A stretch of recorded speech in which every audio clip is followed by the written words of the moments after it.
standing at third, and Samir has been able to find the edge. Nicely punched again. Square of the wicket on the offside towards third man. Talking about Salman, he's been in terrific form for VN shipping in 8 VN tournaments of late, and he's burst on to the scene. He's technically very correct and a very pleasing player on the eyes. Yeah, he got a lot of runs from the last season onwards. He's been someone who we've been talking a lot about. That his abilities. I've really wanting to see him play more of a 20 overs format, because one thing I have noticed in him, that he's got the right temperament to play the big format as well. In T20 he's fine enough, but in this format everybody, all these players need to be tested well. But I think Salman is someone who has the temperament to play 50 overs format. I think he's the right guy. Well, Amdan Thair is going to be on strike, leading the side, and you want to lead it by example. Get off to a good start here. Nicely played. Amdan has come a long way over the years with his hard work and dedication and commitment. I think this is a big stage for him to deliver. Yeah, indeed. It seems to be that he's got a lot of opportunities, uh, being part of this team, Fujairah, from the right beginning, and he's clearly a product of UAE setup. He's been a homegrown boy for us. I think he's born in UAE as well. Over the years, he's played some quality cricket, few of match-winning knocks as well. Nicely bowled. That's the end of the first over. It's 3 for none for Jira.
So Heb Gujar to be coming in from the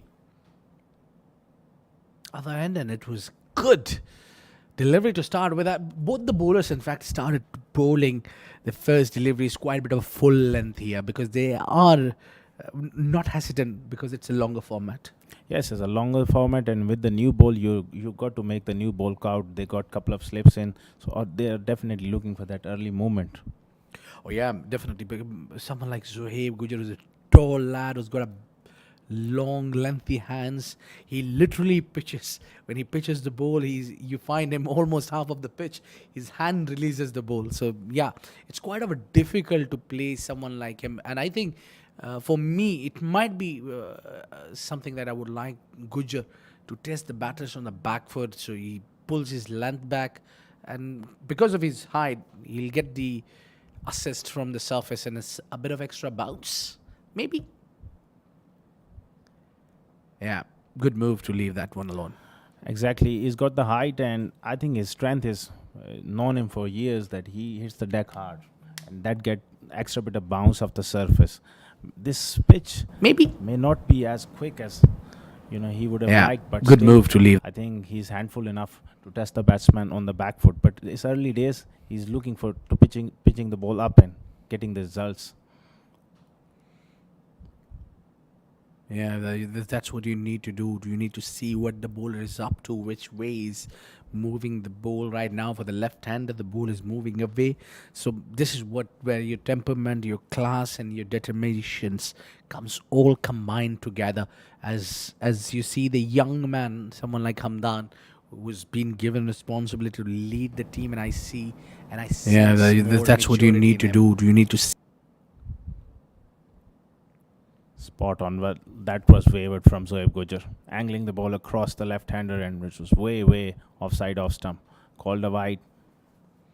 Maybe yeah, he's maybe planning to move the Yeah, ball away from the left-hander, so that could pay you well, because the amount of swing he is getting, it's clearly relying on the swing, not the seam here. Zuhaib Gujar finds a good expect for it. yeah, I think that's what you yeah, need to he's do. come You a need to long way. see what the bowler Recent is up past. to. Which done well for his domestic team, Ajman Heroes. But I just feel that the fuller length is not quite the natural length for Zoeb Gujar. Normally, he bangs it in short. He relies on bounce and sideways seam movement rather than a genuine swing bowler. How much do you think it is for the fast bowlers to adjust from the shorter format to longer format? How hard it is? Because in a shorter format, another wide delivery here by Zuhaib Gujar, you need to adjust his line, because the new ball, the more swing it will move around. So you need to be careful with How that hard it new is? cherry in your hand. But I think Because it'll in a take shorter time for format, another. bowlers to understand the pitch and the conditions as well. Coming back to your question, Abid. Meanwhile, we see this delivery. Zoeb once again charging in. Nicely played through the offside. That's beautifully timed there by Amdan Tair. Square of the wicket. Fielder is after it. Just slowing down near the boundary. They will pick up three more. Just In fa- tested the back foot, but just open the face of the blade. I think there was lack of timing and the force behind it. He just leant on it. He wasn't looking to really hit the ball hard. I think that's a good idea as an opening batsman in a long form, and you just let the ball come and look to time the ball, maintain your shape. Well, they picked up two. I think there was three there. Bit sloppy running there. Zoeb Gujar continuing. Good delivery, angled across and well left alone there by Amdan Dair. It's 2 overs gone. It's 8 for none for Fujairah. Good delivery, angled across and well left alone there by Amdan Dair.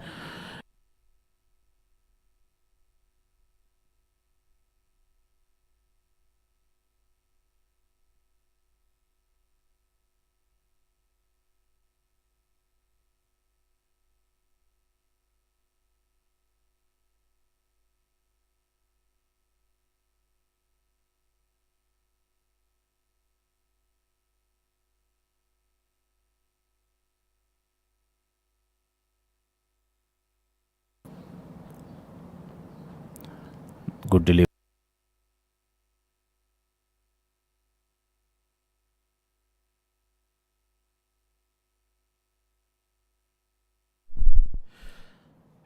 We'll go. Samir will be continuing, and that's spot on, right onto the block hole. Good tactic. We have seen a lot of fast bowlers doing this nowadays, especially the tall ones. Yeah, pitching the ball right up.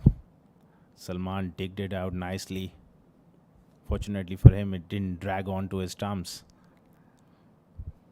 Both the batsmen are just looking to get their eye in and get set. They know that they can establish themselves. They're in for a big run feast this afternoon. You got to get some runs as well. Yeah, meanwhile, I think that's a good length where he's tested the batter. Yeah, we were talking about the lengths that you need to change regularly when you play a different format from 20 overs to 50 overs. Well, that's a very good question.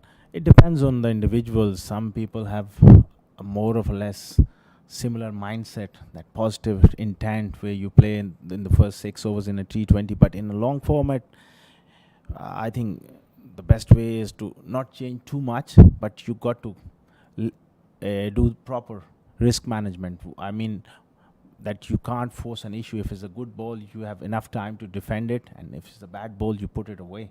And that's, you build your innings, you get in deep, and then you start to really take advantage. 50 overs are lots of overs. You build your innings, you get Well, in if you're deep, saying that's and 50 then you overs is a lot of start. overs, then I think uh, the test match where you rank that, where you have 90 overs in a day, a team need to bowl. So that's continuous You for build your five innings, days. you get in deep, Definitely. and then you That is very strategies come out, and the class, the skills and abilities of the player, where that's where you can spot on. I have a hint of movement there from Mohammad Sami. Good to see. Good to see that little bit of a movement in the air as well. That troubled Hamdan to find the inner reach. yeah, Amdan is trying to find his way. I mean, as a batsman, you need to get going, and sometimes you need a boundary somewhere, a loosener or a cracking shot to get your confidence up. So far, it's been tidy from both the batsmen and the bowlers. They both from the each side, they're looking to find a way. Well, I think as you're losing a patient here because maybe you have witnessed a lot of 20 over schemes at 50 overs. It is going to take time, but over here it was just played in the air. That was not timed well, but still goes past the inner ring field. But I think that particular area where the ball is going towards the cow corner for left-hander from this end, that's where I think the outfield is quite a bit of a slow, so that we see the ball losing its space towards the end of the boundary. Yeah, spot on. Also, 68-meter boundaries Yeah. towards that side, and the shorter boundary towards the other end, where Ramdan is batting. The left-hander's offside is 62 meters. So anything is which is hit hard along the carpet might travel, but when it balloons up in the air, it just hangs in the surface in the outfield. Yeah, I think you had to preach a lot early before the match, so you assessed the conditions pretty well than me, better than me as well. Well done on that. Down the leg side and a wide delivery. That's been something that you need to work out. Now, Samir is giving his second wide delivery in this over, and Gujjar did the same in his previous over. So, those are the columns, the extras column that you need to cut it down, not to provide the freebies. Exactly. As far as batting is concerned, same goes for the bowlers as well. Playing a lot of T20 stuff, you tend to vary your length and line and speed all the time. But in 50 overs, you need to just stick to one particular line and make the batsman play. Yeah, similar delivery, similar result. That's gone down the leg side and given as wide.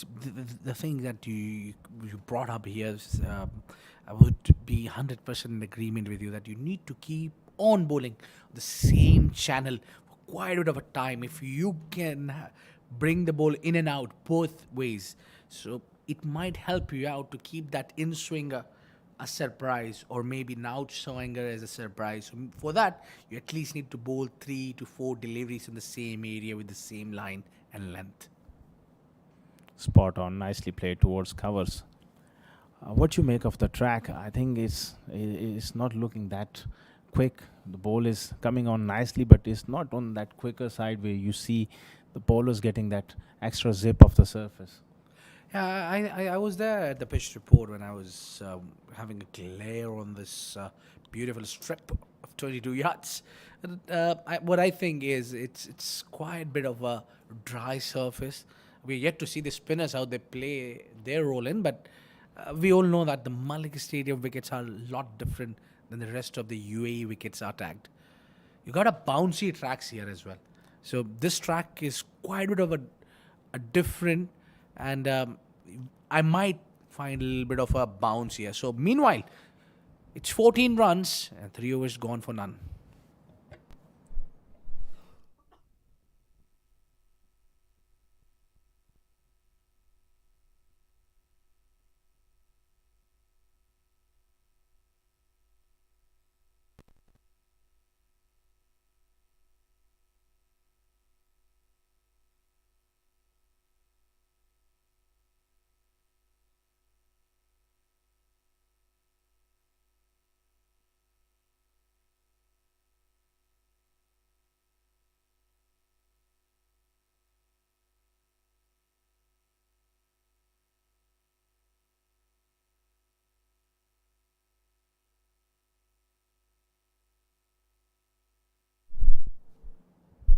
Guja comes in back into the attack. Started with a good delivery around the stumps. That's where you need to be around most of the times. If you're bringing the ball in, if you're moving it away, put it on a fourth stump channel or the fifth, and look for the outswinger. I think with Zoeb Gujar, if he can come close to the wickets, and then from the batsman prospect, he will be just falling across the crease a little bit. Then you can trap him. Meanwhile, nicely played, pulled away there by Salman. Another couple of runs there. Zoeb Gujar basically brings the ball in to the right-handers, balls wide of the crease, and that's sometimes it's pretty easy for the right-hander to line it up, and you get less LBWs. If you come close to the stumps, the batsman vision will be he will be looking to cover the line. In that process, his head may fall to off stump and then brings the LBW into play, and also the outswinger will become more deadly. Spot on there. I'm in 100% agreement with you, but someone telling you that kind of tactic who really need to be inside a lot, just like you, who has been a lot into the receiving end as a batsman. For me, I've been bowler, haven't faced a lot of these kind of errors. For us, it's usually when we go out to bat, it's maybe hardly you got 3 to 4 overs and you don't have technical things to work on. You might have to just go and hit hard. Yeah, but it's a game of angles. You yourself being a bowler, it's all about angles. The bowler's job is to create an angle, and batsman's job is to cover an angle. Who does it better has the advantage. And the great bowlers like Wasim Akram and few others, they use the crease so brilliantly. Well, if you talk about greats, you just spoke about one great left-hander, left armer. But if you talk about combine the era you'll be talking about, now let's open a little bit of a debate here after this delivery. I would like to take you through that the era that we're talking about. There is 2 different eras that we're talking about now. When you talk about greats, when we talk about names like Wasim Akram, Waqar Younis, Glenn McGrath, we talk about Brett Lee, we talk about, if you go behind, fast bowlers from the West Indies, you find a lot of talent. Meanwhile, we'll continue to that discussion after this over. 4 overs gone, 16 for none.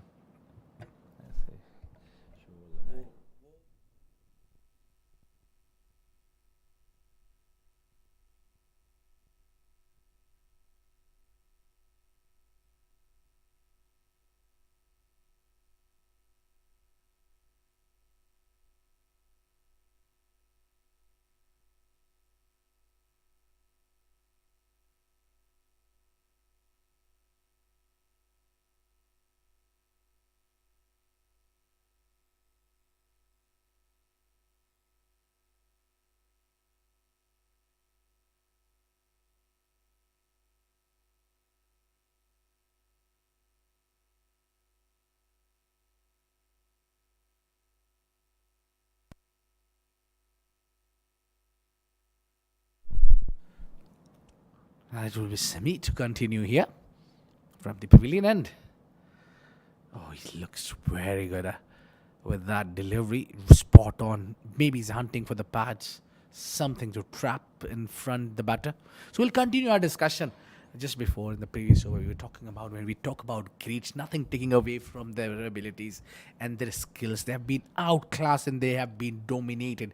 That era, what I call, is a bowler's era, where we find a lot of quality bowlers and we find them dominating. You talk about Waqar Younis, the toe crusher deliveries of his, even Lasit Malinga, for that matter. He started. Oh, meanwhile, it's been hit hard up in the air. Just a couple of bounce in the cases the Robin. That's 4 runs to start. That's, I think, first boundary. Took a while to come in. Finally, Hamdan Tahir breaks the shackle.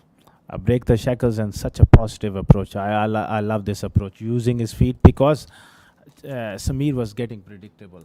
Yes, you're looking for the swing and pitching the ball up, but I just feel that as a fast bowler with the new ball, hard rock, you got to bend your back and get it up the nose a couple of times. Just create that doubt in the batsman's mind. And Hamdan Tahir was, really size him up nicely. I think now he just pulled his length slightly back because he saw the Hamdan likes to use his feet. If he allow him a lot of full length deliveries, he'll continue doing that all day long because he loves to hit the ball in the air, and that is where he's very strong, especially to its the on side, whether it's a long on in the cow corner area or maybe the mid wicket region, where you find Hamdan scoring freely. If you really want to work hard, just test him on the offside. Yeah. He might pardon you now if because it's early days in his batting. But once he gets settled, you can't be bowling on the legs. That's what will happen. He just flicked, not timed well. That's lucky for the bowler. I don't think so. He had the intention to go hard at it. He's a bit fortunate for Amdan Thayer there. Bit of a leading edge.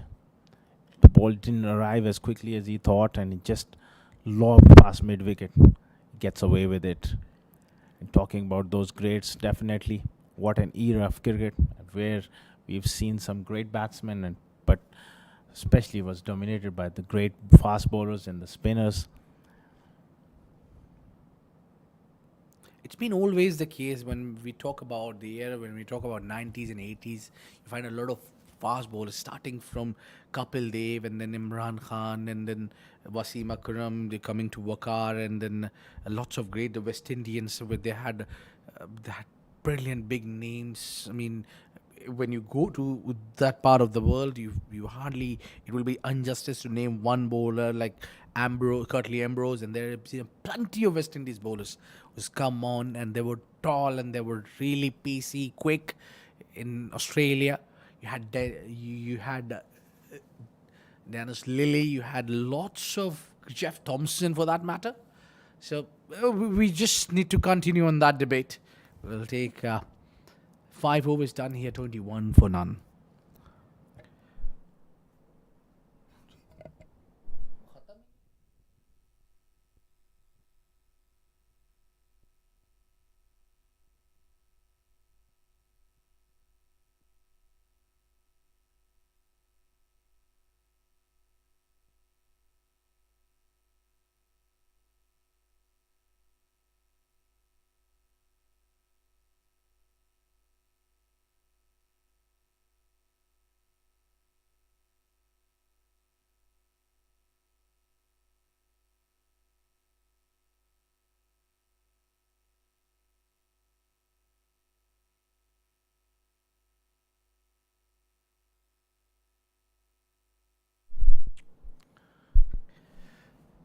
Guja, let's continue. Let's give it 7. Oh, found the inner edge. How lucky! How lucky! That is just inches away from the stumps. Almost chopped it on Hamdan Thayer.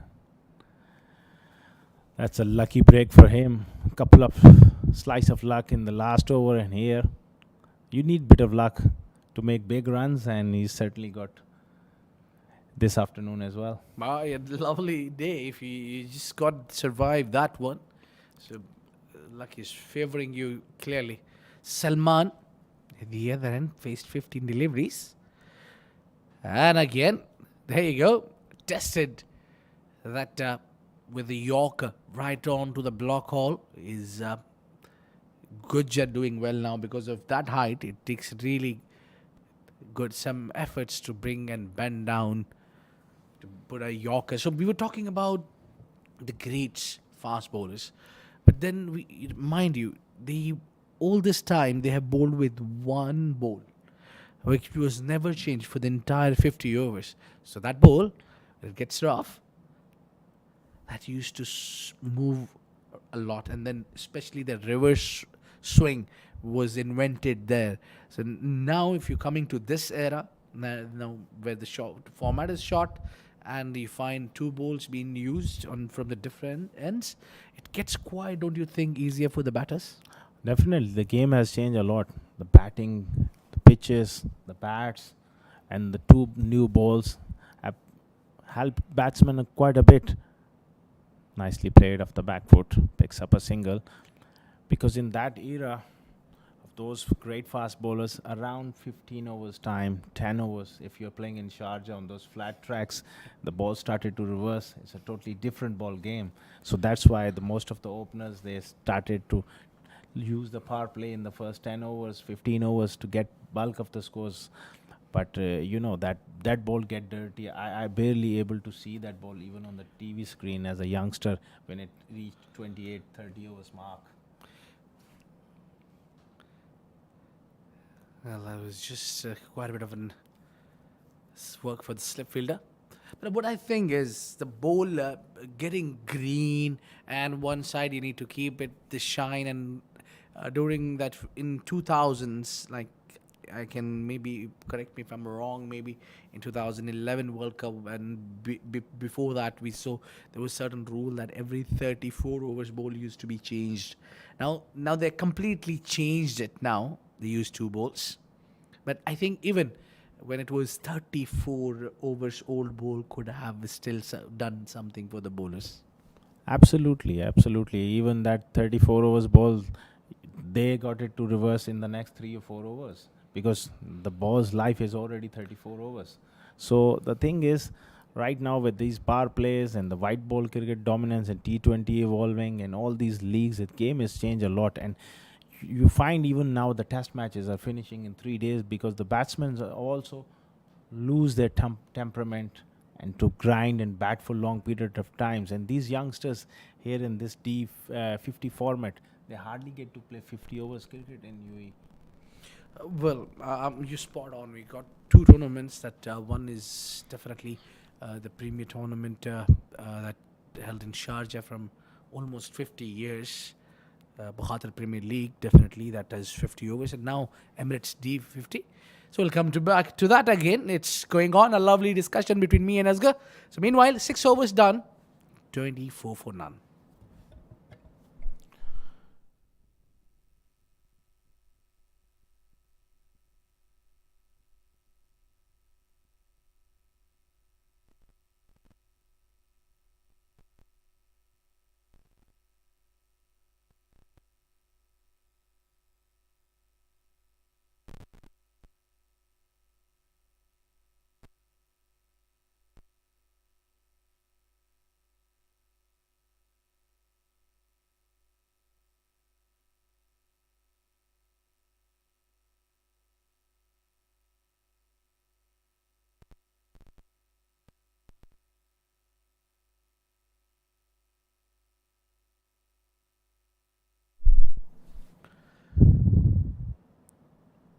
Yeah, you've been very watchful there right till the end, Salman Khan.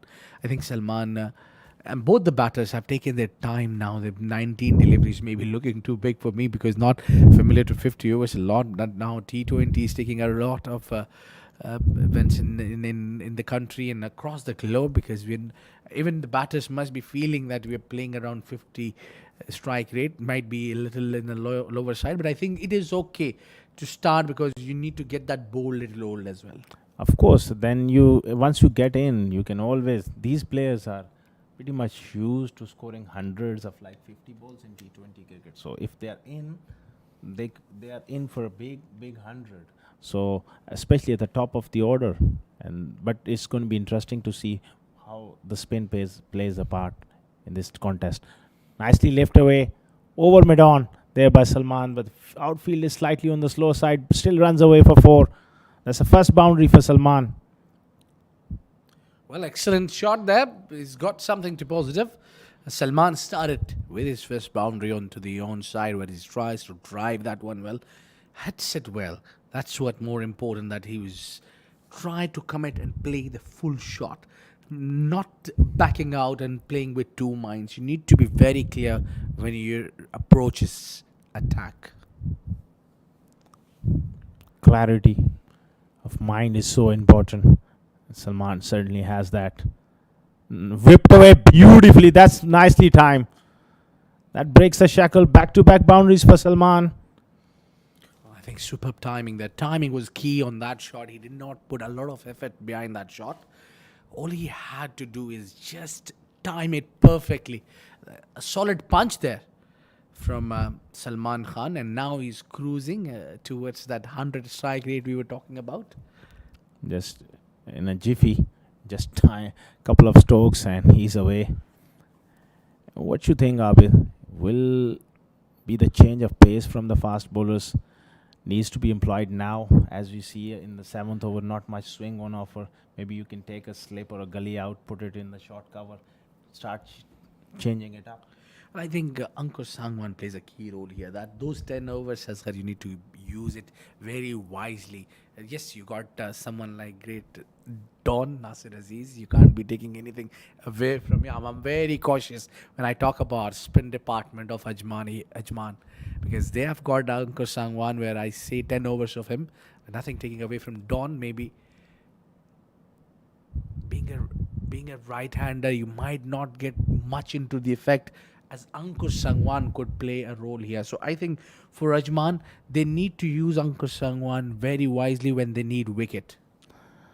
I think maybe this is the time to just brought him on with a slightly newer ball. He's a terrific left arm spinner. I think probably in my view, top 2 or 3 left arm spinners in UAE at the moment. Because of his variation, he gets the ball to spin, and that arm ball is deadly. Well, indeed, that's what the key. What I like about Ankur Sangwan, that he gets the drift in the air. That's where he's effective. You cannot be taking him for charge. Oh, that's a shorter in length, round the fielder, and that's good delivery and a good response from the batter as well. He went for his shot, and a little bit of a drama in between. It's a no ball. Yeah, overstriding. Saw him coming and just banged it in short. And Mohammad Samir does have the tendency to occasionally step over. And that's going to be a free hit. I think you need to be careful with that. Have a tendency you're giving him a tag for bowling a lot of no balls, but he haven't. That was a full first delivery, coming a front foot no ball from Samir. But I think if you talk about a lot of bowlers doing that mistake at the international arena as well, I'm sure Dilhara Fernando is not listening to me. I hope, because he was someone from Sri Lanka who used to do that a lot. We had a quite few who still does.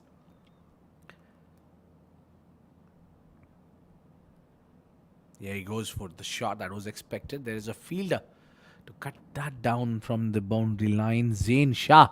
Yeah, that caught my eye. The young man will have to prove a lot. 7 gone, 36 for none.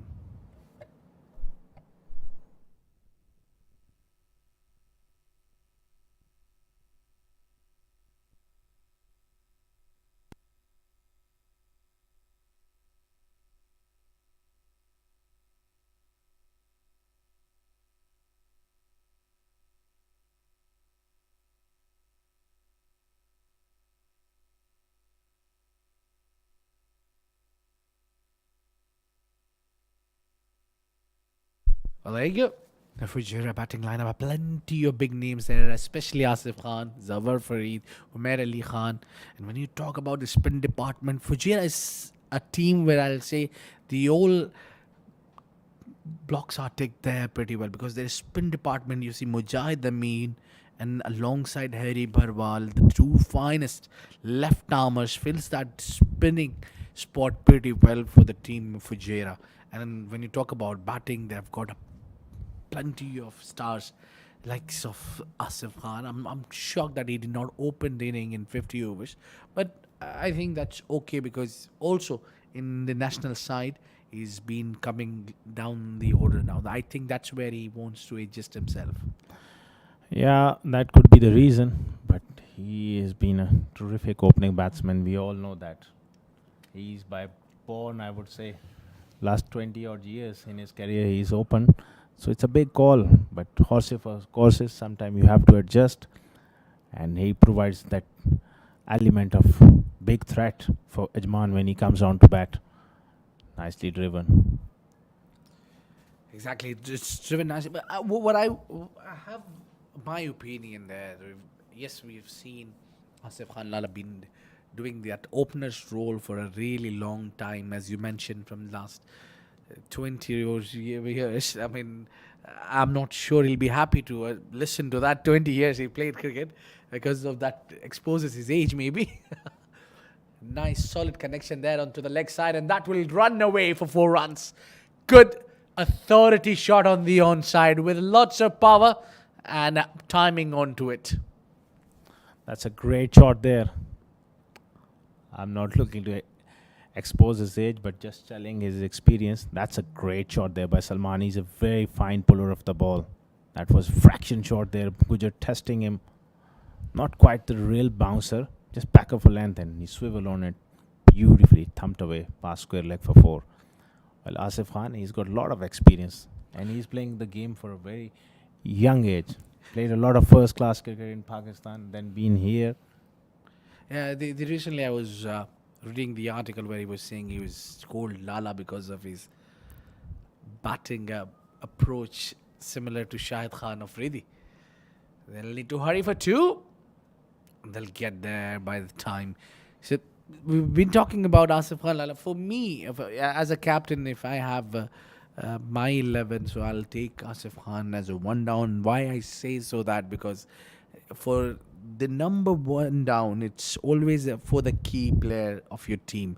For the someone batting at number 3 position, you need both the things from him. You need a solid defense. You need a solid power hitter of the ball as well. So for me, Asif Lala suits at number 3 because he's someone you can rely on to stick on the wicket when it's needed. So for that matter, I think 100% he's as an opener haven't done bad, and he's obviously done great when it comes to play the any format of the game. But for me, it's my personal opinion. Number 3 suits him more as a player.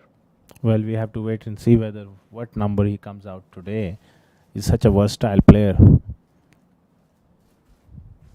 a great cricketer, and been in terrific form for UAE as well. Made a mark at international level. Zoe Bujar continuing drifting down the leg side. There's a shout there. Caught behind, just brushed. Maybe his trouser thigh on the way. That's the end of the over. 8 overs gone. Fujairah 42 for none.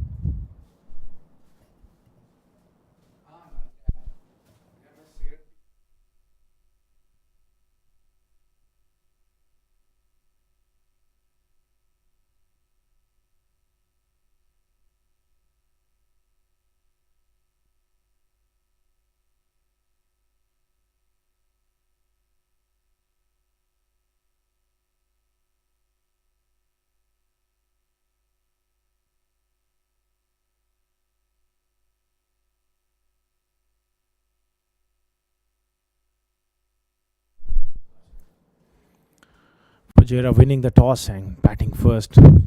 It's a nice start by the openers. 24 for Salman and Hamdan Tair. Steadily going along. 42 for none. The first sign of spin. And it's the Nasir Aziz into the attack for the first time. Very, very experienced. He will be looking to make a break. He's got a slip in. Coming round the wicket to Hamdan Tair. Flighted beautifully. Pushed towards cover. No run there.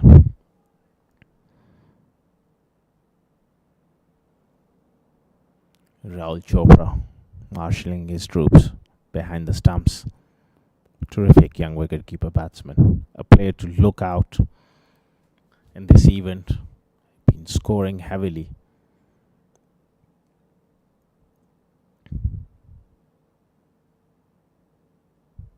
Beautifully ball. There's definite turn there. That was spun. Nice drift. Came in with the arm and then left Hamdan Tair. Was looking to drive. Gets beaten. Well, there is spin. That was a shorter delivery, just hanged in the surface a little bit. So there's definite slowness in this track, and the spinners will come handy. We have not seen any movement with the new ball for the fast bowlers. That one came in with the arm pushed towards long off for a single. Amdan is taking his time. 12 of 24. That's not a worry.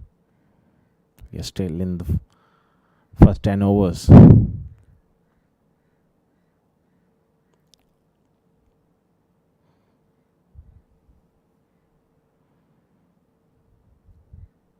It will be interesting to see what would be a good score on this surface and how the surface plays under lights.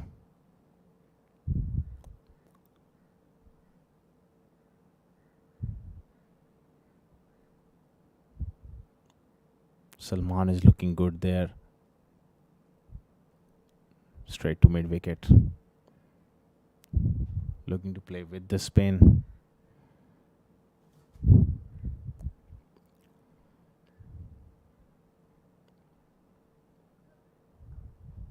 Nicely cut. They pick up a single. 9 overs gone. It's 44 for none. Fujairah.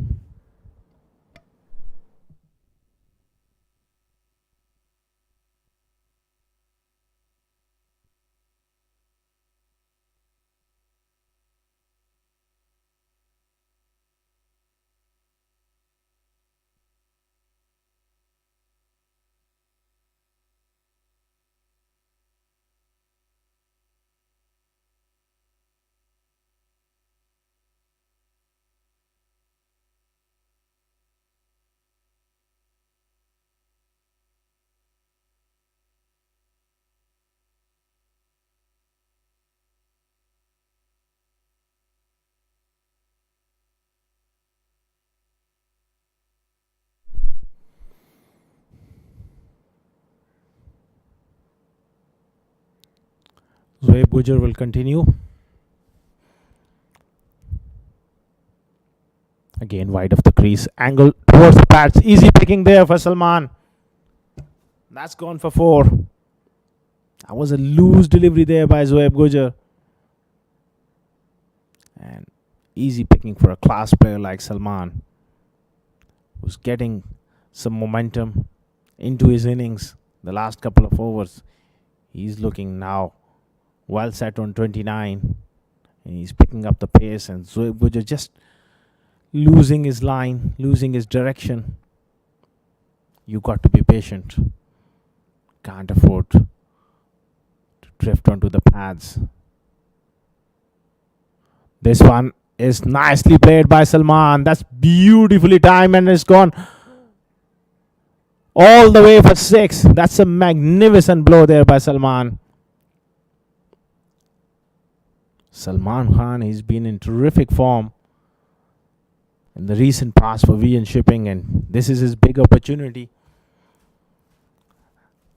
As I welcome Abid Ibrahim once again to the com box. That was a magnificent shot there by Salman for 6 over.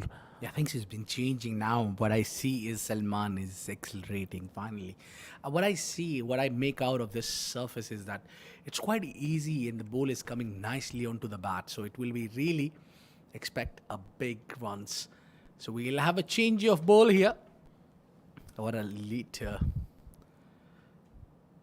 The umpiring facilities we have here around in for Emirates D50. We have Akbar Ali, who's been doing quite a bit of work as the umpire in the UAE, getting some name for himself. And there you go, Mujahid. That brother is also a very senior umpire there. I've got plenty of umpiring, and the umpiring is, I think, is expected. We haven't talked much about it because we need to give a lot of credit to the umpires who witness this game and who does the justice for this game. And we have got quite a bit of a name to mention, likes of Shami maybe. We've got Asif Iqbal. We've got Shiju. We've got Sir Iftikhar Ali, obviously, because he's retired from international. You don't be surprised if you find him umpiring in some of the domestic games. He's still that passion of umpiring. I mean, stays in his heart.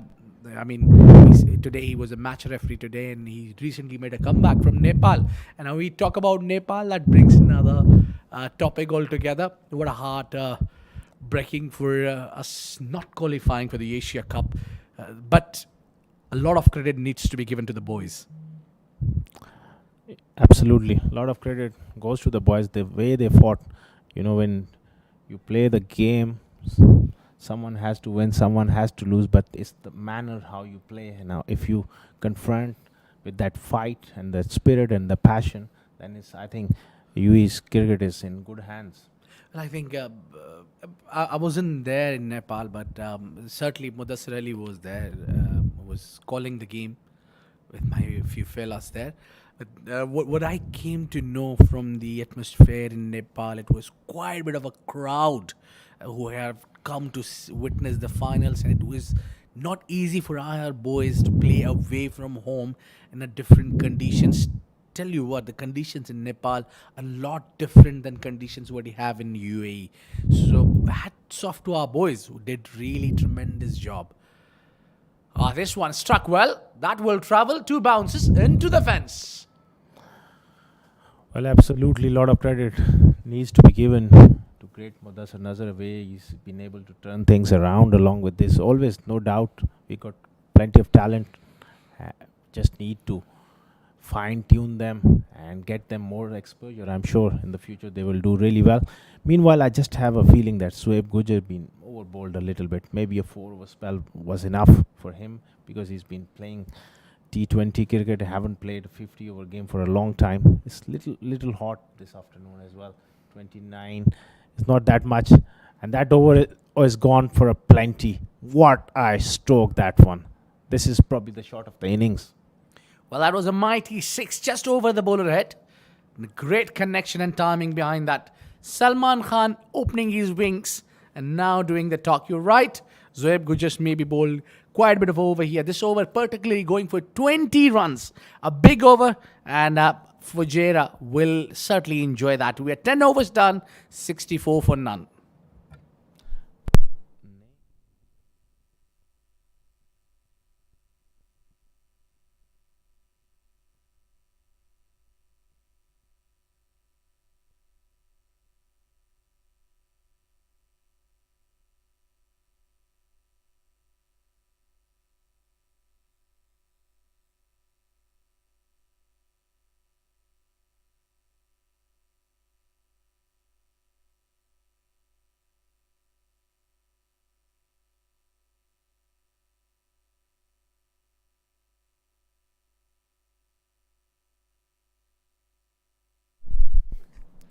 Well, there you go. The dawn has come into the attack. Nasir Aziz, it always excites me when I see him play. It's been quite a bit of a years that I have seen this man playing. He's been part of 2015 World Cup and of UAE. Definitely he toured for Australia with the team, and amongst the greats. We haven't talked about our greats who have played some quality cricket over the years in the past year. In 2015 World Cup, if you take Fahad Al Hashmi, there have been Amjad Javed, there have been quite a bit of a lovely turn. That's what we were talking about. The spinners will get a assist from the surface. Even in his first over, he got the ball to spin. And talking about Nasir Aziz, he's been around forever. I saw him firsthand way back in 2012 and had a big impact there. His name came along, and still you see he takes care of himself. I think a terrific role model for the youngsters as well. Look at his diet, his fitness, everything. He gives it everything. Yeah, he's ageless, isn't he? Well, when you talk about Nasir Aziz, even today, if you ask him, man, maybe it's time for you to hang your boots, he'll say, come, run with me around the ground. Let's see how many laps you can do. So that's where he keeps most of the guys quiet. And that's terrific attitude. Terrific attitude. Whenever I met him, I see a lot of energy and passion in him, and he always have that giggle. What you're talking about? Come on, run with me. I'm still the fittest. Yeah, he'll not just be talking about his fitness with the ball now, but he's more of a batsman as well nowadays. The more he plays, the better it gets for him. Well, what a great we have someone like Nasir Aziz, the Don. 11 gone, and a maiden from Ajman. Its score is unmoved. It's none for 64. Yeah.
There you go. The wait is finally over. We have the man who matters the most here for Ajman Hero Spin Department, Ankur Sangwan. I think it will not be easy to take on Ankur Sangwan. Maybe Hamdan would like to take him more and face him more often than Salman, because he himself being the left-hander, and it's easier for the left-hander to tackle the left armor maybe. He's a fine bowler, no matter what. He's bowling to right or the left. Look at that jump, beautiful drift, and Salman is showing that respect to Ankur Sagwan. It's probably top three left-arm spinners in UAE at the moment.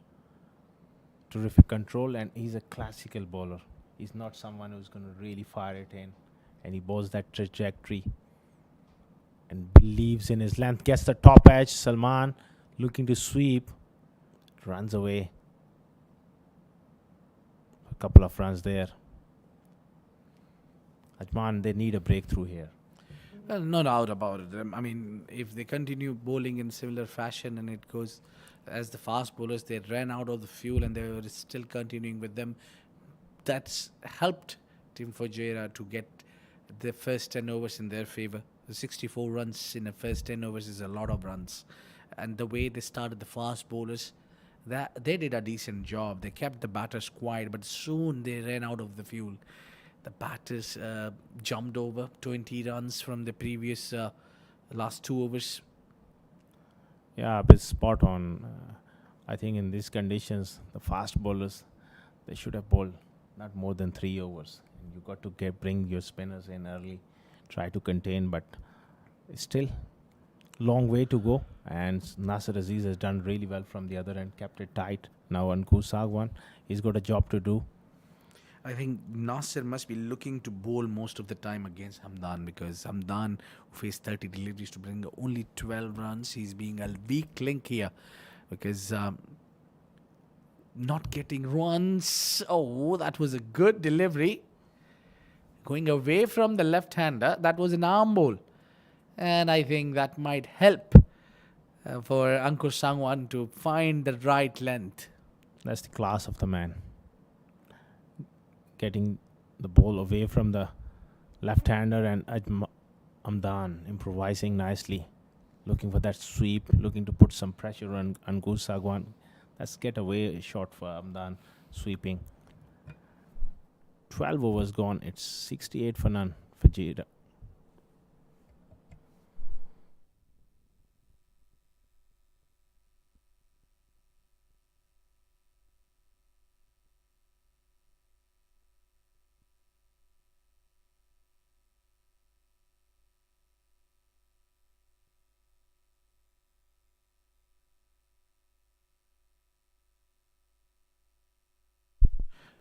Well, only 4 bowlers been used so far. 2 from Nasir Aziz, 1 from Ankur. And Nasir bowled a maiden over. I think 7 runs in an extras is quite a bit of runs that you have given as freebies. Salman batting on 48, just shy of 2 for his 50. And I think it will be a great to see him scoring big runs. Nasir continuing. Well, has he got some problem in his leg? Just sliding there. Nasir Aziz. I hope he's fine. We don't want to put the mockers on him. In the previous over, we admire his fitness and everything. And Yeah, I tell you, a commentator's curse is a thing or two that people don't take. But it's lovely that he's smiling. He's a lovely character, Nasir Aziz. And a person that you want to have in your team is a complete team man. It's been driven nicely. Gujar got a little bit of work to do in the deep. I think it was Ankur Sangh one in the deep. yeah, well, talking about Salman, he's moved on to 48. Namdan Tair, just trying to find his way, struggling a bit.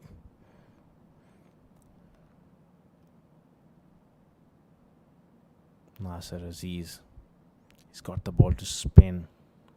Previous over as well. Nicely played by Amdan. That's good cricket. He's got to rotate strike now against the spinners. You don't want to be bobbed down at one end, especially in the middle overs. Out there got 71, which is a very good stand. Plenty of batting to come. They don't want to get stuck here.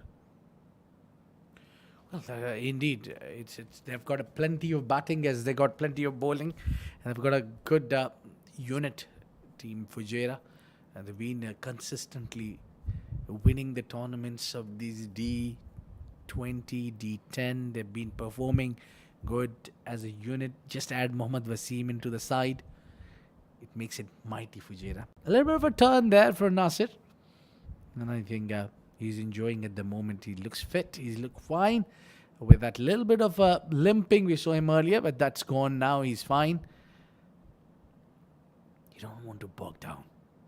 He does not want to. People talk about his fitness. That's what one thing he does not compromise on. Let me tell you, Azhar. That's what keeps you going as a sportsman. Fitness is the ultimate thing. The most important thing you should be focusing on rather than batting, bowling or anything is fitness. If you're fit, you can last for years and years. I mean, a perfect example played a lot of cricket. Someone like Malek who played literally over 2 decades. Well, 13 gone, 72 for none. Fujairah.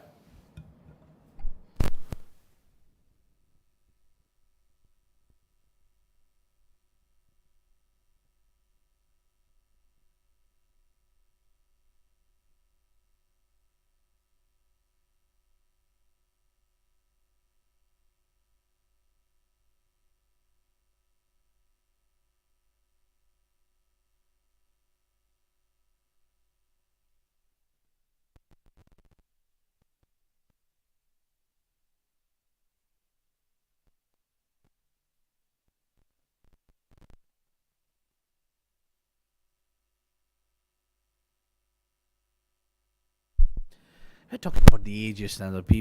We see more of the number of ages being just a number. The matter you keep yourself fit and the passion for the game alive, you can really play this game for a really long time, even in your 40s.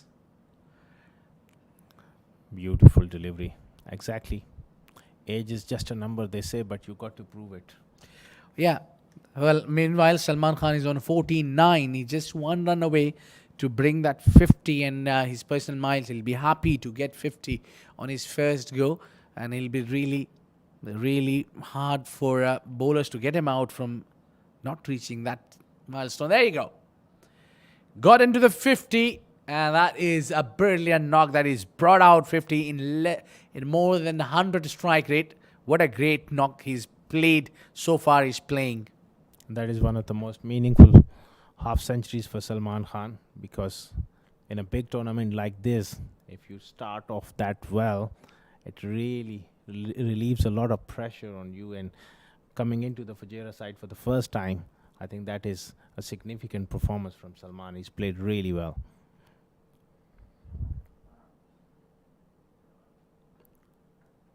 Using his feet, and he's gone all the way for six. That's a terrific shot there by Hamdan Tahir.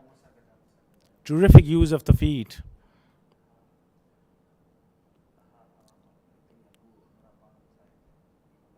Great use of the feet there. Gone all the way for six. That must have given a lot of confidence to Hamdan Tahir. Moves on to 22 now. And he need to take a charge because his partner has been around into the 40s now. Then it's time for Hamdan Tahir, who's been well settled, played 36 deliveries. Now he can really smash the ball hard. And I think he's the right man to take charge on Ankur Sangwan. Straight to the fielder there. They haven't found a gap there. It's quite a bit of a day, hectic day for the bowlers, as it frustrates you if you don't get a wicket in the first 10 overs. That will play on their mind. Looking to work that one. Slight confusion there. No damage done. They pick up a single. Exactly this afternoon into the 14th over, wicket less. And that's where your mind starts to tire a bit as well. Where you haven't, most of the boys haven't played 50-over cricket. Is the first game. And that's where, your fitness and your mindset will be tested. Oh, good delivery to end the over. Beautifully bowled. 14 gone, 80 for none, Fujairah.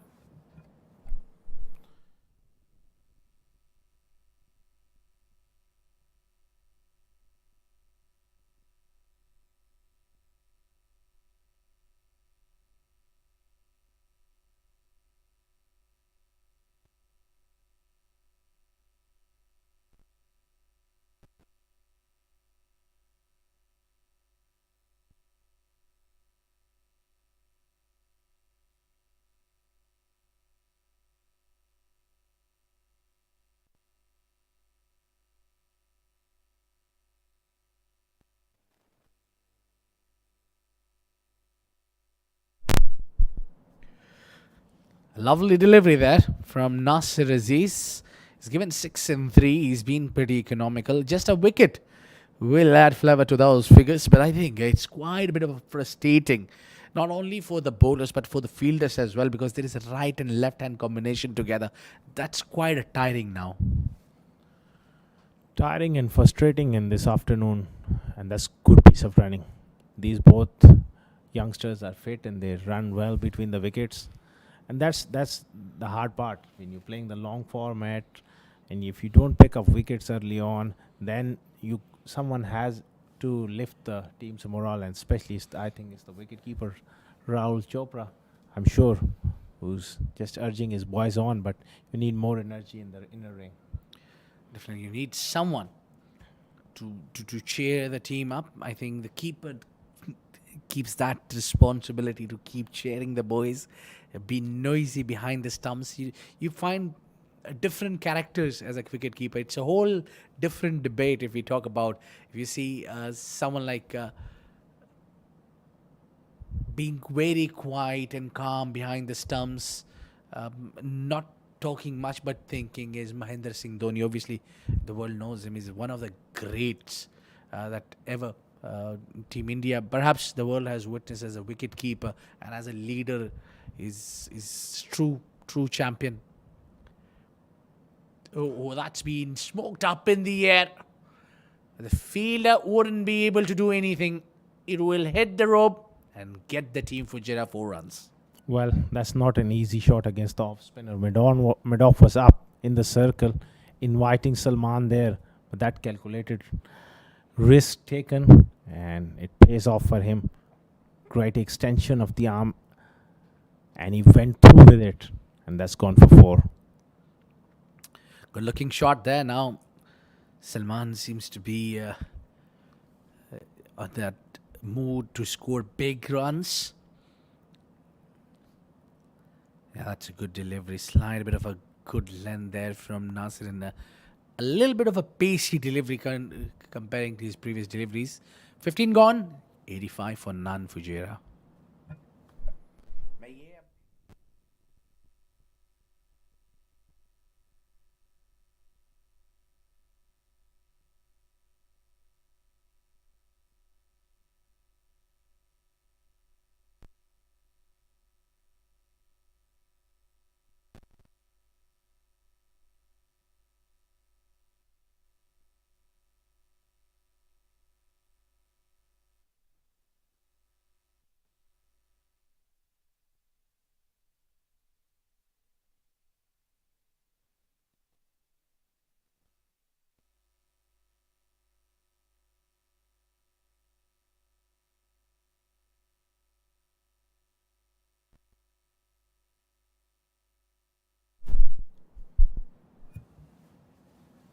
Well, the fast bowler didn't give you a breakthrough. Not even the spinners are doing though. So,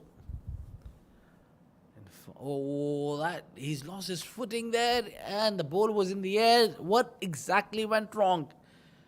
Whether the catch was taken or not, it's Hamdan Tahir who's lying down. He's got a cramp there, and we have the medical team coming up, and it's all happening here. I hope he's okay. He looks in pain. Oh, he looks in a lot of pain there. The team Ajman is trying to fix things up here. Not a good sign for Fujairah, as the captain is lying down in pain. Well. He was looking to go over extra cover. Maybe lost his footing. We have to see in the replay what exactly happened there. Oh, there's a cramp. Easiest catch in the world. Gone down. Yeah, both the teams are looking dejected why that catch was not taken. Maybe Gujar was looking towards the batter more than towards the bowler, and that was easy, simple catch going down. But more than that, the problem for Fujairah is that the captain is down and he is not comfortable there at all.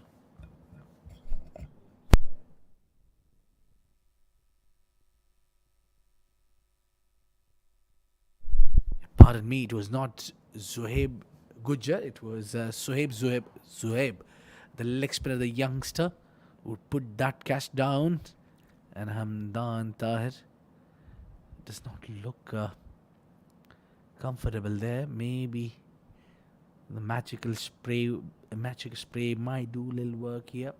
They bring the spray out, and umpires are keeping an eye on the clock as well. Yeah, there you go.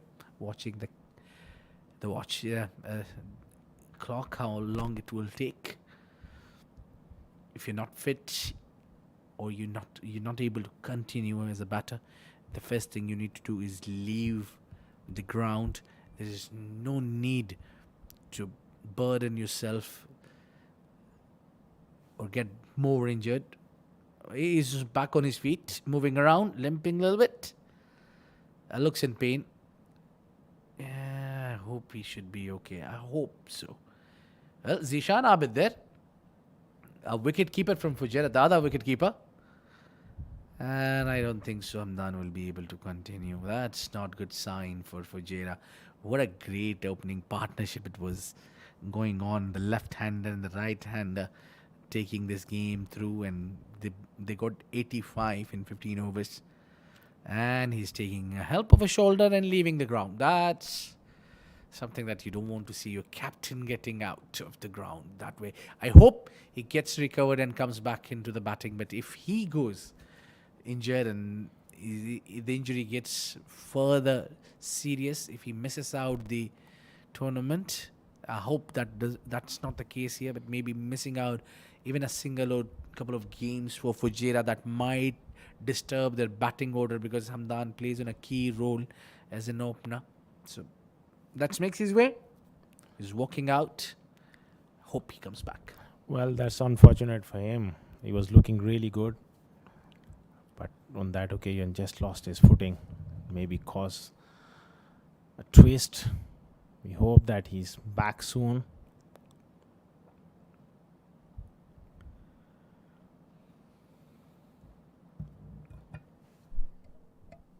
लंबी break.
Here, guess who replaces the young man, the senior man, obviously from UAE International, Mohammad Usman, one of the finest left-handers that UAE have is Mohammad Usman. He played number of knocks for UAE. He has 100 to his name as well. Quality player, terrific player, and right man coming in this stage of the game. And that also keeps the left and right hand combination going. Yeah, that will work. I think that's the plan, to keep the right and left-hander together in the crease. That's why they sent Usman at number 3 to replace the captain Hamdan Tahir, who is still getting some medical treatment.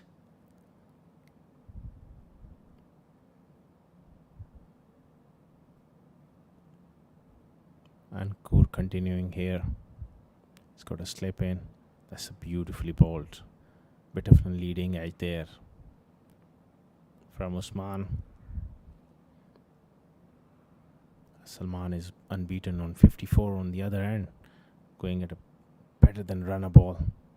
What a start for him. He would be looking to get a big 100 here for Fujairah. Nicely played. Usman gets off the mark.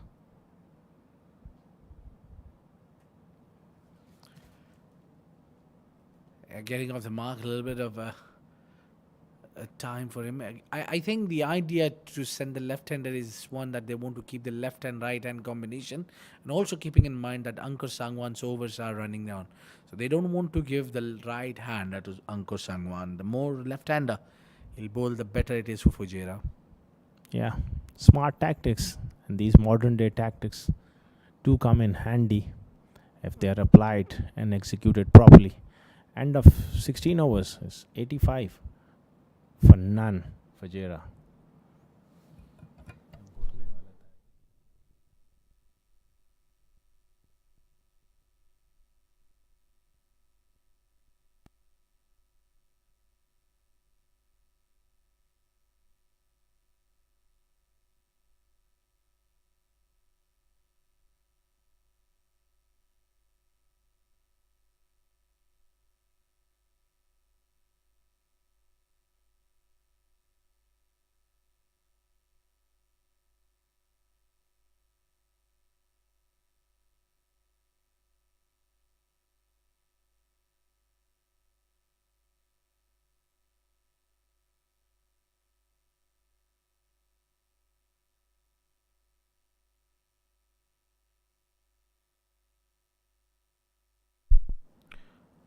Oh, that's a picture of a delivery there from the senior man to another senior.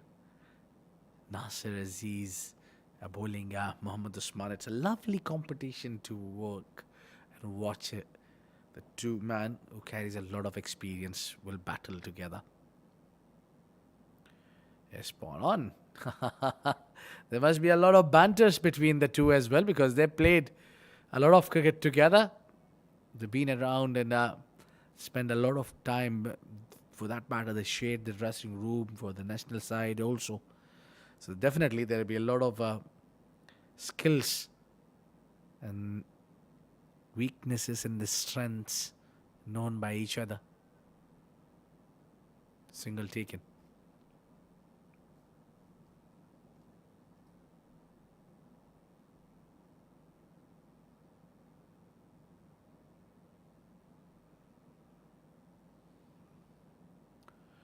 A lot of fielders need to move around as well as the right-hander comes on a strike.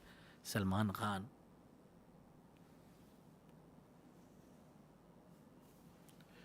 He goes for that shot. He gets it full. He gets the better result. It's a half a dozen. 6 runs from Salman Khan. He doesn't seem to be stopping anywhere. He's looking for the big one. The 100. What a shot. The class and temperament written all over it. Oh, sharp turn into Salman Khan. Good bowling. This is good comeback by the senior member of Ajman. Nasir Aziz, he doesn't like to get hit for a six. That's for sure.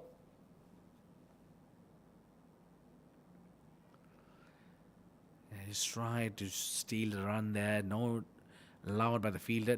Did well there. 17 gone. 93 for none, Fujairah.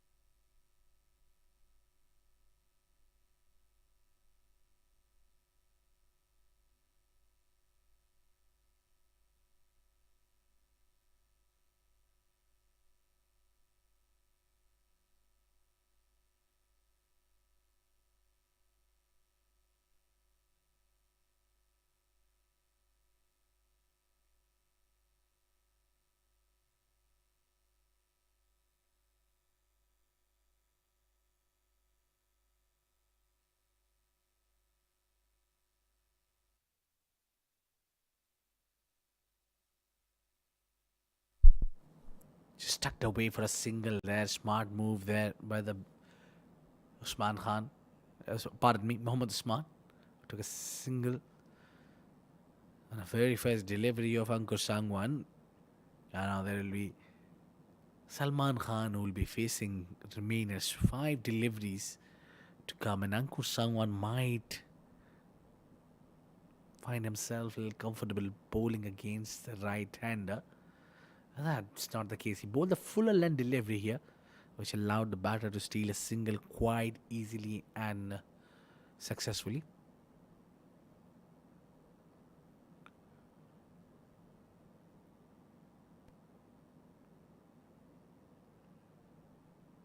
Yeah, Usman does not look in a hurry. He knows how to play 50 over format a little too much than the rest of the teammates because he played a lot of internationals as well.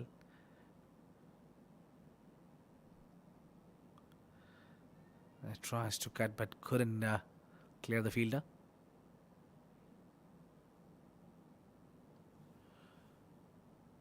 Would it be easy for Ankur Sangwan to pick up a wicket here? Because yes, the wicket is helping you out. You got the batters like Usman Khan, then Asif Khan, pardon me, Muhammad Usman and Asif Khan and Salman Khan, Hamdan, likes of Hamdan Tahir, who takes a little time, Umair Ali Khan, who's yet to come as well for the team Fujairah. He'll definitely looking forward to come down the order to accelerate the run in the end. That's kind of a role he's been doing for years now for the team he represents. 18 gone, 97 for none for Fujairah.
Dawn to continue.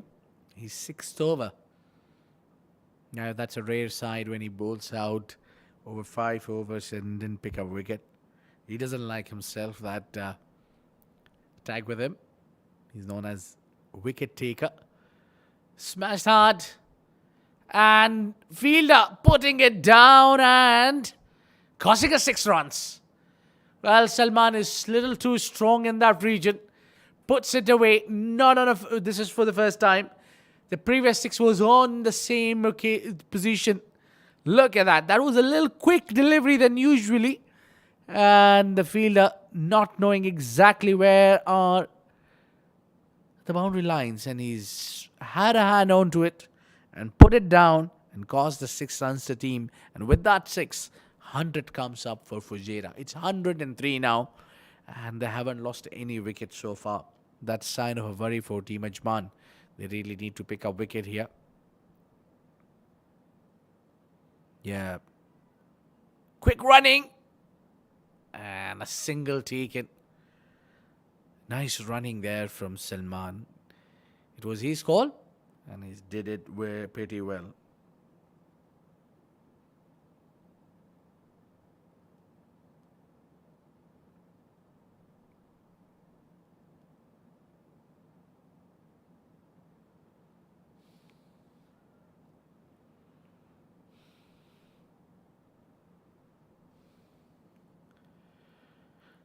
Very wisely played by Muhammad Usman. Just kept the eye locked on the ball till the last moment. He's very cautious when facing Nasir Aziz, and Nasir Aziz does not seem to be a happy man with his fielder. He thinks there was no chance of a single.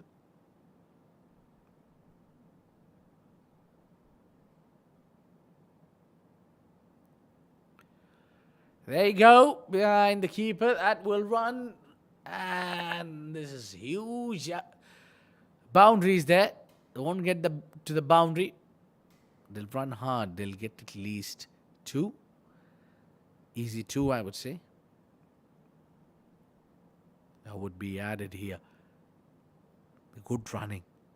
Pardon me, that was wide and 3 runs to be added. It ran 3.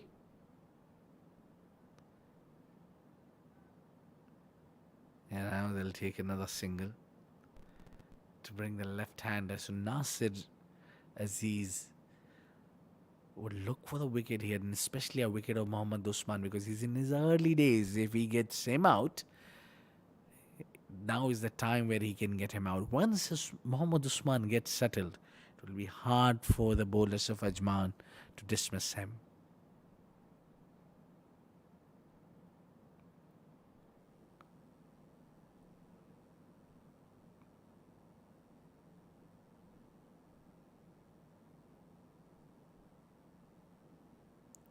A lot of adjustments in the field for the left-hander. Yeah, right under the target. And Mohammad Usman very watchful there. 19 gone, 109 for none.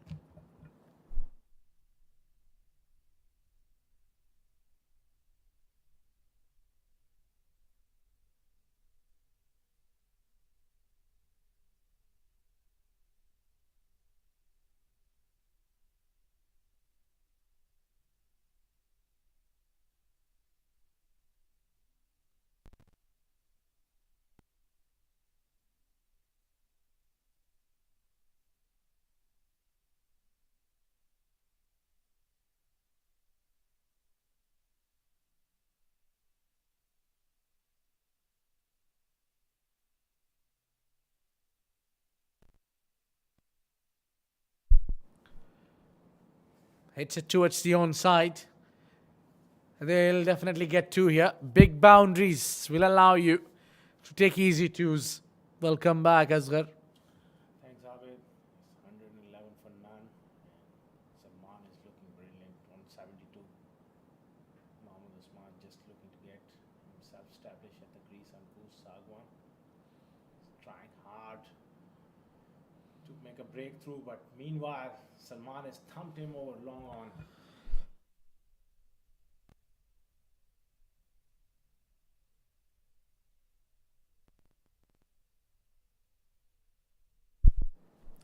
Indeed, it seems to be the plan is not working for Ajman, as they've been getting hit for the boundaries and then getting a lot of frustration at the same time because not picking a wicket, and the fielders need to maneuver all over the ground. That is stand and deliver. Knowing that the long on is up, He took the risk and got the result. 4 runs. Not an easy shot, but terrifically executed. Back-to-back boundaries for Salman. He moves on to 80. Right footwork there. Good use of the feet. Transferring his weight on the front foot. Where's that one? Will that bring a field change? Yes. Pushes the long off back. Oh no. Keep the sweeper back. Bring the short mid-wicket into play. I think it's a smart move, but a little too late. Now Salman need to play a cross-batted shot if he wants to earn the boundary. So that should have been earlier, little earlier the movement, because keep in mind the more you try batter to play across the line, the more chances of getting a wicket for you. Spot on. Brilliant analysis there from Abid Ibrahim. Been around for a long time. Knows the game inside out. And these players and their psyches. Thank you very much. I take it that as a compliment. Thank you so much. It's been quite a while. I haven't got anyone, but understanding the game is more important for our perspective as well, because we are here enjoying the game as Muhammad Usman also enjoying the wicket at the moment, because this wicket is providing runs for him as well. Absolutely. 20 overs gone is 122 for none.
Yeah, new bowler there. Harshit comes in, joins the party.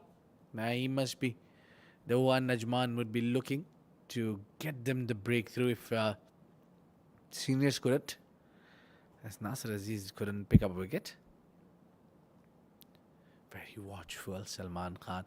Well, it seems to be that he's got back in his mind that he needs to get 100 for himself. Of course, he's a seasoned player and he's been in terrific form for VN Shipping.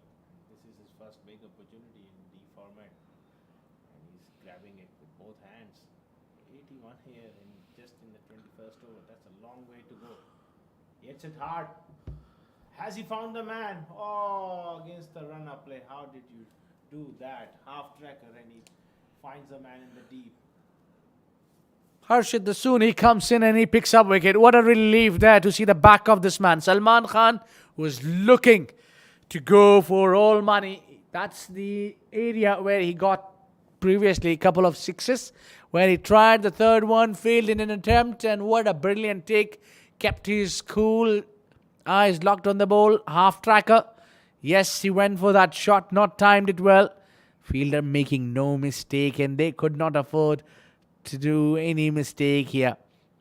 It's first wicket going down for Ajman. It's 122 for 1, and walking out is Salman Khan, who scored well 80 for his team. What a great knock comes to an end. Brilliant knock.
making his name into the national side as well. Plays as an all-rounder, bowls few overs as well, and bats down the order as well. He's just got a great style and he's perfect all-rounder. His overs are very crucial, and when you talk about his batting abilities, he's someone who can smash the ball quite cleanly. A quality rounder in any side gives you that tremendous amount of balance, where you can add an extra batsman or a bowler. It adds to the depth and versatility of the team. Harshit breaking through, picking up that wicket of Salman. That's punched away, gets off the mark. That's the end of 21. It's 123 for one Fujairah.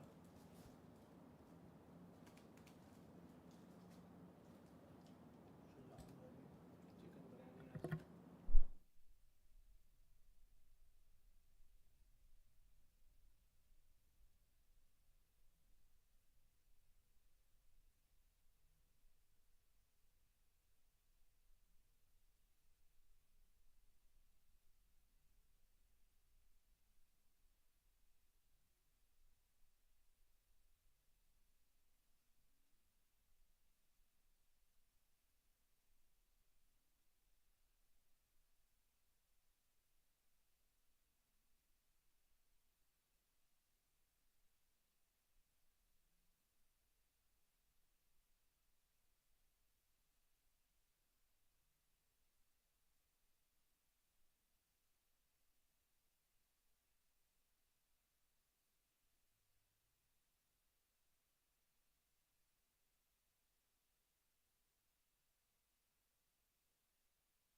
Yeah, he's got a good form as well going on. Faisal Beg got a quite bit of a runs under his belt this season. I mean, last night even he played a game where he claimed a player of the match, scoring over 70 runs, close to 70. Yeah, he's in good form. His recent form is good. He's a quality player as well. Few overs of spin would be handy on this track. Ajman, they would be looking to slow things down a bit.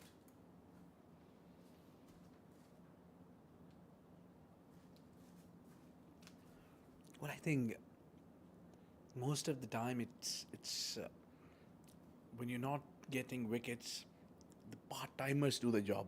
That happens. We've seen a lot, especially in the longer format. In the test matches, you find part timers coming in and provide you the breakthroughs.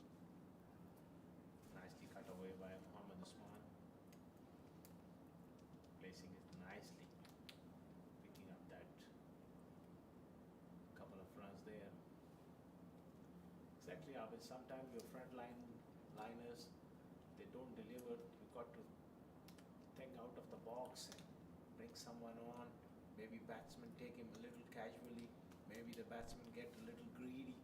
Come on, he's a part timer. I can take him on. Maybe there's lapse of concentration, slight mistake, error, and you're back in the hut. That's in the case of Salman, who was looking $1 million today. Oh yes, I think that ball just pumped out a little more, and maybe he's looking towards he'll get might a bit of a turn. Well, meanwhile, we'll come back to that. 22 gone, 127 for one.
coming to your point that it gets batter greedy when they see a part timers coming in, but I think it's the batsman who's always greedy for runs. At times, you choose a wrong delivery, just one bad shot, and you're back in the hut. Well, that's a full toss up in the air. Could be a chance. No, slightly away from Nasser Aziz. He regrets it, couldn't reach there. And look at that full toss delivery, almost gone for the catch. That's what we were talking about. The bad deliveries can at times get you wicket. Well, since Harshad has come on, things are starting to happen for Ajman. Almost back here. Oh, that one good. That's a beautiful delivery. That's a top delivery. Well, certainly Harshad is enjoying the conditions here. That's for sure. It's absolutely ripping. I think he's more of a not looking for the turn, but then he's skidding the ball around. Yeah, just like that. The ball took a little bit of an extra bounce as well. And as an spinner, you need to be very careful with the turn, the amount of the turn you purchase. 23 overs gone, 130 for one.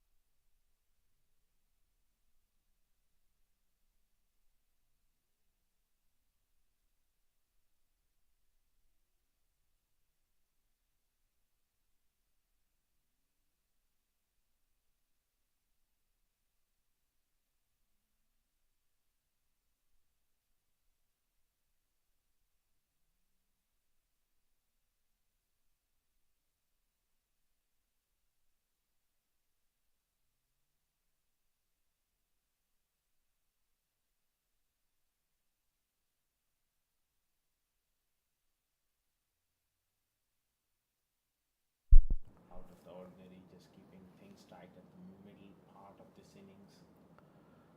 Oh, that quicker delivery. That's skidded on. Big shout and given. Yeah. That's beautifully bowled.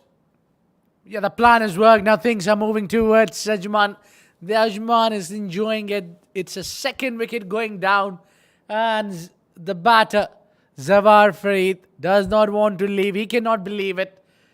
But yes, he was trapped in front, couldn't read the line. The ball skidded on, hurried on him, and he looked shell shocked. Needs to take a walk, couldn't contribute much, scoring only 3 of 9 deliveries. It's end of Zawar Farid. It's 131 for 2.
Been a great comeback now for Ajman that they have not only picked up wicket but they have managed to keep the scoreboard also quiet.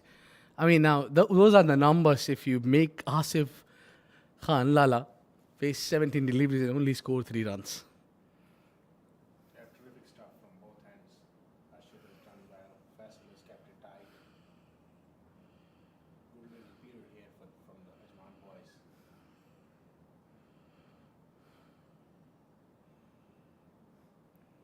Seems to be the plan is working now for Ajman. There has been late recovery, but the recovery has been fine because things have not been quite easy since the departure of the captain of Fujairah. The Fujairah captain has departed. He's not out so far, but we saw him limping around and had to be taken out of the ground on shoulders.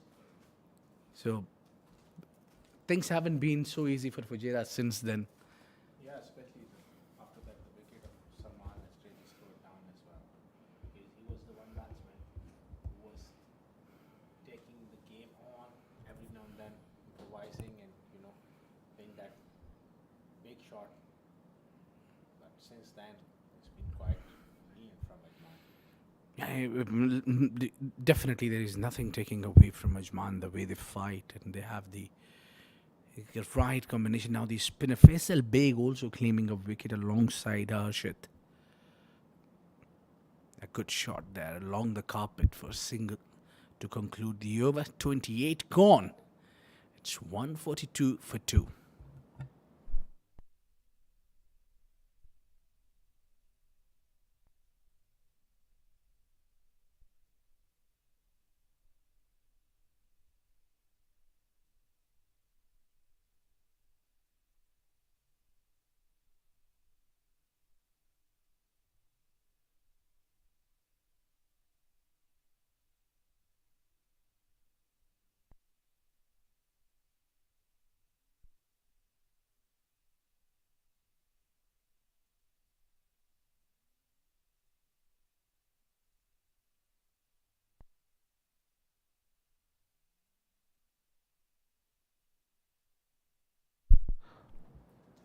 Let's play it with soft hands and get a single. Tell me something better pair than this you have ever witnessed. Muhammad Usman alongside Asif Khan. No, there's hardly better than that at the moment in domestic cricket. A left-hander with plenty of international experience and the right-hander devastating Asif Khan on the other end. They both get into their stride. I think anything is possible. Something around 300, 320 still is on the cards. Yeah, looks in hand. 300 definitely looks in hand, but it all depends how these two batters go deep. Because after this, they don't have a lot of batting to come. Because Hamdan we saw he's not out, but he's gone now. I'm not sure whether he'll be back into the game or not. And then Umair Ali Khan to come. So a lot depends on this pair, as if they target to get 300 on card. 300 uh, looks possible, yes, but for me, both these batters need to stick around. Definitely, and I think Mohammad Usman would be looking to bat through till the 50th over, taking it deep. And Asif Khan at some stage, I think it's been little unusual for him taking that much time, and he will be looking to cut loose. Well, you need to understand his point of view as well, point of perspective that he's played a lot of cricket now outside UAE in Nepal for the ACC qualifiers. So definitely the conditions do matter, and he's someone who assists the conditions and understands the game and the tactics in terms of batting abilities, and also is now a new role to come down the order, where we know the Asif Khan who usually comes up to the order when he gets those power plays as well. Will keep that chat alive. It's 29 overs gone, 146 for 2.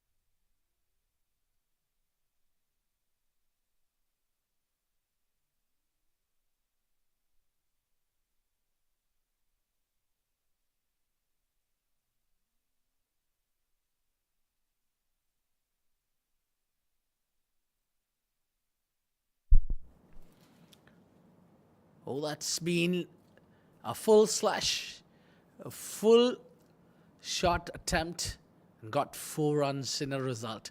Yeah, you need to play it hard. Even they just will get you boundary. Yeah, he was looking to really drive that one hard through extra cover. Gets a thickish outside edge and raced away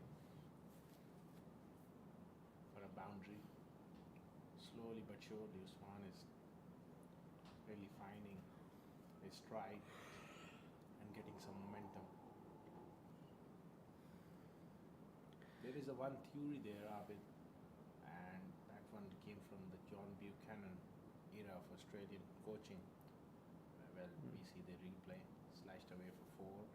That is that in a 50-over game, whatever is your score at the 30 overs mark, you can double that one. What do you think? That theory applies here? Well, yes, that's definitely applies here. But if you see the era you're talking back in there, 200 used to be a big total. So, so if you compare to modern day cricket, that's the reason we see 150 coming up. The era you're talking about, usually we used to see 100 runs or maybe 110 runs by that time. The batters used to get, as we get back to our discussion when we we're talking about only one ball being used by the bowlers.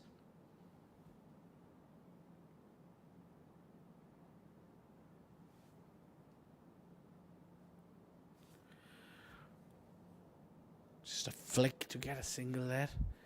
So one more delivery to go in the over for Faisal Beg, now continuing to bowl his 5 overs. Now he's desperately looking for a wicket.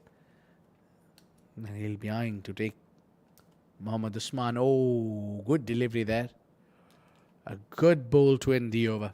Right on target. 30 gone. It's 152 for 2.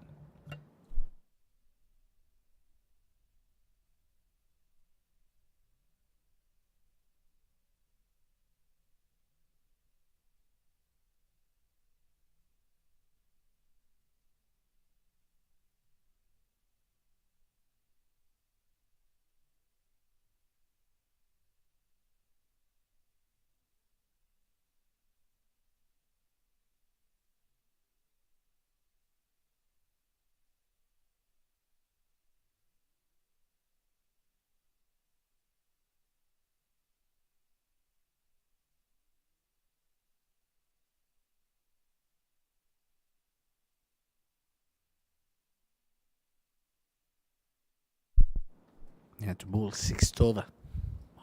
Harshit comes in from the pavilion end. And he's done well to pick up a wicket there, and he picked up the crucial wicket of Salman Khan. Was looking unstoppable. Scored 81 runs. Good firm push from the back foot. Yeah, Lala making sure he plays deep. He does not want to hurry in the process because there is a plenty of overs to go. 20 overs from here, as you mentioned, to double this up. For that matter, you need Asif Khan to be around there. Yeah, he's got the experience and the class. And he knows he's just one big shot away from really cutting it loose. Yeah, but he's very watchful. He's keeping his eyes on to the ball till right last moment before he plays his shot. So that's quite a commitment shown that he wants to drag the batting down and wants to express himself in towards the fag end of the innings. Terrific concentration as well. Focus, determination.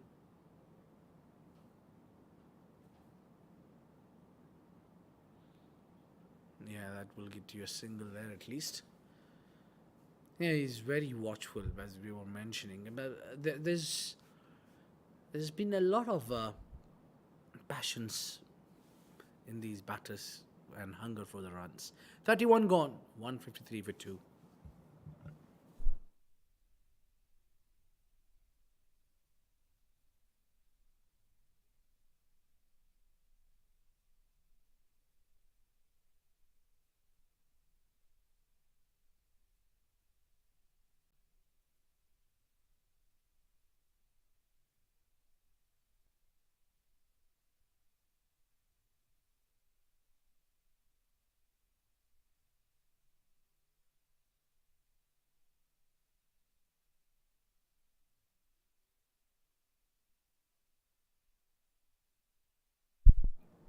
Yeah, just a driven, firm driven for a single.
Connected.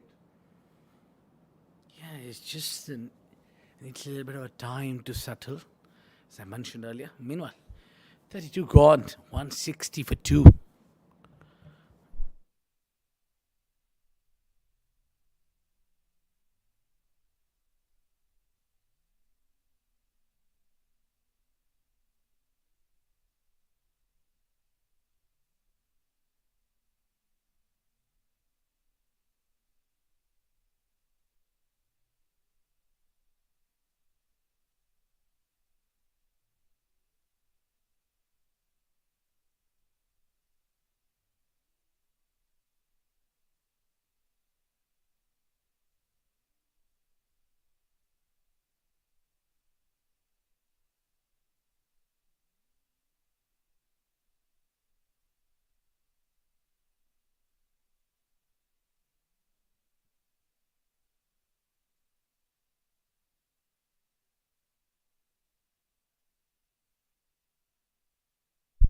Well, that takes some efforts to beat someone like Asif Khan.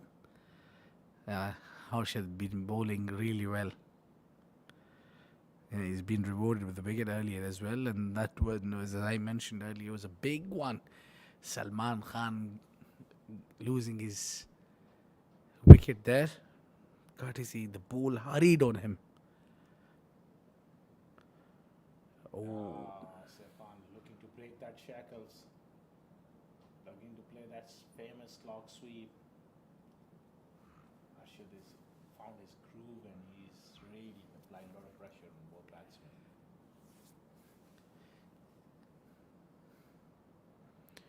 what I like the move from the captain of Ajman, Adnan Ul Mulk, that he kept the slip on for Asif Khan. No matter what big star he is, you got to play the attacking mindset.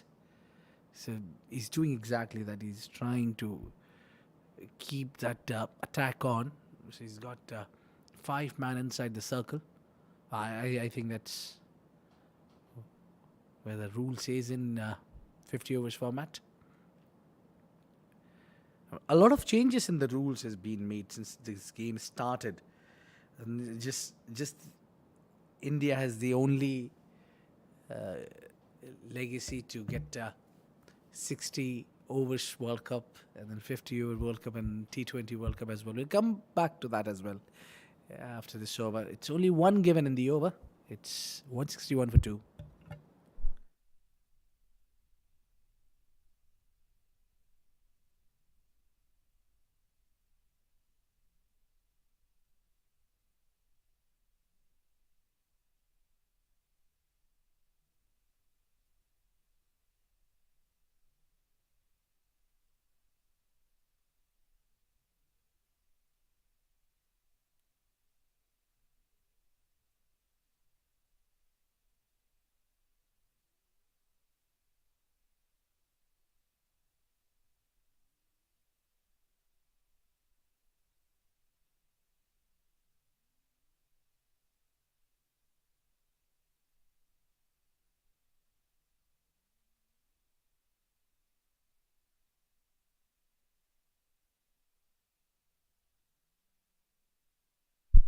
Nasser Aziz, change of end for him, and immediately is taken for some runs, some attacking approach, and hits the boundary.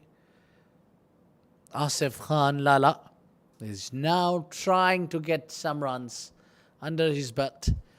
The change of end, but ball too full there, not in a lot of control. Asif Khan Lala, but moreover, he got a boundary there. Most importantly, found the gap. Oh, that's a great comeback. He has the tendency of making a comeback once he gets hit for the boundary. The next delivery, he bowls even better. So that's what he's built off. Oh, crashed into the stumps. Mighty wicket. A huge one. Not reading the line. Hint of turn. Missing the bat. Between the bat and pad, ball goes and crush into the timber. Look at that. The castle is being disturbed, and the big man, the experienced man, is overjoyed to pick up a big wicket. It's Nasser Aziz that Don strikes. Wicket number 3 walks out in the shape of Asif Khan Lala. He batted well but couldn't contribute much for the team. It's a breakthrough which was much needed for Ajman. It's 165 for 3 Fujairah.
Very watchful there. I think Fujairah got a plenty of all-rounder options. If you keep Harry Barwal, I know that he can also bat a bit. But if you see Umair Ali Khan, who's a fine all-rounder, if not great, definitely one of the greats in UAE domestic. And they got Zawar Farid, now Shehbaz Ali, perfect find. That concludes the over. Over number 34 gone.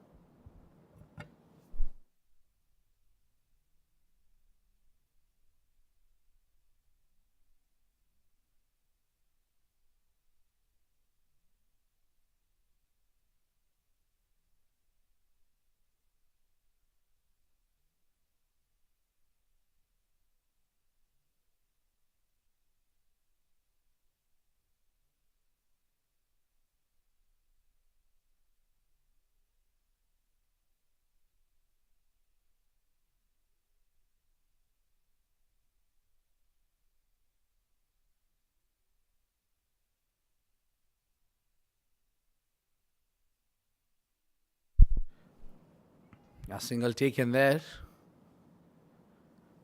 And that single will bring Shahbaz on strike. Yeah, he must be looking to get off the mark. First thing first. That's more important. You have to get off the mark. I'll be facing for the first time Harshit, who's bowled extremely well, just given 17 in his 7 overs, or more than 7 overs. Yeah, look at that. Still able to get that extra bounce.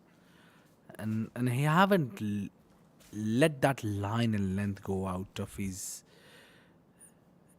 reach. He's every time tried to keep the line and length tight. And he's not shy away from bowling short deliveries as well, because that's where he got the first wicket. I think he's got that sort of action where he puts lots of revs on the ball and he just hits the surface hard. He just is not that sort of spinner who really loops it up in the air and relies on the rev for the spin. He just bowls into the surface, bit like you see Ravindra Jadeja. And if there's something off the track, he becomes deadly. Oh, definitely. They just need a little bit of assist. Look at that now. The ball straightening up, and a great piece of bowling there from Harshit. He's been bowling well. Haven't given much of a runs. Economically, if you see that only 19 runs out of 8 overs, that's a perfect example how to keep the scoreboard quiet. If you don't pick a wicket, I don't mind, but if you don't give away a lot of runs, what happens is your other partner gets the benefit. Exactly. Spot on there from Abid. Keeping things tight is the next best things if you're not picking up wickets. Indeed. 35 overs gone. It's 169 for 3 Fujairah.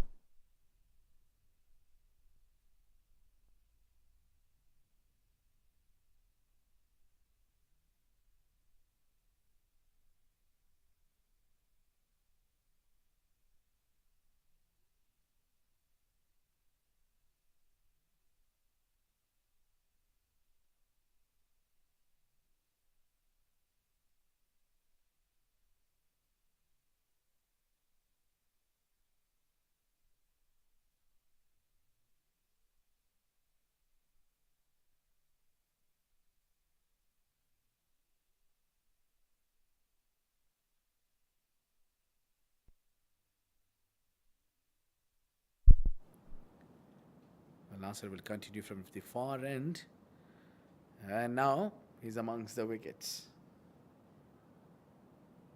He's definitely getting the ball to spin. And what a wicket he's picked up. Asif Khan. Be a really, really big wicket here. In this context of the game, the way he dismissed him, he set him up, gone through the gate. Shibas using his feet, that's brilliant footwork.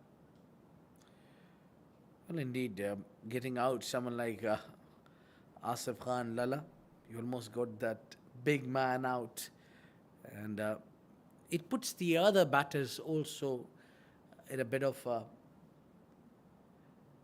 do you call difficulties, and in a situation where you're not able to score runs freely because you see a huge wicket is gone back. It's a quite bit of a setback for the remainers to come.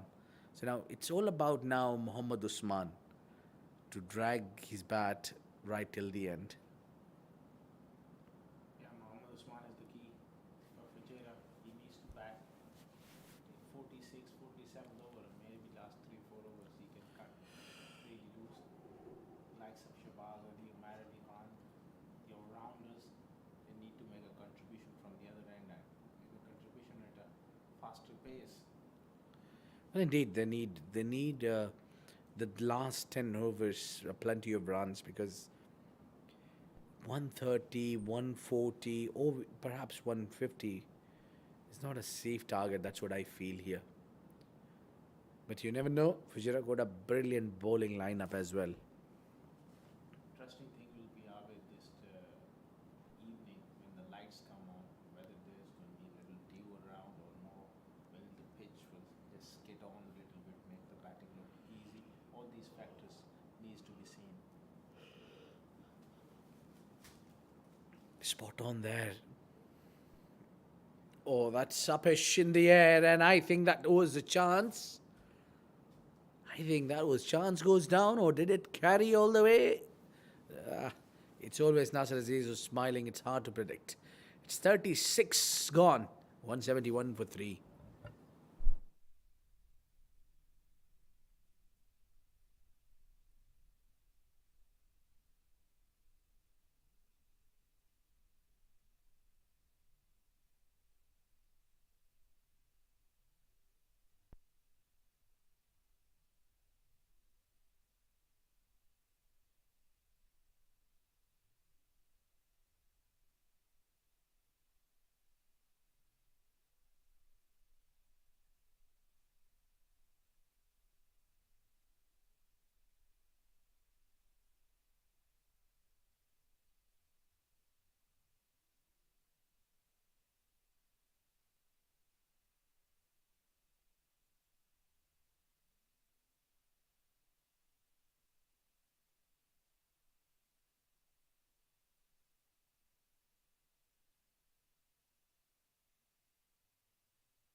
Strike there, looking to drive, and it went through the gate for a couple of buys.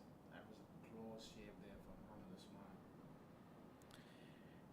Yeah, they'll be looking for a partnership here, which is key in the longer format to have a solid partnership. I think now we were expecting Asif Khan to stick around with Muhammad Usman, but now he's gone, so there'll be heavy burden on Muhammad Shehbaz Ali, pardon me.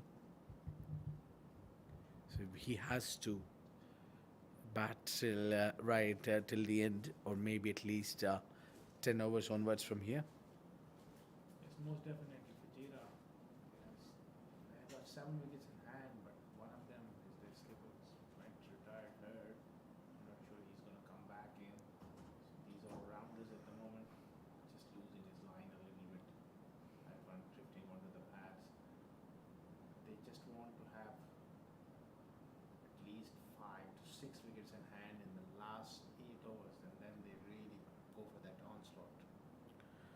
Well, true. That's how the game is. That what we were talking about. 150. They got 150 in 30 overs. We were expecting to see 300, but now, if they continue in a similar fashion, 300 looks a distance from here.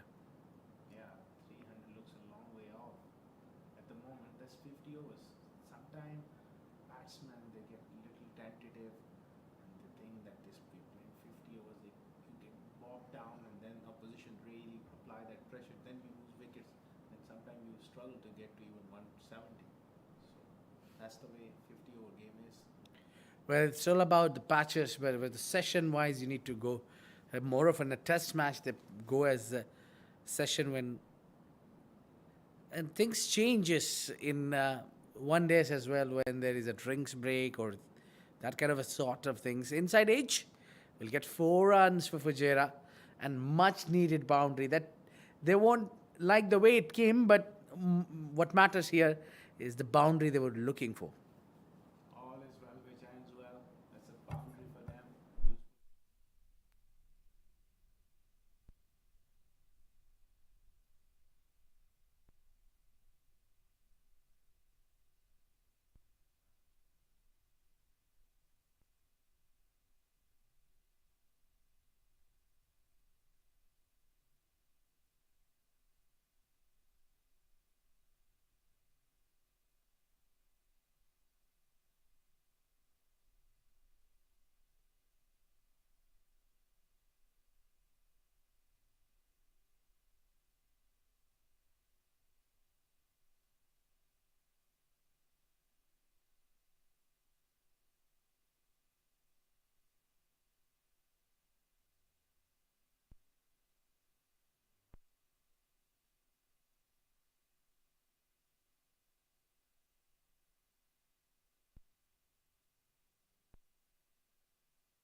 Faisal was given a little bit of a break and he comes back into the attack now. Up his shot straight away for a single.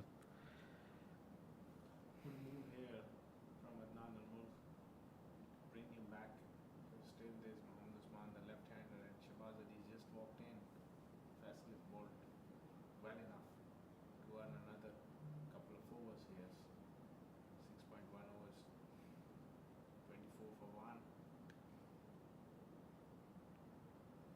Quite a bit of a tentative there, Shehbaz. It's been not the kind of surface we were expecting a day on when the fast bowlers were bowling early in the day. The surface was hard and the runs were coming quite easily, but things have been a little difficult here since the day has progressed. Now, 37 and a half overs are a lot to change the conditions here. Oh, just close to that fielder, and that ball will go all the way for 4 runs. That was a chance.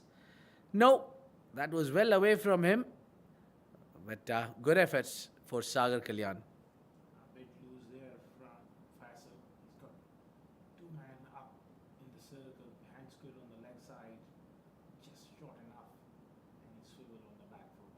Shabaz is strong there, picks up a boundary. That one wrapped on the pads. He was sitting back on the back foot. Another one goes in the similar fashion from Faisal Beg. Early on it was Zawar Fareed, now it's Shabaz Ali. Well. Faisal Beg gets a second wicket. He's got that skid on his deliveries where he the ball hurries onto the bat. Shehbaz Ali couldn't contribute and will be walking back towards the dugout. Smashed 4 and the next delivery got out. What a comeback by the bowler. Faisal Beg, absolutely brilliant.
Quite shocked to see that Fujairah, the way they started, and we were talking about 300s, and I think if you keep Salman in there, and we were maybe talking plus 300, that's where, but things have changed. It's all about rhythm and momentum, the game of cricket. The more you get into the game and a groove, the better you perform. Once that momentum breaks, then you lose wickets there. End of the over, and still the game is on.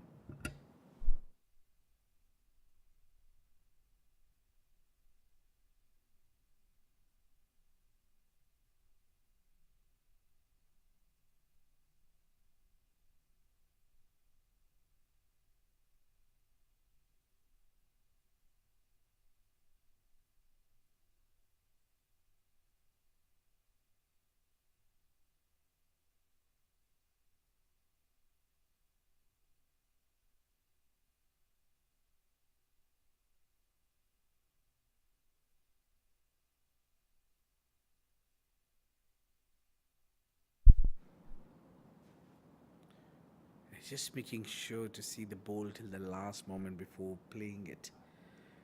Got a good temperament, you must admit. Someone like Muhammad Usman, who's sticking around right now. We're talking about him being there and have faced 50 deliveries almost. So that takes a lot of efforts. Yeah, a lot of experience, batting for long period of time is, art. That art comes with age and experience, playing loads and loads of cricket. So he's knows the game inside out. He's taking it deep. He knows that there's going to be plenty of runs in the back end. Last 5 overs, he can really accelerate. Yeah, he likes to take on the fast bowlers. That what I think because what I have seen him, especially the pull shot he plays, that is so pleasing to eye. You don't see a left-hander executing that pull shot better than him in, I think, in an association world at least. Yeah, very fine player, very correct player. He doesn't do those funky things every now and then again. Players look to reverse sweep, those sort of things. He's pretty much copybook, a real solid middle order batsman. For that matter, you see the great Mike Hussey or a Bevan in that middle order. He's that kind of player and a big match player as well for UAE. What a player! Michael Bevan. I mean, used to be. I mean, class definitely a favorite player of mine. What a great finisher of the game. You could have ever asked for. Australia has been so lucky, especially in that era when the Steve Vaughan, Mark Waugh, and we talk about Michael Bevan. We haven't spoken much about his abilities and what he got for the team Australia over the years. I think nothing taking away from Ricky Ponting. He led the team for a number of years, but I think it was the brothers, Mark brothers, who did well to keep that team. Well, it's end of 39, 194 for 4.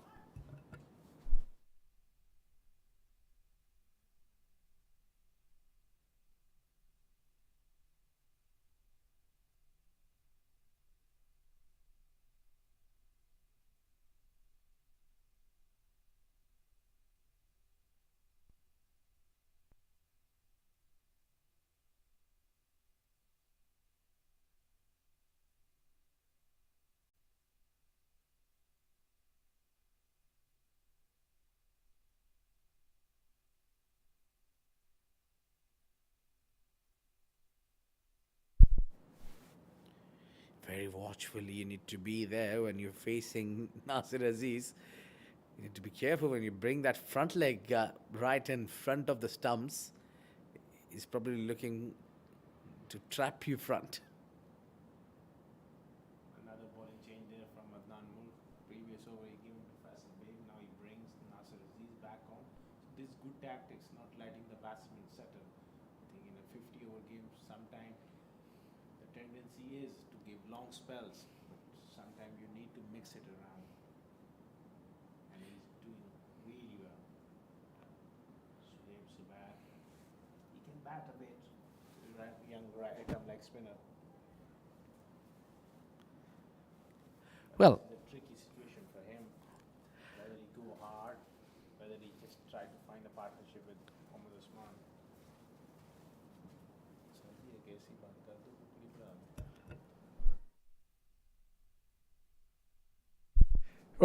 well, it's all happening here. A drama there.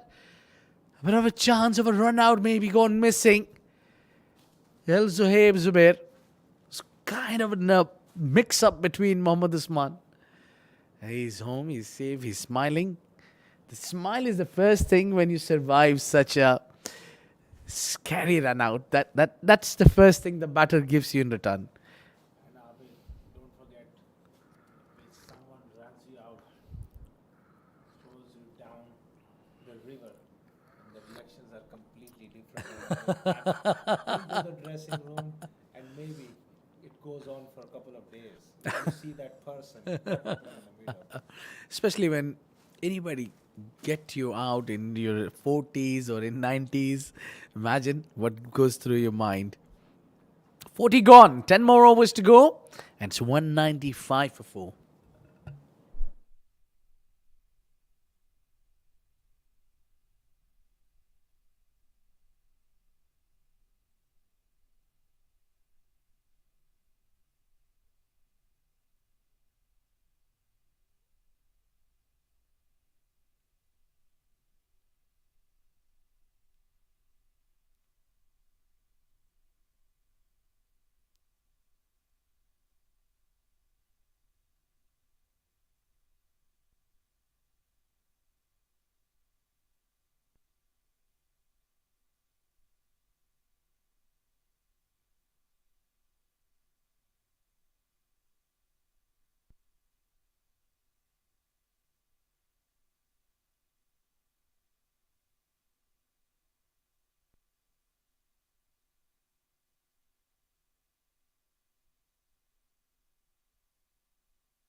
Well, Ajman comes back for his second spell. It was a bit expensive. It was taken on by Salman, especially in his opening spell. Not up to his usual standards. He's got a big spell here. Still 5 overs left of him. Well, what I'm looking into this tournament is keeping my eyes on to that approach of a captain. Now it's been almost more than 30 overs been bowled by spinners only. So that's quite an evident this wicket helps the spinners, not the fast bowlers much. So the fast bowlers only will get the luxury of that new ball. Well, they if they pick up wicket and give you breakthrough, but the spinners has a key role to play. Absolutely. Particularly in Asia, for that matter, even if you see the international games, game has been dominated and slowed down by spinners. The scoring rate, because all the best players in the world, even they like pace on the ball. These modern day players, when the ball is coming onto the bat and it's easy to time. You take the pace off, slow it down, it becomes much harder. Yeah, especially the fast bowlers clicking 150 nowadays. And I'm just wondering, what would you see if a bowler is bowling you at 150? I mean, you hardly see the ball, how you're supposed to smash it out. But it's really the practice, the determination, the perfection. And we talk about perfection. There you go. Mohammad Usman strucks a boundary and gets into the 40s. What a shot. Terrific footwork. Just a small press forward and then rock back using the depth of the crease, finding the gap to extra. 200 up for Fujairah. 202 for 4. That's a solid platform if they can finish strong here in the last 9 overs and a bit. I think they will be now more comfortable when they got over 200. It's phase you need to build the innings by phases. So 40 overs, you get 200. Now look for the last 8 overs. Perhaps now they got 9, but they need to get at least 80 to 90 runs more. It's 41 gone, 2 or 2 for 8 for 4.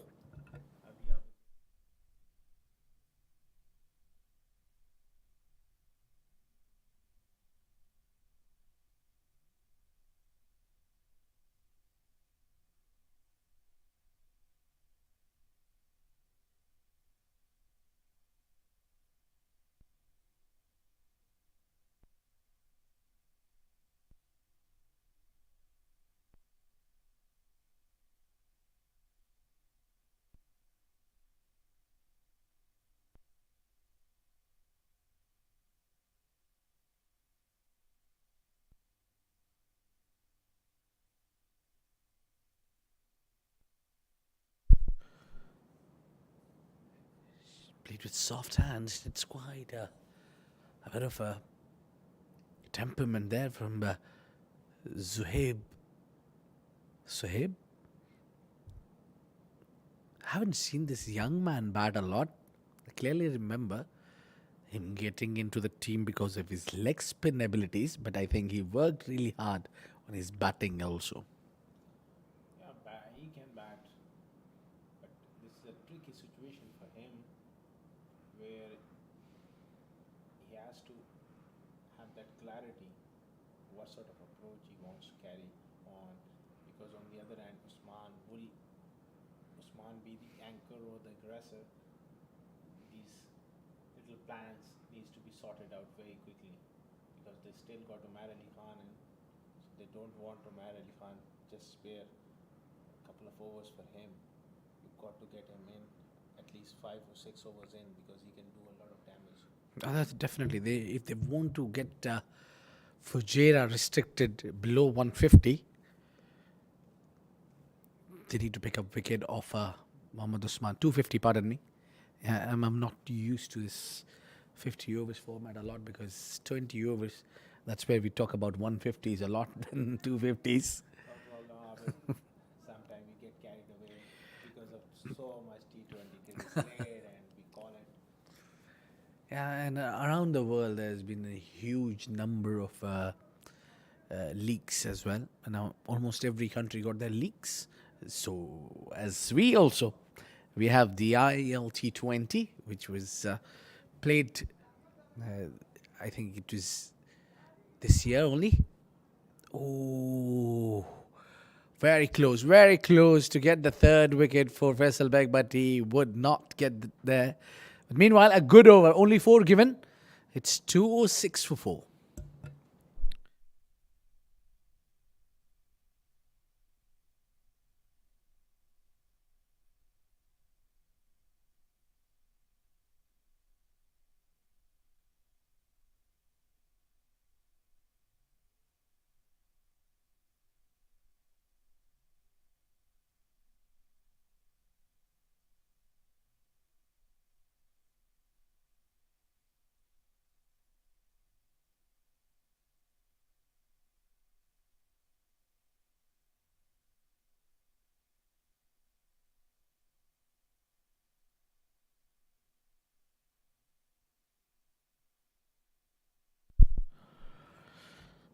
8 overs more to go.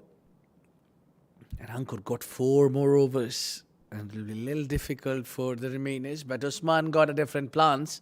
He swept that one well and run hard for 2 runs. Quite a bit of a big ground that we've been talking about, more than 65 meters boundaries here. Especially, I think that part of the ground has a little more capacity, more than maybe 65. So, so you need to run hard between the wicket when you have a big ground. Big ground, big pockets, square of the wicket. As I was speaking to the ground man, the head curator here, Nazir Ahmed, told me that side is 68 because he moved the pitch slightly towards the other side. So for Usman right now, it's a 68 meter, 69 meter hit towards that square leg deep mid wicket area. Well, I'm glad my eyes are still helping me out to sort that out. That ground part is little bigger than the usual part of the ground. Well, that swept and straight to that fielder. Zane will pick that up, but that will not uh, stop the batters from picking up 2 runs. Now, this is what we were talking about. Even our coaches back in the days, even the captains used to say, um, uh, when we see big ground, I mean, the first thing comes to your mind that how we'll hit the boundaries. And then the coaches comes up with a different plan. Run hard between the wicket. That really makes sense.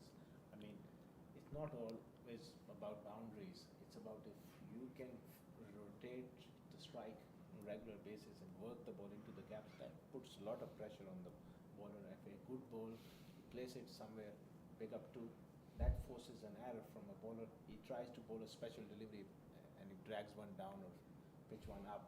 That's where your boundaries come.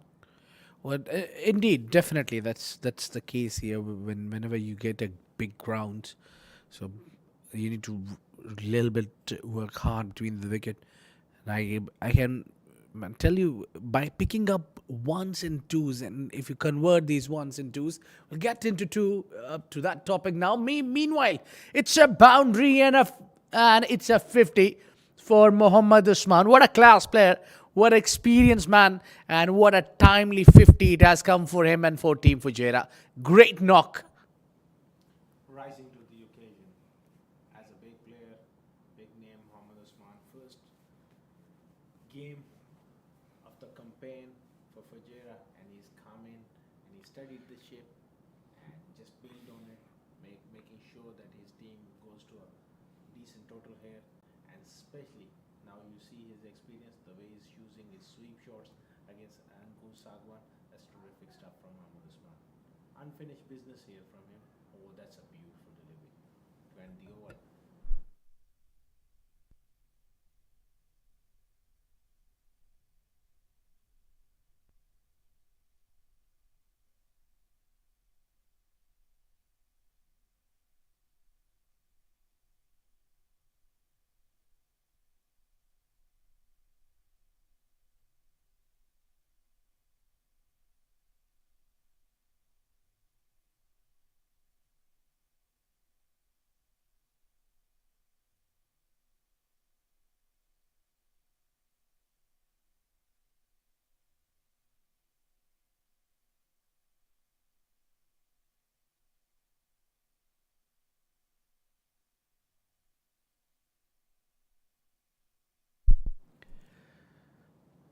Well, that's high up in the air, and maybe a chance field underneath, and puts it down.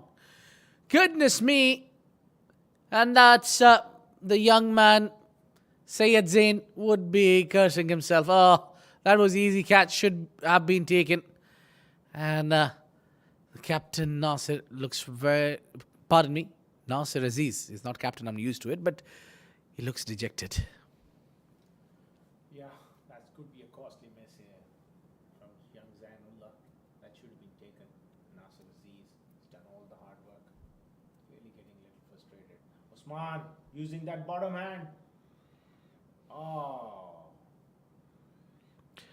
I think that hardly carried, but Nasir must be wondering what else I need to do to pick up wickets here. He almost got 2 wickets in 2 deliveries, but both the time it was put down. I think the last one was hard. Maybe did not carry, but I think the first one was easy catch. Yeah, opportunities created. That's beautifully bowled, and Rahul Chopra goes up. That looks close. Well, the finger goes up. That's out. Shocking. Well. Nasir Aziz wanted a wicket. He earned this wicket for himself. What a great gloves work from Rahul Chopra. He sensed the batter is slightly out of the crease and got the bails off, and a breakthrough for Team Ajman. It's Fujairah who's tumbling down towards the end. It's 5 wickets down for 217.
spin there.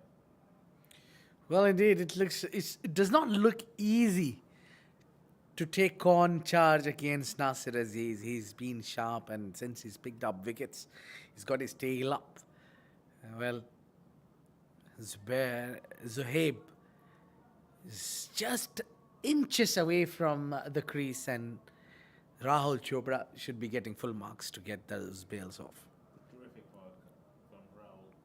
Very agile behind the stumps. Beautifully cut away by Usman. Doesn't find the gap. He'll be bowling his last final delivery of his spell, and he must be looking for a wicket. Let me tell you that. If he gets a wicket and a big one of Mohammad Usman, they are in the business. Beautifully ball. And a top spell from Nasir Aziz.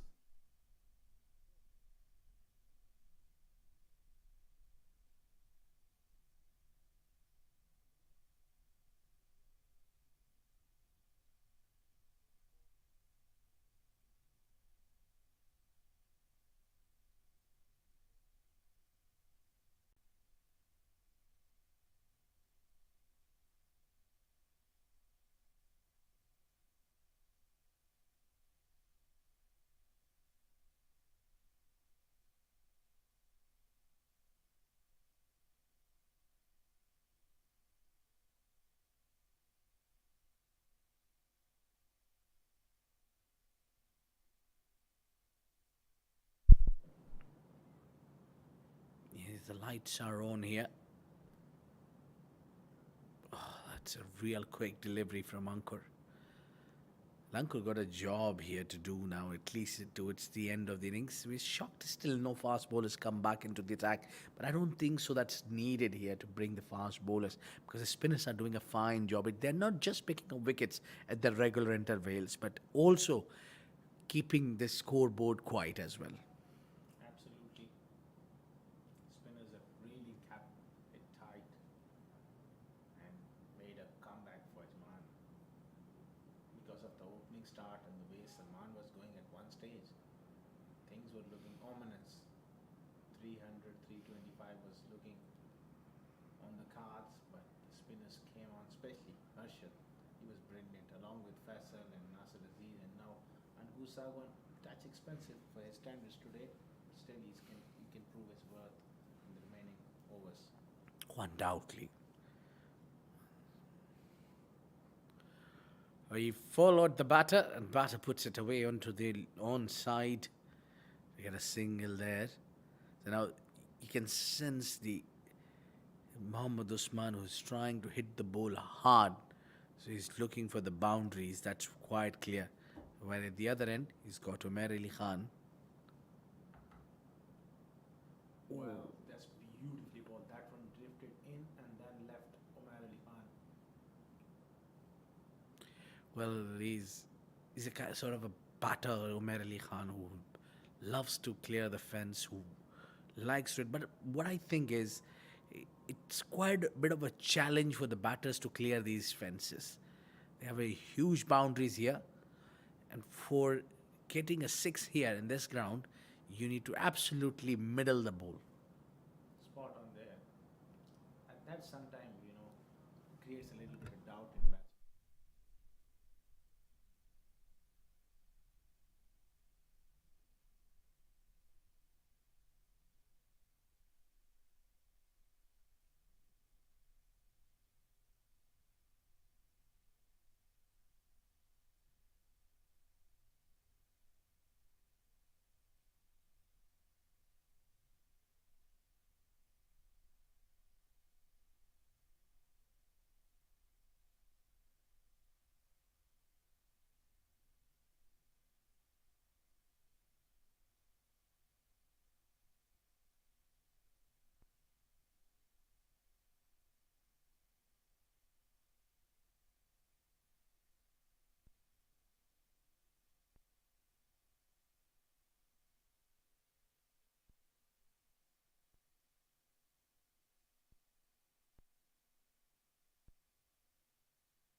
The fast bowlers back into the attack, started with that slower one, which did not obviously bounce much and shock the batter. Well, as I was saying earlier, it will be quite difficult for the batters to bat under the lights. So Ajman needs to generate the partnership in terms of chasing score. I see maybe over 250 runs being scored here, but let me tell you is that 250 will also take a lot of efforts to score here. Of course, 50 overs, 300 balls, 300 legal balls, a long, long way. And it's a lot of time. So, a lot of mental strength, concentration, discipline is required to restrict or chase that total. Well, indeed, that's what you need, and especially you need a good opening partnership. Those first power play 10 overs need to be capitalized pretty well. I think what I see from my point of view, there is a heavy burden on the openers. Openers have a big job to do. That's a waiver delivery down the leg side. It's called wide. Lights have taken full effect here at Malek Stadium. It's a picturesque ground, beautiful atmosphere. Get it. Lovely facilities as well. I mean, at least we got a brilliant com box as well, which and then there's the VIPs suites there, and then I mean, you got a perfect place to come and play cricket.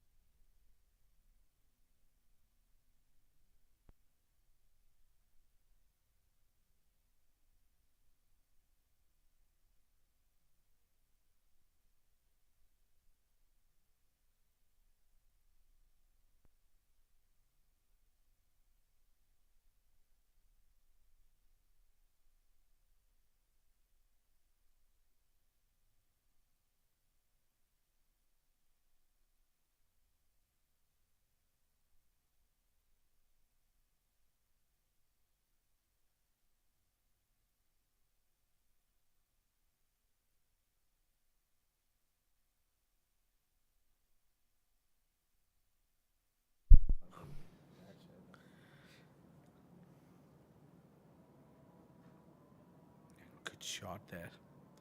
Oh, misfield. That will run at least a couple of more runs, but no, they'll only take two. And Mohammad Usman will keep the strike. Maybe the idea is to give a lot of strike to Mohammad Usman, who's finding it quite easy to middle the bowl rather than Umair Ali Khan, who's just arrived and faced only five deliveries.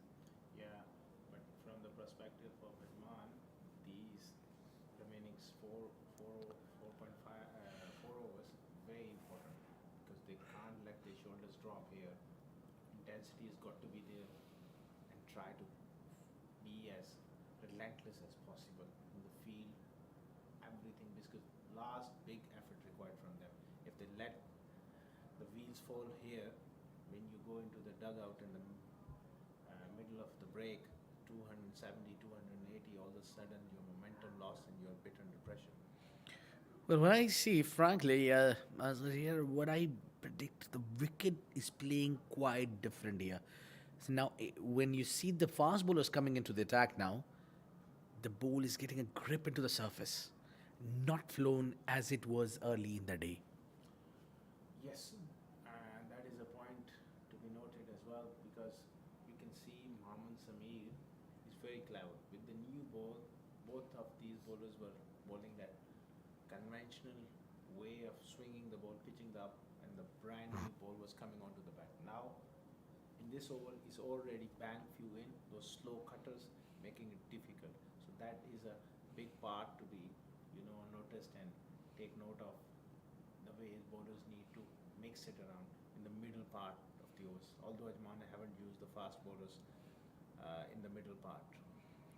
Yeah, I think they missed the plot there. They should have bowled a few overs from the fast bowlers just to break that timing or disturb the timing of the batters. You just cannot allow the batters to settle with one pace. You need to use your fast bowlers. But this is where the captaincy comes into the play. The captain has a lot of roles.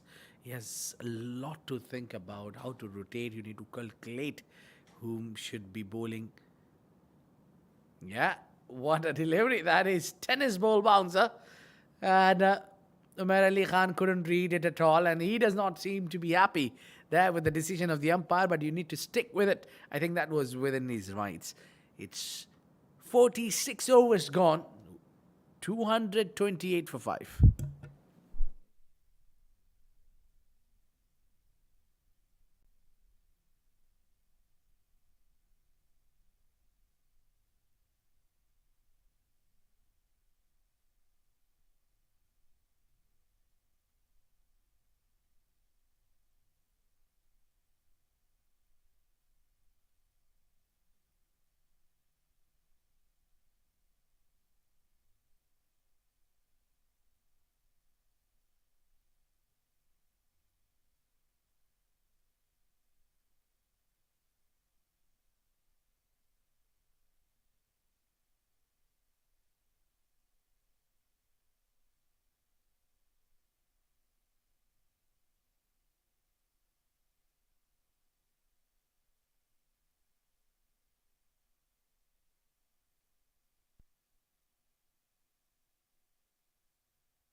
Cuts it away, straight to the fielder. Oh, picks up. Umair looks in trouble. No, he's back.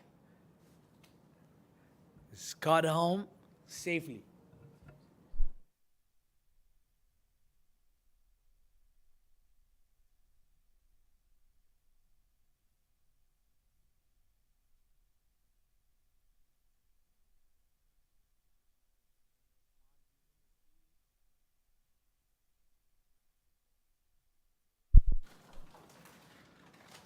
Once again, really struck there from the fielder.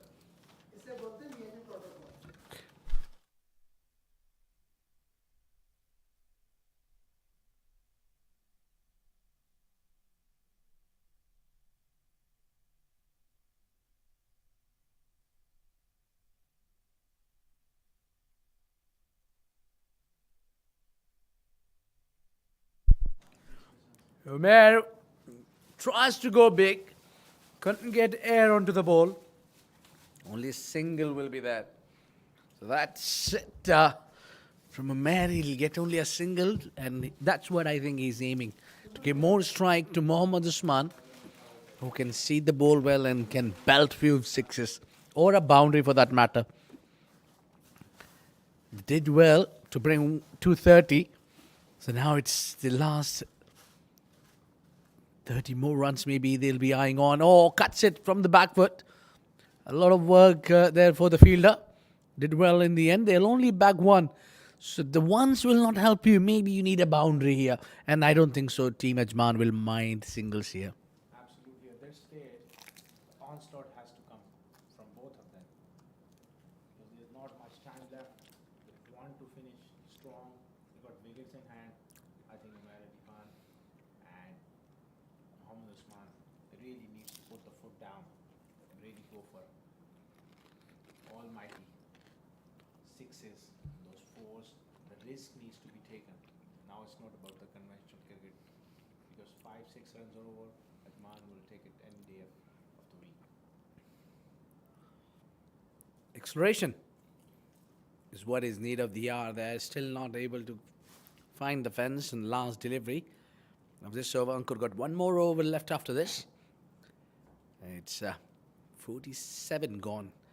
2-3-3 for 5.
Three more overs to go in this first innings. So that was asking for the punishment. That was really nothing delivery. Gone for all money. No ball called by the umpire. Welcome to the drama world. Towards the fag end of the innings. Well, that's favored from Mohammad Sameer. Down the leg side, he was going for the Yorker. Maybe there is little dew coming in, just slipping out of his hand. That could be a problem later on tonight. I think it's Team Ajman who will love to have the dew here because they'll be going to bat now under the lights. The way it was blowing across the ground, I thought there might not be as much dew. Oh, perfect delivery. That was a free hit. Sameer has different sort of deliveries up her sleeve, especially that slower bouncer was a good Yorker. He's a perfect bowler to have at the death overs. Needs to really finish strong here. Potentially he could bowl this, even the 50th over as well. Yeah, I think Ankur Sangwan will bowl from the other end. The penultimate over will be bowled by Mohammad Sameer, the penultimate over. From here onwards, if all goes well. But I think now it seems to be 260 looks on card because of that loosener reel that Sameer provided down the leg side. Costed 5 runs, and 5 runs matters a lot. 260, 265 would be a very good total, considering the conditions, especially if the dew doesn't come around. Spinners will come in handy because after 50 overs, as you can see, look at the surface on your screen. There's quite a bit of wear and tear already. Yeah, I mean, this part of the country, in Ajman, especially in the night, there's heavy dew all the time, especially when the summers are kicking in. So maybe we expect the dew come in and to spoil the party for Fujairah. It's the spinners who does not enjoy it. Even for that matter, the fast bowlers struggle. But for that matter, first thing first, you need to bat well. Despite the conditions and the dew, that yes, that might assist you. But runs on the board always, plays a big part. Psychological thing, chasing a big score, access of 260, 270. It's going to take some chasing.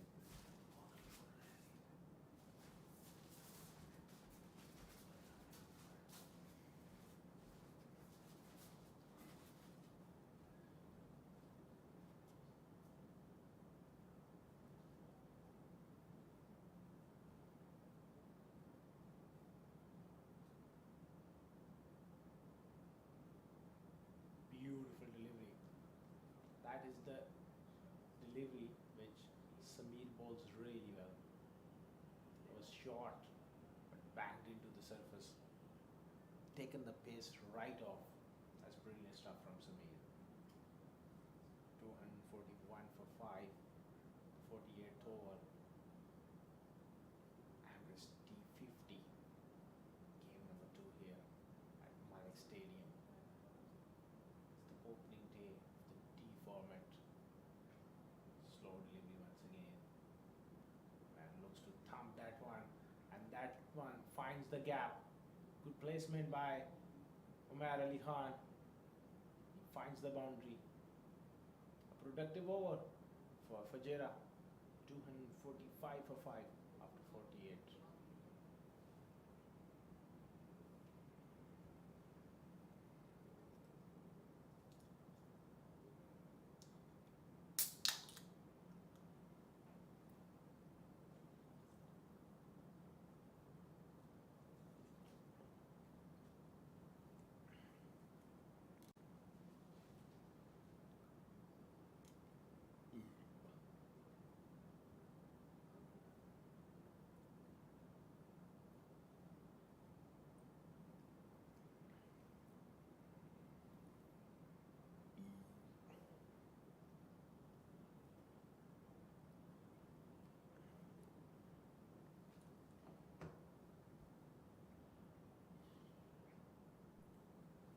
Ankur Sagwan is continuing.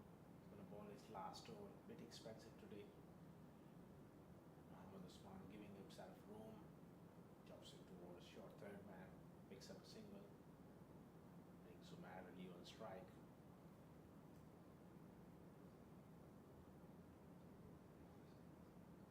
Beautiful conditions here. Beautiful evening here at Malek Stadium, Ajman.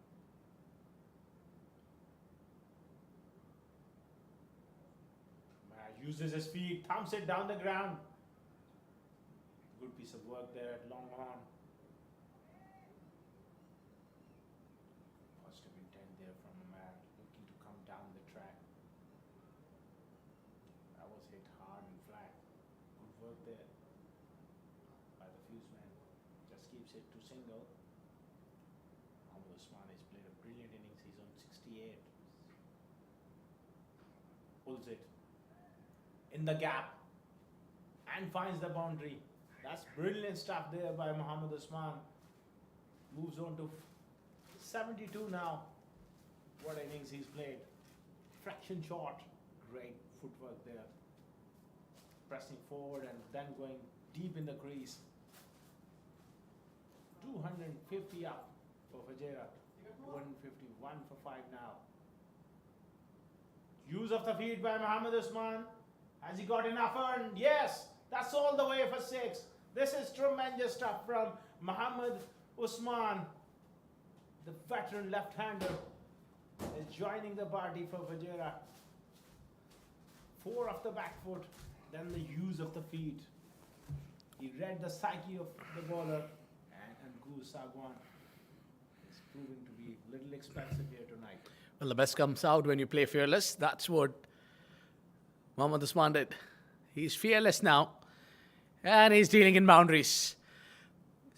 10 runs of 2 deliveries, and before that there was 4 as well. So 14 runs he's got of the last 3 deliveries only. So yet, big over in process. Now they're looking good. Fujairah got what they were looking for. Yeah, 261. Well, Usman is on to 82. Oh, quicker delivery beater. End of a very expensive spell comes to an end. 9 for 70 for Ankur Sagwan, which is a bit too much for his standards.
The fast bowler to bowl the final over.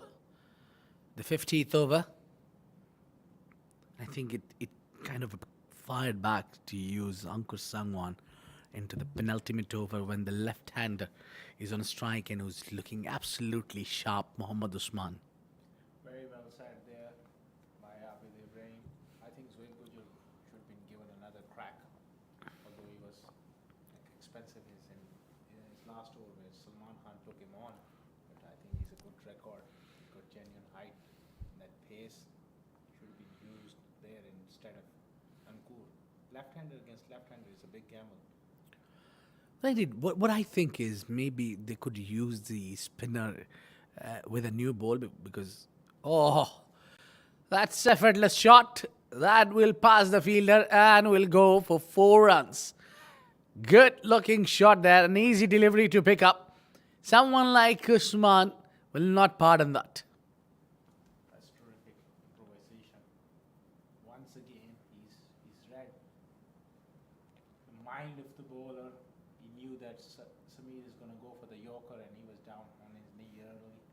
Just helped it over fine leg for a boundary. 86, 14 short of 100. Still, it's possible. Well, now you're making all of us excited. Well, now it seems to be the 100 is a distance for Mohammad Usman. But I would really wanted to see him scoring 100. The way he batted the entire inning, he's dragged his bat right till the end. I think on the back of his innings, Fujairah has been able to get to a very good total. Salman has played well, but in that middle where the wickets tumbled around him, he was the one man who's batted right through till the 50th over. Well, indeed. He's done well. Slow bouncer. That's been the case. Umair Ali Khan not picking up the pace from the bowler. Mohammad Samir has been consistent with those slow ones, mixing the pace pretty well. That's brilliant from Samir. It's hard to pick that his bouncer. He really bowls it really well. I've seen him in the past as well, the back end of the innings. And whenever the bowler bowls these kind of deliveries, I think it started from Nathan Bracken from Australian, who used to bring this slower, and the faster deliveries. That one, a quick one and quick hand onto it. That could be easy for Umair to miss those slower ones and shorter one, but not Mohammad Usman, who loves to face this back of the line deliveries, and he's given one a treatment, and he moves to 91, but only final delivery to go in the inning. Well, the way Mohammad Usman is playing, he's all set. He can bat all night here. The way he established himself on the crease, and it's absolutely brilliant. It's going to be unfortunate to not see him get to 100, but he's played his part. He's got his team to 272 for 5. Final delivery of the innings coming up. He hits it hard, straight to long on. That only will be a 192 not out, unbeaten innings from Mohammad Usman. What you say, Abid? Brilliant knock. But this is one of the better knocks that I've seen out of him. He always comes in when the team is in crisis. He came in, he was stood tall against the odd, against the good quality spin bowling. He kept his head cool and delivered on the night. What a game this has been so far, where the team Fujairah been able to recover from that collapse and posted a good total on board of 274 runs target, which will not be easy to chase down. Yes, 250 might be a case where you can sense that it would be an easy chase, but for 270 plus, you really need to bat well. You need to pick your battle well. You need to pick your shots well. You need to bat deep. You need someone like Mohammad Usman to play the game like Mohammad Usman did for Fujairah. What a brilliant it has been. The knock from Mohammad Usman, top scorer, scoring 92 runs. And let's not forget the contribution of Salman Khan, who scored 81 runs. He's brilliant also, given the start what it needed for Fujairah and right towards the end. Now, when the inning ended, the recovery has been so great by the pair right till the end. Umair Ali Khan, alongside Mohammad Usman, gave him equal opportunities to score runs. That's how the things have started. The highlights of the day were Hamdan Tahir, the captain, and Salman Khan came to bat together as an opener, and then Salman Khan was taking the bowlers for charge. The runs were flowing. Though that was the over where they given 20 runs, where Salman was smashing the bowlers and taking charge. The spinners came on, and this was the dismiss of Salman Khan, and things have been quite difficult from here. There was a couple of wickets going trapped in front, Zawar Farid to depart, and then Usman coming in and then staying along the crease, knowing that the runs will come. All he had to do is stick right till the end. He kept on rotating the strike, played few good shots inside out, and found the boundaries at the regular interval. But he got a credit. You need to give him credit the way he built this inning entirely. He got a partner like Asif Khan who got dismissed on a great delivery from Nasir Aziz, and then it was no look back for Muhammad Usman, who kept and took the charge in his hand and dragged his bat right till the end, kept on scoring runs every here and there. That was a drop catch, and since there, that was a very costly drop, let me tell you.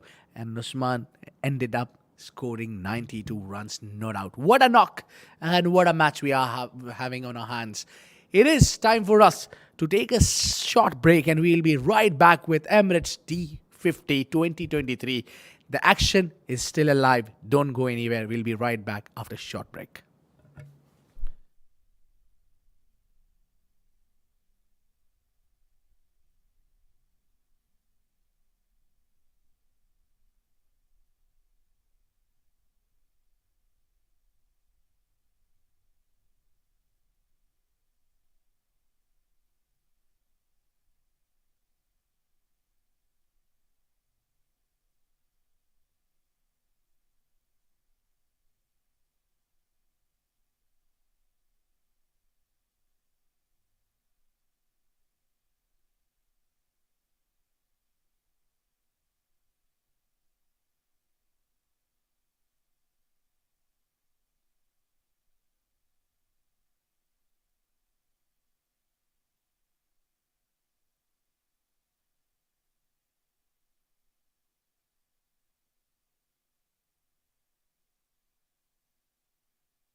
live here for Emirates D50 2023, an exciting tournament of 50 overs play where we have seen Fujairah batting first after winning the toss and posted a decent total of 274. That's what the target is for Ajman. They need to score at least good partnership of the opening will take them par, and maybe they will look for the win here because maybe a little bit of a dew will assist them. But so far, there haven't been a heavy dew, nothing.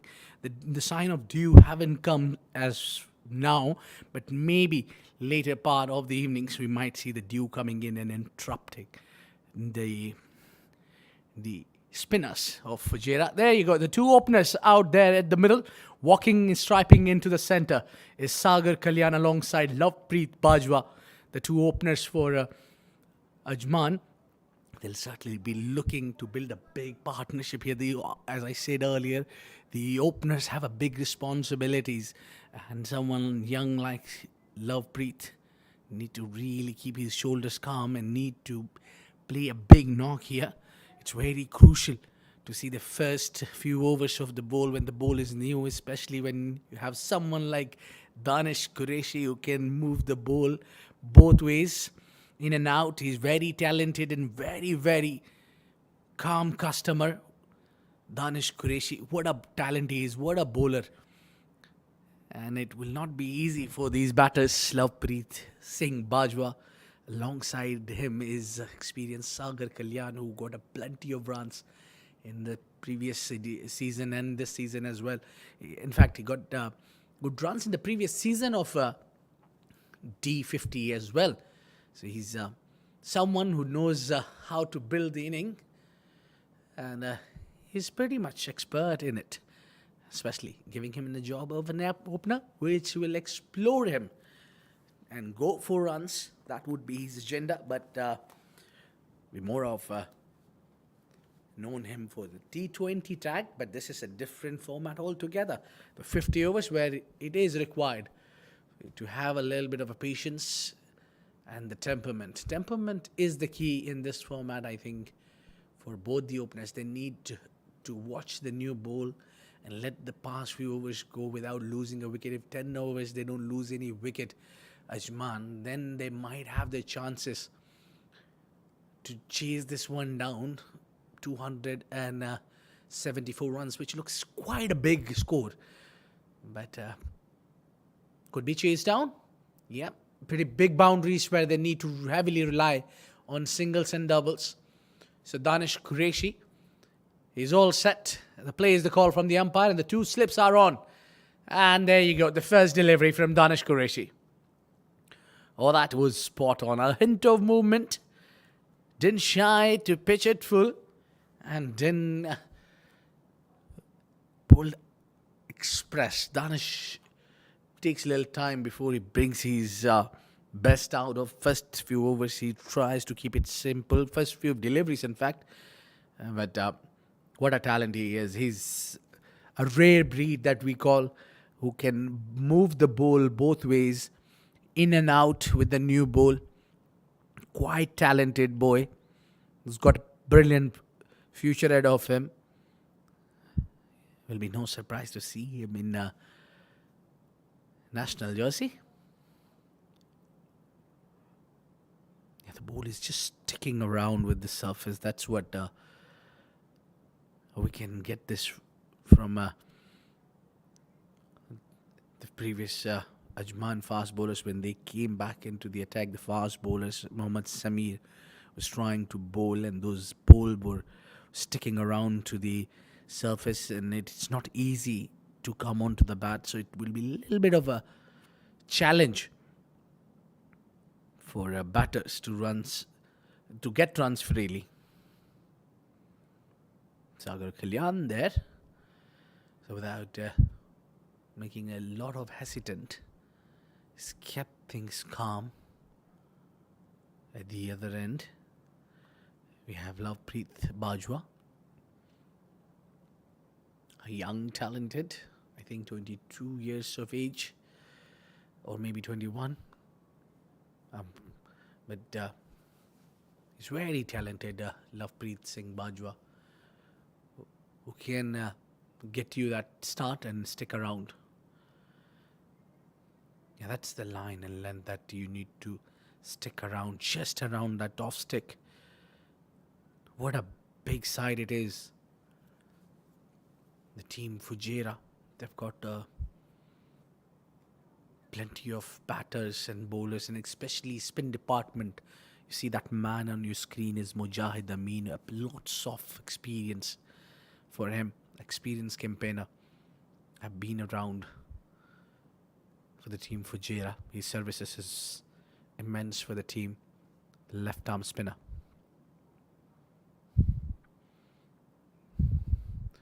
Sticking to the same line. What a piece of fielding there. Excellent work. And kept to charge. Yes, it was Harry Barwal. Another left arm spinner that we're talking about is kind of a spin department that we've been mentioning about of Fujairah, where you'll see these two left arm spinners will take a major role, as this wicket is also helping the spinners. Harry Barwal, a wicket taker. Nidanish not being very quick, just a gentle pace, relies a little bit of on a movement. All these 6 deliveries, he's been using those out swingers, no in swingers so far. But that concludes the over. A successful one for Fujairah.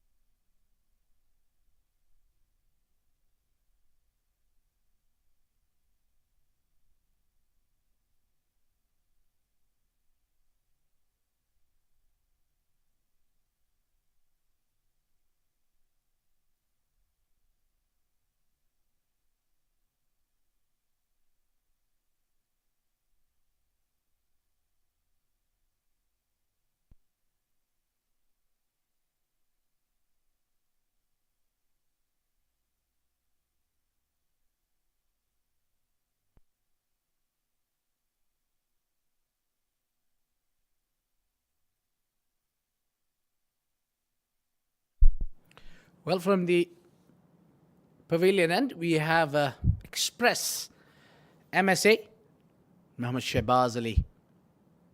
Yeah, he does not look pacey, but he is a lot quicker than he look. Perfect delivery to start with. He's hunting for the pads. Just a firm push, and there she goes. Ball goes. And that's first boundary from the willow of Lovepreet. Just timed it beautifully into the perfection to go and get a boundary for Team Ajman. Lovepreet, Sagar Kalyan, whereas at the other end, haven't opened his account. He's a senior partner here in Malek Stadium. What a great facilities in the ground we have. And we have a good match in our hands as well. Just a perfect target where we'll have a fight on. There'll be definitely a challenge ahead for Team Ajman. It will not be easy to chase down this 274. It will take a little bit of a hassle, a little bit of a challenge for the batters, because they have got to face likes of Shehbaz Ali, Danish Qureshi, Mujahid Amin, Harry Barwal, Umair Ali Khan. There's been plenty of bowling options for Captain Hamdan Tahir.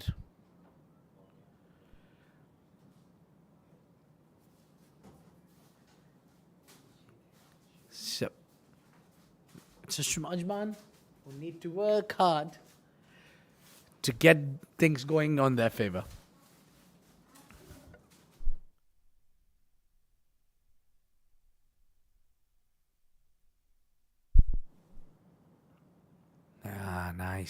Nicely played. That was a quick delivery. Bajwa is keeping things calm. He has got the boundary on a very first delivery, and since then, He kept things quiet in this over. Shahbaz going for a boundary on a first delivery, and then dot and two has a wicket taking ability for Shahbaz Ali. We know that he's kind of a bowler who hunts for the wickets. Yeah, good line and length there. He's relying a lot on the in-swinging deliveries where he's angling it in. Especially with the new ball, he'll be very handy, Shehbaz Ali. As a sixth bowling option, they've got Zawar Farid. Yeah, Zawar Farid, if it's his day, he'll not allow the batters to score freely. He's a smart cookie when it comes to the bowling. He's a good find.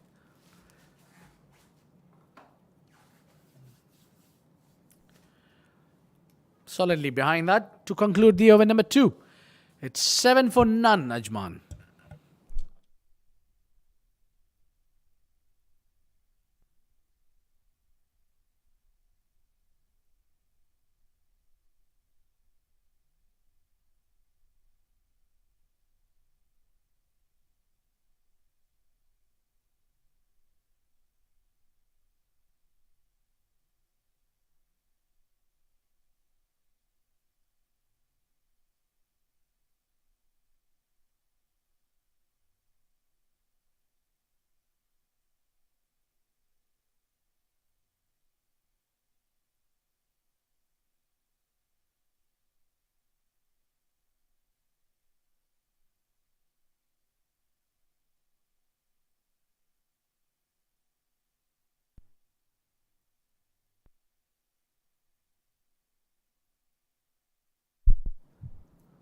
Yeah, now Danish picked up his pace a little bit. The previous over, where he's got a bit of rhythm. Now he's looking better. Asghar joins me. Asghar, welcome back into the com box. Thank you, Abid. I'm looking forward to the run chase this evening. Sagar Kalyan and Lovepreet, both fine players. And Danish Qureshi has got that new ball in his hand. He has the ability to move it. Look at that, very economical. Good start from Danish. Indeed, Danish is known for troubling the batter. You'll see him moving in and out, and that was in swinger. Well, he's kept on bowling the previous over, all the deliveries, outswing deliveries. And despite knowing that, I think the opponents, both the batters knows the ability of Danish Qureshi. He can move the ball both ways. So there will be batters, these both batters need to be taking a lot of precautions before choosing their shots. Yes, Danish has played a lot of domestic cricket in Pakistan and he has that ability and the skill plus the temperament to set a batsman up. That's the key in a 50-over game. Yeah, now he's relying on that in swinger. If you see that is his best when he bowls those both deliveries in and out. So we're talking about the bowling lineup that Fujairah carries with them. They've got a plenty of bowling options. Imagine the sixth bowler they kept in the team is Zawar Farid. I mean, he's one of the finest bowlers that we have in domestic at least, but in international, the team UAE also uses his services with the bowl as well.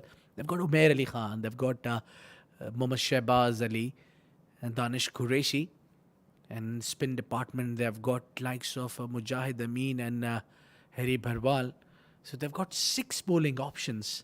I mean, those 6 are frontline bowlers. Absolutely, and those six, as a captain, even if you have 4 of them, you are more than happy. If you have 6, you've got a lot of luxury, and plus the variety in that attack. There is a variety. You got Shahbaz Ali who hits the deck hard, and on the other end, Danish Qureshi, reliable, moves the ball. 2 left-arm spinners, slightly different. Harry Barwal will turn it on any track. I think he is going to be a big weapon tonight. Yeah, and then experienced Mujahid Amin Of course, yeah. will play its part because definitely Mujahid Amin knows a lot about the players that he's up against, and then he's been around the circuit. He's been part of the coaching staff as well.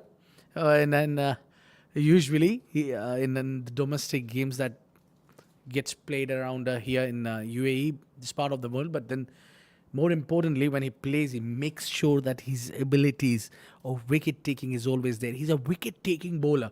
I can recall a few of games if we go back in time when we started the Emirates D20. It was Emirates Cup back in there when the matches of Emirates Cup did not used to get live broadcasted, but we were witnessing those games live. We'll come back to that. It's end of over number 3. It's 10 for none.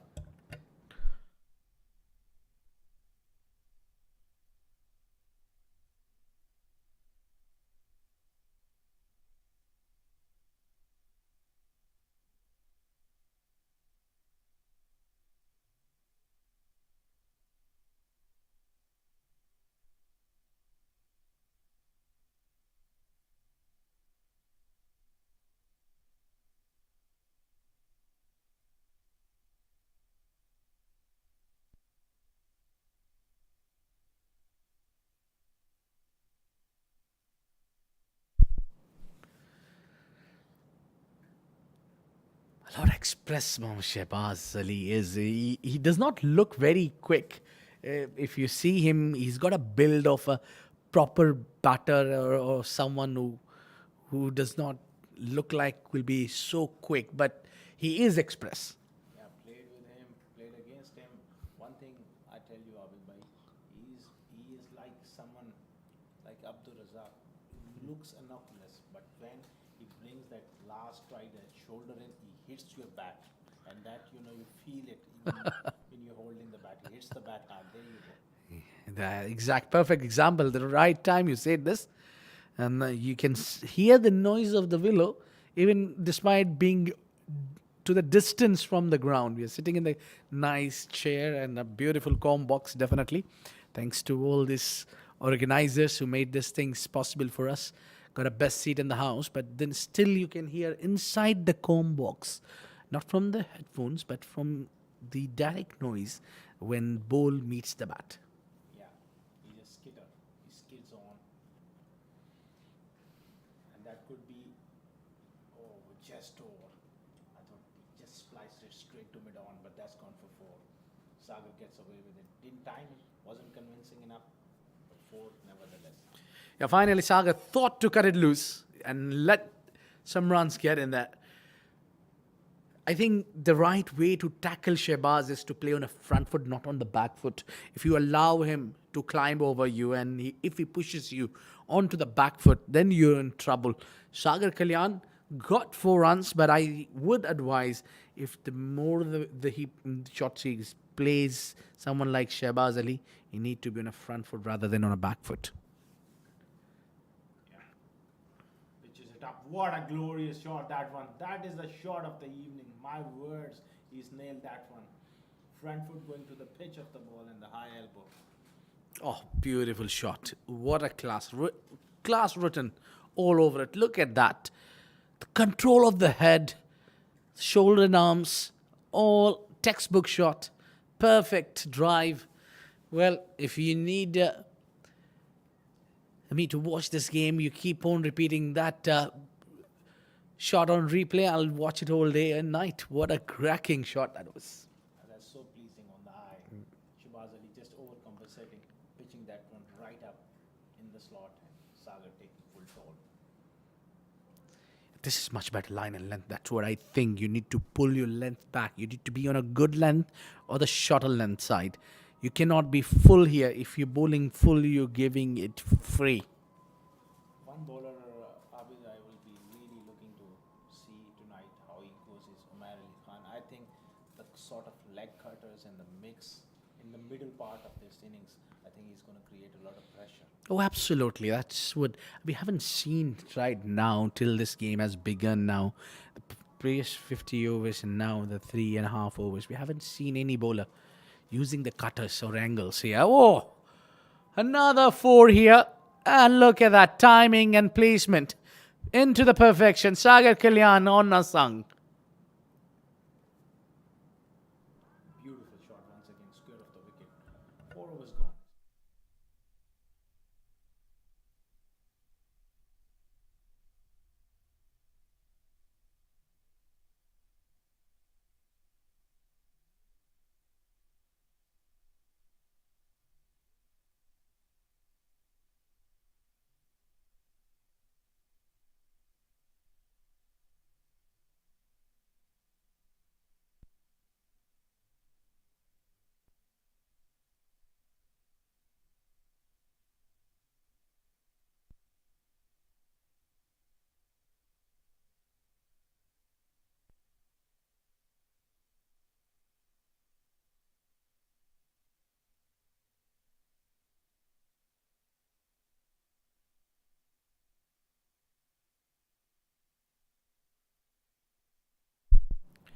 Danish Qureshi to stream in from the far end. Well, I don't think so. The idea, the mistake Team Ajman made that Fujairah should repeat, that they bowl out their fast bowlers or give them the excess workload to bowl 5 overs on trot. That could be harsh on them, and also they lose their fuel, and then they just let the score flow easily. So I think, for that matter, the spinners need to be introduced a little early. Yeah, short burst is the order of the day as far as the fast bowlers are concerned. You can rotate them around, but I think employing spin is going to be very important for Jera as well. One of them, maybe Harry Barwal, normally bowls with the new ball for IGM. So just a couple of overs from him to see what sort of spin he gets. Maybe that hard new ball, one will skate on, one if grips, that gonna create a lot of pressure. And I think even if you use Harry Barwal, and I won't mind, because if you ask me, out of these two spinners who would bowl the first change, I would any day recommend to bring Harry Barwal in ahead of Mujahid Amin, because Mujahid Amin is someone who relies heavily onto those arm bowls, and then he bowls those slower ones. He plans to dismiss the batter. But I wouldn't mind if Jani Umer Ali Khan comes in also to bowl a few overs in the power play. Yeah, you've got to be a little proactive here because if Ajman gets off to a good start, like 60, 70, 80 runs for none, then the pressure will be applied on Fujairah as well. And interesting, we will need to see whether the dew comes in or not. Before the dew really comes on, you need to see at least 5 to 6 overs from Spain as well, try to pick up wickets. Are you've been out there? Well, tell us the conditions there. Is there a dew right now? Normally, I am here every night, and it's if it's windy, normally we don't see too much dew around. But right now, it's not as windy as it was in the afternoon. So the chances of dew deep into the night, like 25, 30 overs, could really come in. Yeah, this match will go on till midnight, I think. So might be the later. For that, I think they need to plan. I mean, yes, you need to plan, maybe if the dew, if you know the conditions, if it's every day the dew is dropping down, then you need to drag this game deep. And maybe these openers need to stick around for till 15 overs to 20 overs, and then allow the remainers to be around, and then get you the game, win you the game. So that's more important.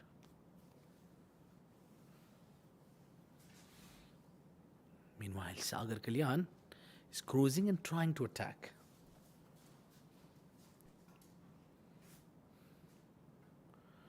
Yeah, put the bad ones away. That was an easy picking for Sagar Kalyan. Good wrist work there to take it a single.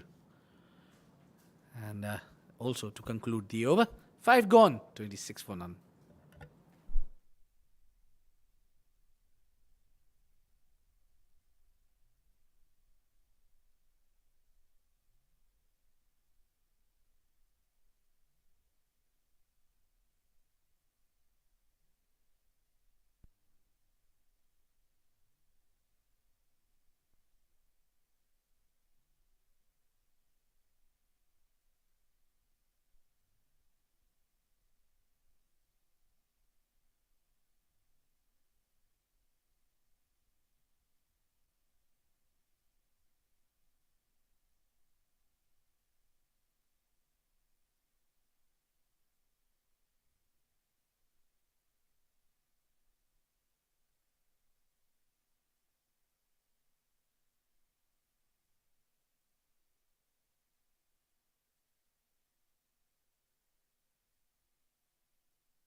Good back of the line delivery there from Shehbaz Ali. It seems to be good in rhythm. That could be a wicket taking option for Fujairah. And it's just time for him to strike maybe. Time for wicket.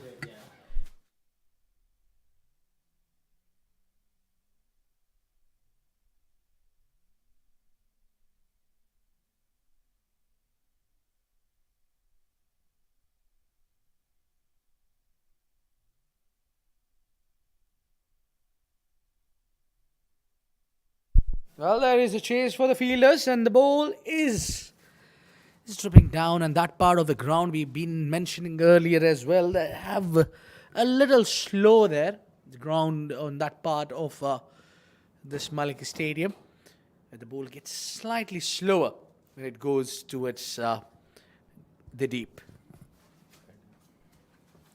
Yeah, definitely there. Solid start so far from the openers. 28 for none. They're looking good.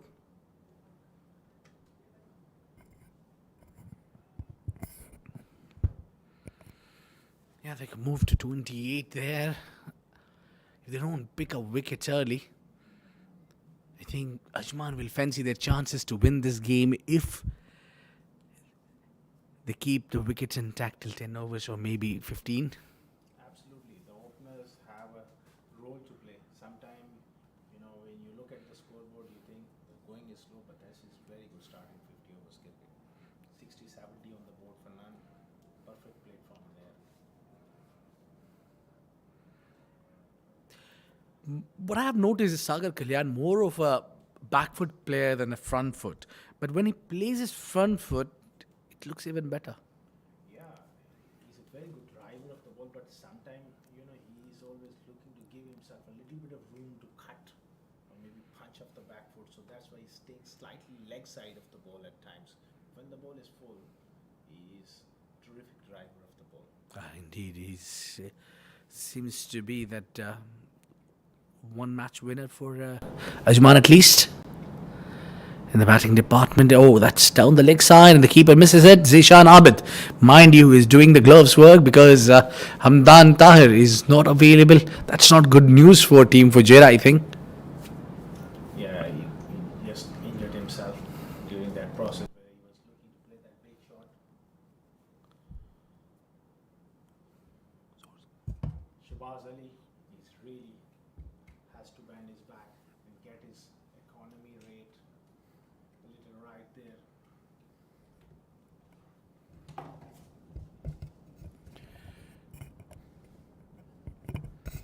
You're very watchful there, very, very watchful. Lovepreet, you almost forgot Lovepreet is batting alongside Sagar Kalyan because Sagar Kalyan have taken the charge and he's been scoring runs more than Lovepreet. Lovepreet is a fine young player and he's came through the ranks. He's been around for a while, scoring runs wherever he gets opportunity. But this is his big stage, the D50 format. And if this tournament goes well for him, it will really help and boost his career and his ranking in the domestic system. Undoubtedly, he's a homegrown boy again. Oh, up and over. What a shot! What a shot from Sagar Kalyan. That's gone, traveled the distance all the way, 6 runs. And that is a marvellous hit. Once again, Shabazz, costly, went for that 6. 29 of his 3 overs and 6 overs gone. 37 for none.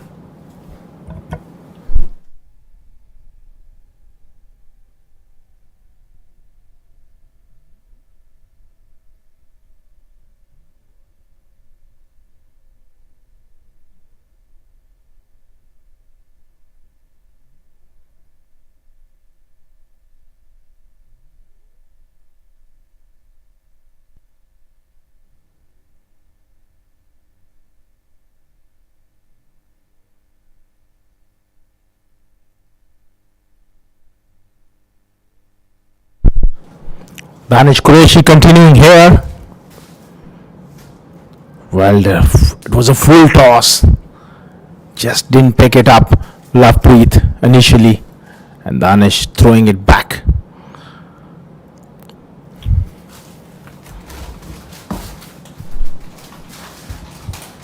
That's a nice start here from Ajman.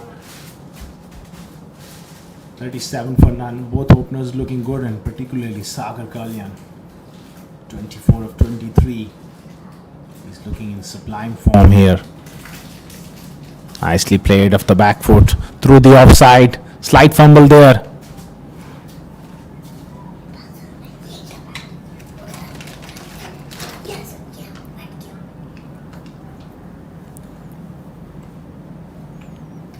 Chasing something over 270, it requires partnerships, and the most important partnership to settle the nerves in the dressing room is the openers. That opening partnership. If you have a solid opening pair, that releases a lot of pressure and tension in the dugout. Danish Qureshi into his fourth over. Economical, hasn't broken through. Beautiful delivery. Nice little outswinger straight to gully. Harry Barwal picks it up.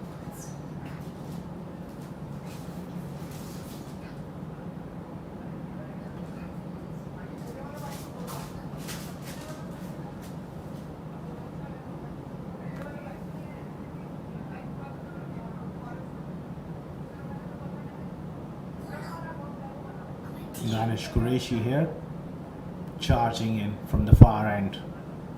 Beautiful in swinger, and nicely steered, opening the face. Good piece of work there by the fielder. Couple of runs there.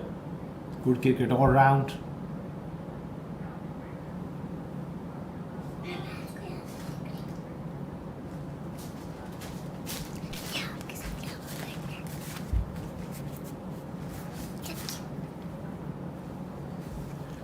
Without loss, 6.4 overs. I think it's time for spin here. Harry Barwal, or maybe for that matter Umar Ali Khan, needs to come into the attack, take the pace off, slow it down.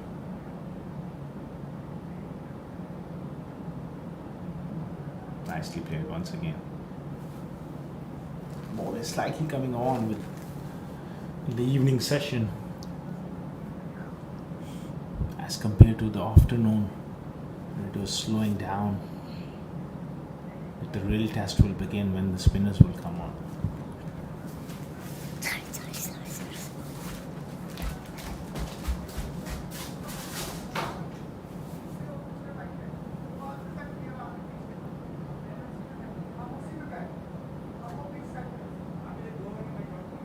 Driven through the offside, finds the gap. That will be a boundary. Sagar Kalyan is dealing in boundaries. What a terrific shot. Little bit of room from Qureshi. 7 overs gone. It's 44 for none.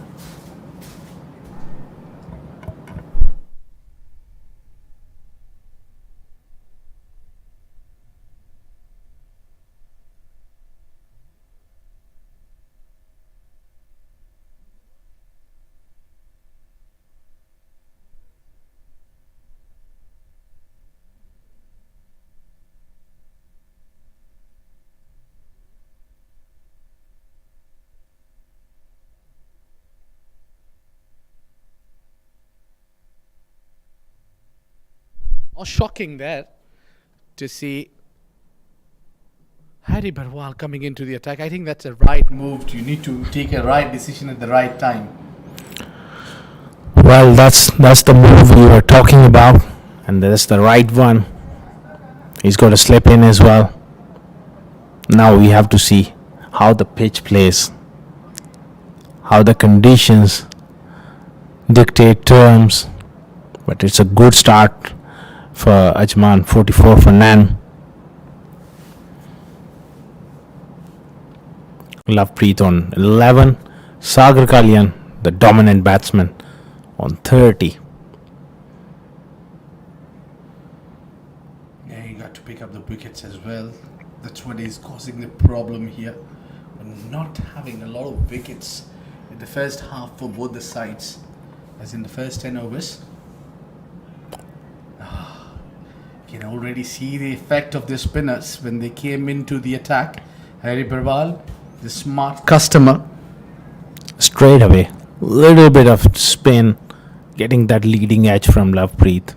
Lovepreet is a fine player of spin as well. He likes to use his feet. He's a good sweeper of the ball. Does like to hit up and over extra cover. But this is a high pressure game for him, because as a youngster, when you're coming in and these games are broadcast globally, there's always pressure and there's expectation of producing the goods. Yeah, I think it's also not just give you the pressure, but if you take it other way, that there's always a learning curve for you when you go home and you watch yourself playing and you can see what errors you made. Absolutely. This is, these youngsters, these modern times, they're very, very fortunate that they're able to see their footage at a young age where you can improve immensely.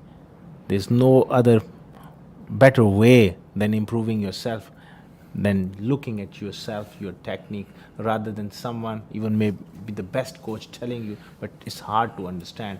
When you see yourself on the video, on the footage, it's much easier to pick up.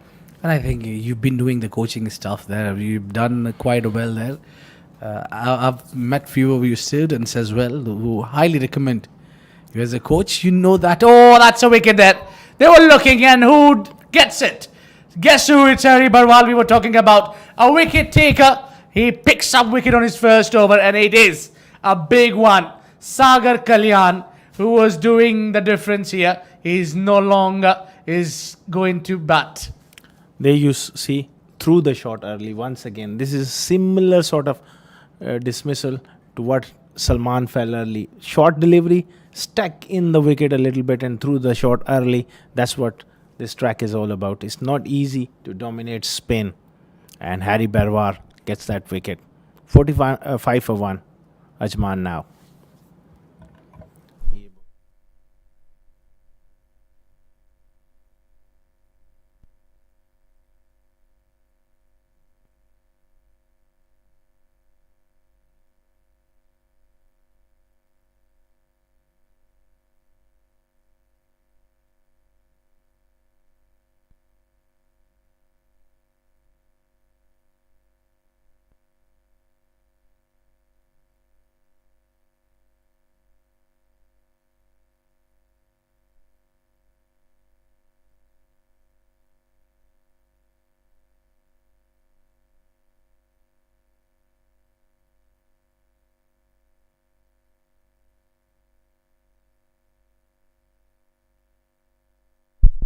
Well, Nasir Aziz walks in after his duties with the ball.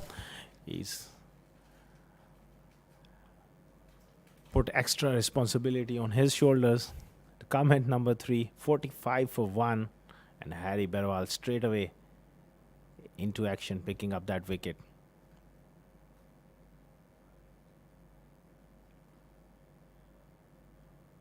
Wrapped on the pads, just big shout there. Just drifting a little bit. A strong shout there. 8 overs gone. 45 for 1 now. And that's the replay. Clearly missing leg stump.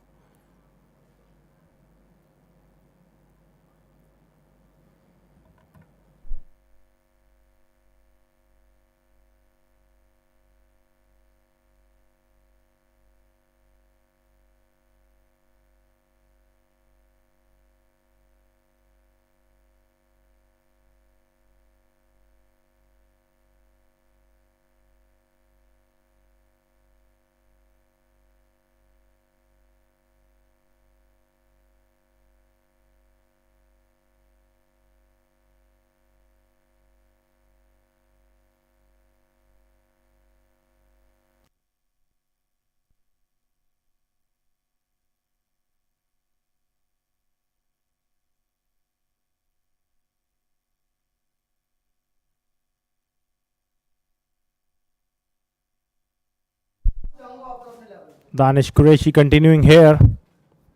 45 for 1. Lovepreet pushes that one through cover for 1.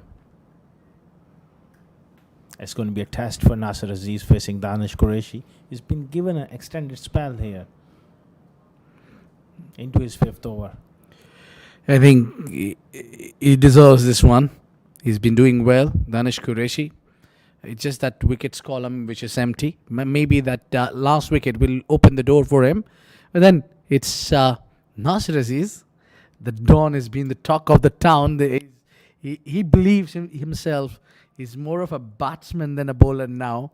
Well, it's only the matter of time. The big day for him if he's got what it takes to chase this one down and coming at number three. I think, as I mentioned earlier, number three position is something which brings a lot of responsibilities. If you come at number three, you need to be star batter of your team. Well, Nasser Aziz believes in himself and he's ready to do a job for his team. Danish Qureshi, definitely. I think one thing is very, very prominent with Danish, that he has the discipline, that which is most important. Even if he doesn't pick up wicket, he's not someone who's going to spray the ball here and there, be wavered and taken for runs. Look at those figures, 15 runs into his fifth over. That's creating a lot of pressure. Yeah, let that go off. That's quite a bit of a smart batting there from Nasir. Knowing that they just lost a wicket, there is no need to go after every delivery. So that's what Nasir Aziz is all about. He'll take his time, he'll be patient, and then he'll choose the bad ones to punish. Yeah, that's the game approach he needs to carry. At the same time, he needs to weather the storm, get set, but can't afford to go into a shell.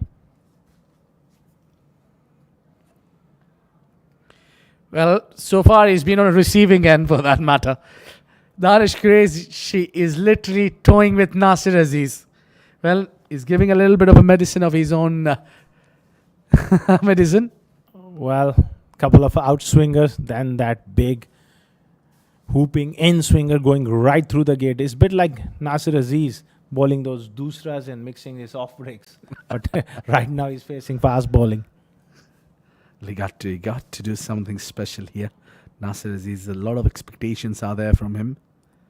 I'm sure that he knows the responsibility and where the game is on, how crucial the stage is for the team Ajman.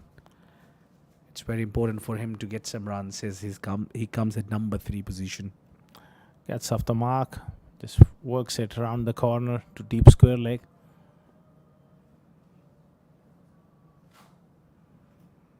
Lovepreet is just changing his gloves. He's got to bat through. Someone in the top four from Ajman, they need to bat through innings of reminiscent to Muhammad Usman or Salman Khan is required for Ajman in the top four. Oh, definitely. You need to do something out of the box. You need to do something. Or maybe bring that rabbit out of hat and get 100 to his name. It's just my imagination. That's where I want to see the Dawn to be. Meanwhile, they quickly take two. Yeah, an easy two. 9 gone. 48 for 1.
Harry Barwal, who's got his tail up. The last over, he got a wicket. And he must be looking for another one.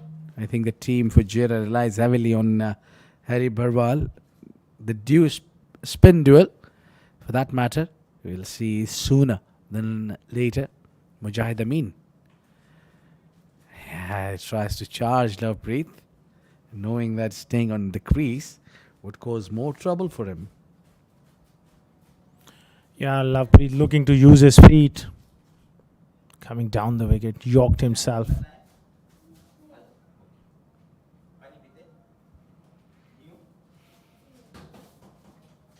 Beautiful delivery. Nicely played by Lovepreet towards long off.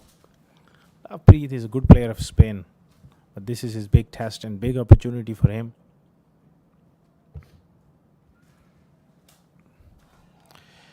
Could be a risky here to bring Nasir Aziz in the center. I understand the idea is they want to drag this game because Nasir is someone who can stick around and play the full remainers. But the runs flow also is something that you need to watch out on, because at this very same position, the first innings where we saw 64 runs from Fujairah without losing a wicket, and the other end now Ajman, they already lost their wicket, and that to a big one, Sagar Kalyan. Yeah, still early days, but you can't afford to get into a shell. And that sort of mindset where you're only looking to occupy the crease, then the pressure builds. It's not a modest total. Chasing 270 odd, you got to keep that positive approach going. When I think also it puts a pressure on your partner as well, because if the runs flow stops, then your partner need to accelerate.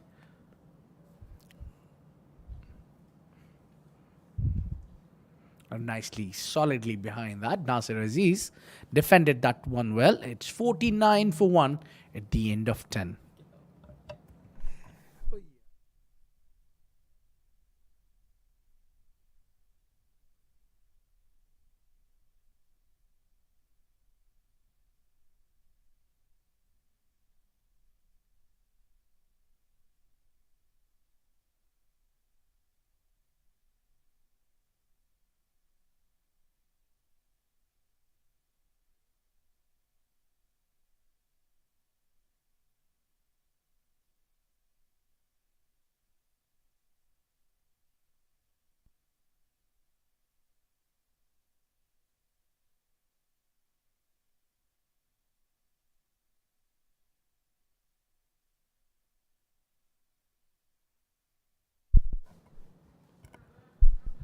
Darish Qureshi streaming in.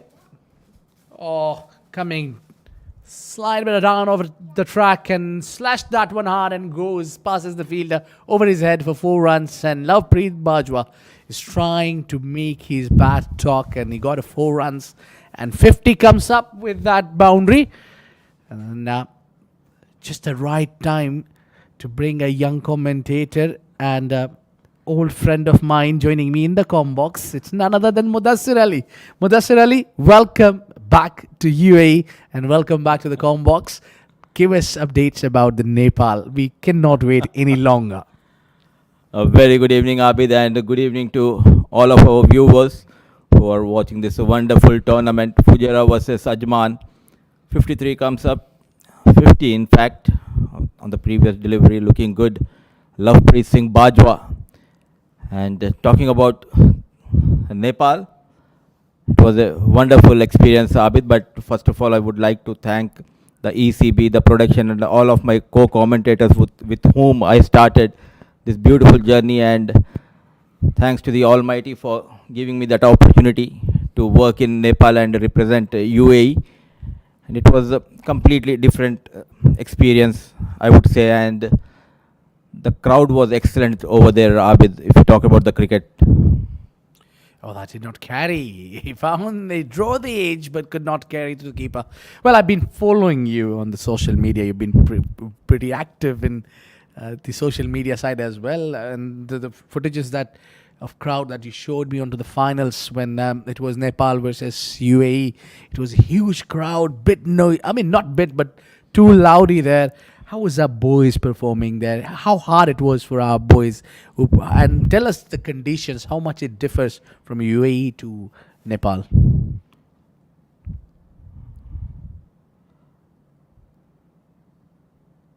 I think the plus point for Nepal team was the crowd behind them. They worked as a 12th man for the Nepal team, and they built that pressure on our UAE boys. And in the final, as we have seen, we did not perform to that expectations. And moreover, I think it was just one bad day for our boys that too happened in the finale. But credit should be given to the Nepal team, the way they have performed in that big match and throughout the tournament. They won their each and every encounter in the tournament, and they went on to get that qualification for a big tournament, Asia Cup. And full marks should be given to the UAE boys as well. You cannot take the credit away from them after that loss, as you have been following them closely. Asif Khan, Wasim, Vritya, and Rohan Mustafa were among the runs. But it was just a bad day, I would say, that final. And the conditions, it was very forecast conditions there in Nepal on the final day. And the toss played a very crucial role. Nepal winning the toss and rightly elected to bowl first. And then the trouble started for our boys. But again, the future looks bright for UAE. Just a perfect delivery to end the over. Will keep that chat alive. And meanwhile, it's 11 gone, 54 for 1.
Well, Harry Barwal comes back into the attack. He got a wicket to his name, only given 2 in 2 overs. And now the third runs come. And it's not easy to play someone like Harry Barwal. He'll play a key role as a spinner. He leads the chart. Obviously, he's got a partner with him in the other end who'll bowl those left arm spin. Mujahid Amin, I'm sure he's very close friend of yours. You know a lot about Fujairah team. You've been part and parcel of the management previously, not obviously in this edition because you have decided to join us. Thank you so much for that. But you know a lot about Team Fujairah, and this is different format, not D10 or D20 that we're known for. So how much do you think it will make a difference for a team like Fujairah when they play 50 overs? Yes, the last time when they participated in this tournament 2 years back, Abid, and they lost to Ajman in the semi-final. And rightly pointed out by you, we have seen how they perform in the shorter format, but this is the longer format. And in the meanwhile, it's Nasir Aziz going down on one knee and plays over the square leg fielder for a much needed boundary. A partnership flourishing between Nasir Aziz and Lovepreet Singh Bajwa. Yeah, I think it's Harry Barwal being too predictable there. Keep on bowling on the same channel, and Nasir Aziz being a smart customer here, knowing the ball will come around the pads, and he brought that paddle sweep early and got 4 runs. Much needed boundary there. They need to keep the runs flow as it goes on. Come on now, we talk about the 50 overs format of Fujairah. So what do you think it will make them struggle throughout the tournament? I think the fast bowling is the department which looks like a bit concerned, but as Fujairah is known for the past couple of years for giving chances to the youngster and newcomers, as we have seen Salman getting a chance to play for Fujairah, and Zohaib Zubair, the young leg spinner who is yet to bowl in this innings. He has been picked by Fujairah by seeing his leg break, and the way he has performed in the batting, though he has managed just 10 or 12 odd runs, but he looks good in the middle. And in the meanwhile, it's 12 gone and 59 for the loss of one.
Well, it didn't take long to bring the other left armer into the attack. I think the captain realizes there is something for the spinners, especially for the left armers, and third spinner being Zohaib, who's himself also a leggy. So lots of challenges there for the right-handers out there for the team Ajman.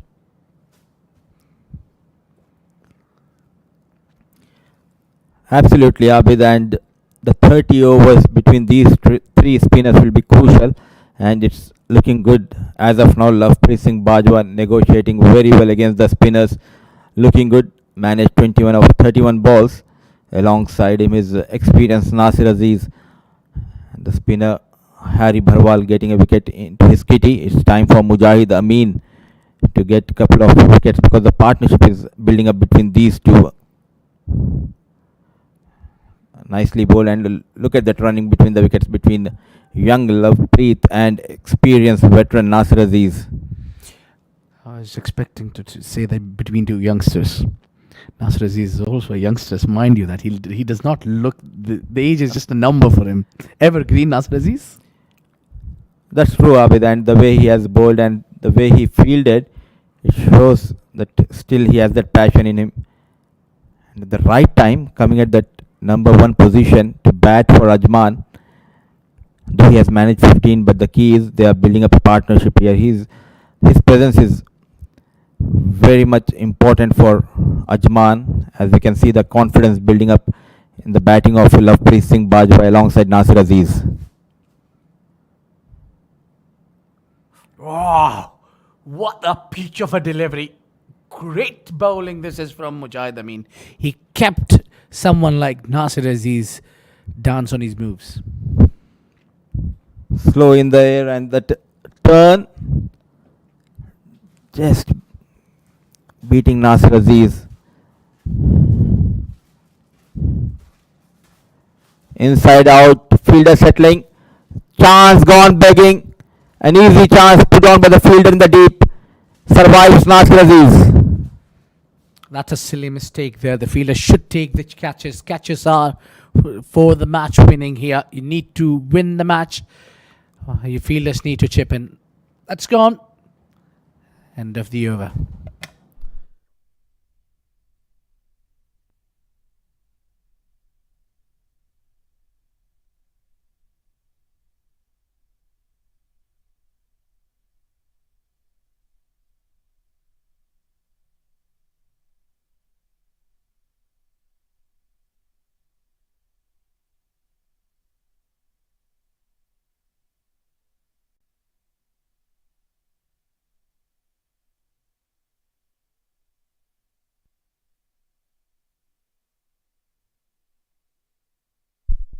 Well, only one wicket down, and that was a big one of Sagar Kalyan, who contributed 30 runs, and since then, 6 for Nasir and 22 for Lovepreet Singh. So we were talking about the fast bowling attack of Fujairah. That's what you'd say, that it looks a little bit of a concern for them in this format. But what I see from my point of view, I might be wrong because the amount of experience you carry, you know it much better.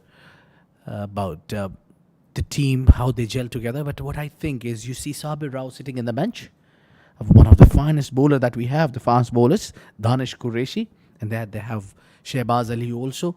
I mean, I think if you compare this together, and for that matter, in the fast bowling department, they have Zawar, likes of Umair.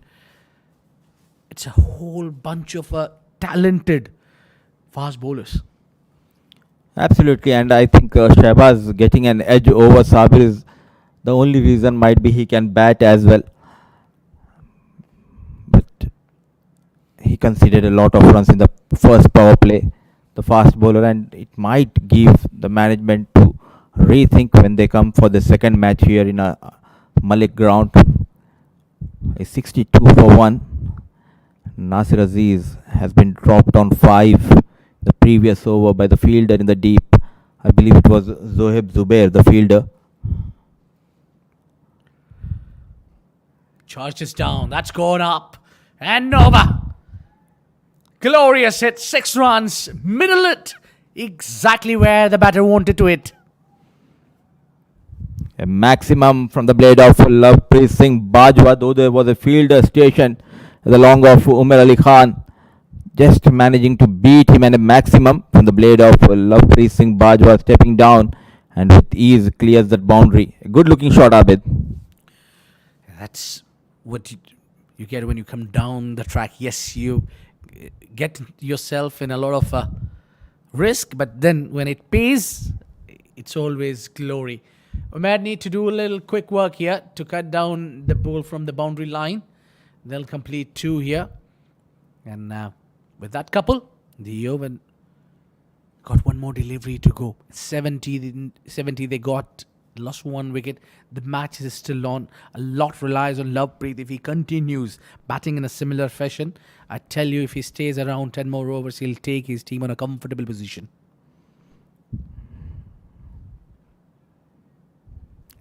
Very watchful defended. The last delivery, a dot delivery. 14 gone, 70 for the loss of 1.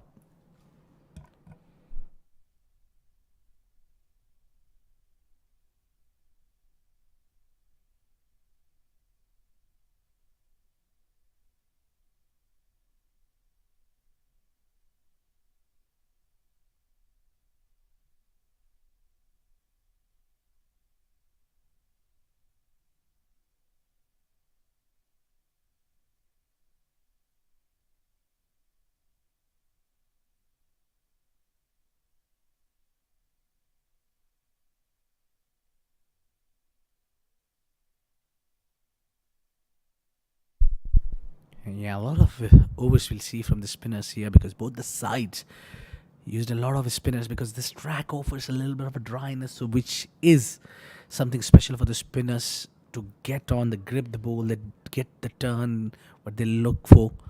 I think the slip is on for that matter. So now, what do you rank Asif Khan standing on the slips, Gordon?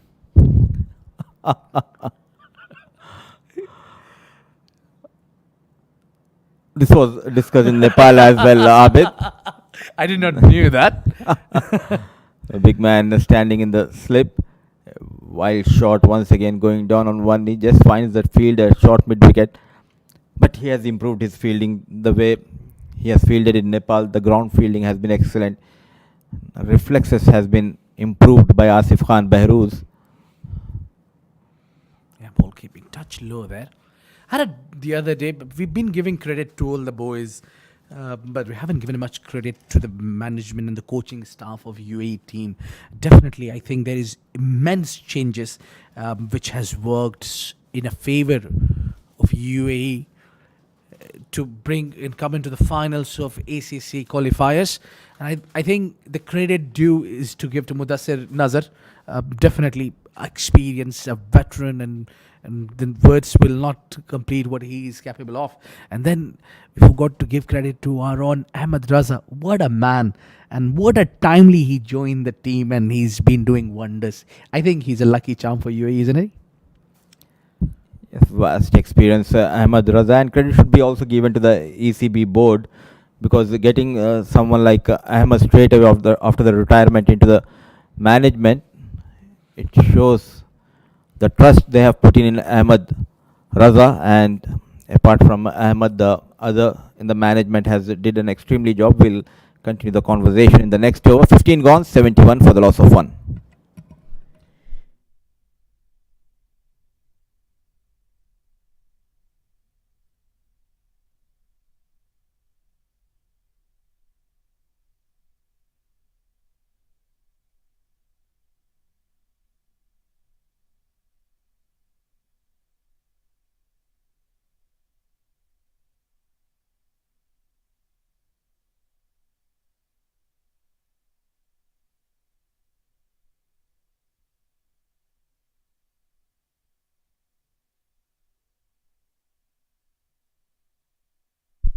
Well, 15 overs gone. Its spinners are on attack. 1 wicket down only for Ajman. Well, that goes up. That goes high. And that is gone for a half a dozen. 6 runs from Nasir Aziz. The Don is now sparkling runs. Now he's leaking runs, going down on one in Nasir Aziz. Go straight. A good looking shot from the blade of experienced Nasir Aziz. This is what needed for Ajman after losing Sagar Kalyan. Yes, they are getting those singles as well as the odd boundaries. This change in the field. The mid-on goes back. The deep square leg comes inside the 30-yard circle. Negotiating the spin very well, both the batters, Nasir Aziz and Lovepreet Singh Bajwa.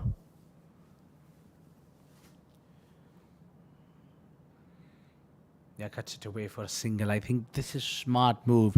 Attack early in the over, get a 4 or 6, and then keep rotating the strike. Sensible piece of batting. You have got that maximum, then a single. A bit expensive in his last over as well as in this over. So far, 7 runs of 2 deliveries. Harry Bharwal.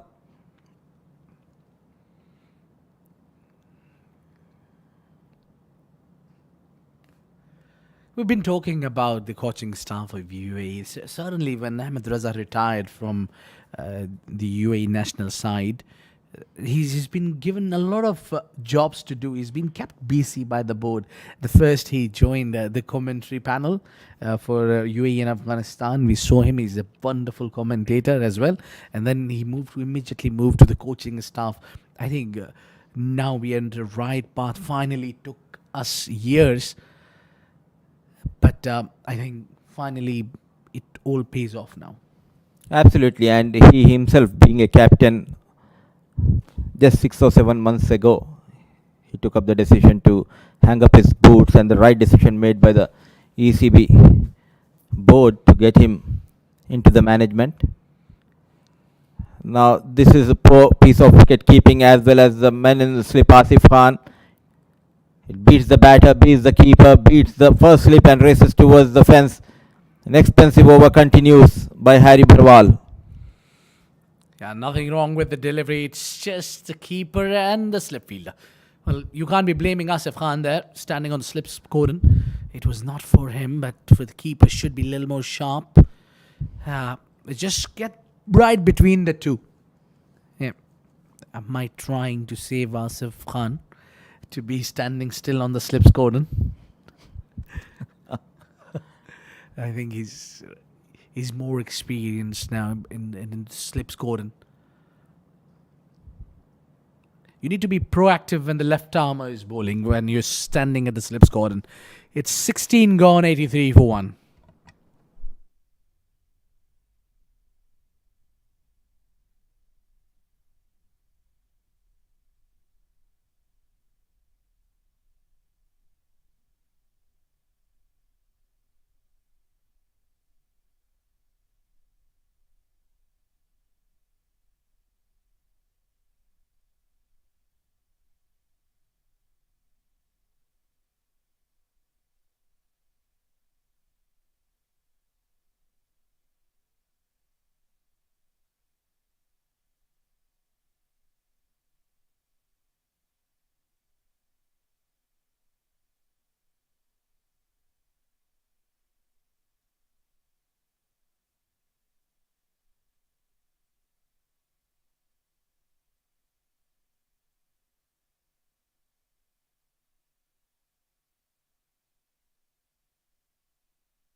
Yeah, the young leg spinner Zuhaib joins the attack here for Fujairah.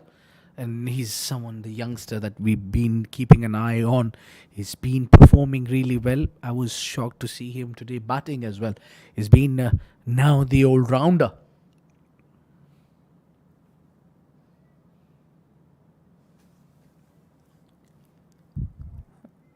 Lately, he has been in Pakistan and playing some great two level cricket, I believe, and that experience helping him. But now he needs to get a wicket for his team. The leg break bowler, both Mujahid and Harry Barwal, were a bit expensive, though Mujahid has created the chance. It gone begging. He was dropped on 5. Nasir Aziz now moves to 15. Well, I think we need to give some credit to the parents also who allow who back their children to play cricket. Youngsters like Zuhaib, they need a lot of backing from their parents who really keep an eye on the child, how he grow in terms of person and in terms of a player also. So they give him enough backup and enough assist, look after him as for the player. It's very important to have a family support. Absolutely, and they were just behind the boys, the parents. It's not easy, especially to make the children get to play this game of the beautiful game cricket. And full marks should be given to ECB, as they have the rule that you need to have 3 under 21 players in the squad, and mandatory is 2 should be put in that playing 11. So this will give a chance to showcase their talent. The youngsters, Zoeb Zubair, a brilliant over comes to an end, just a single. 17 gone, 84 for the loss of 1.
Mujahid continues after drinks break, and they immediately take the slip out, and the ball goes at the slip score. And how unlucky it is for Mujahid Amin.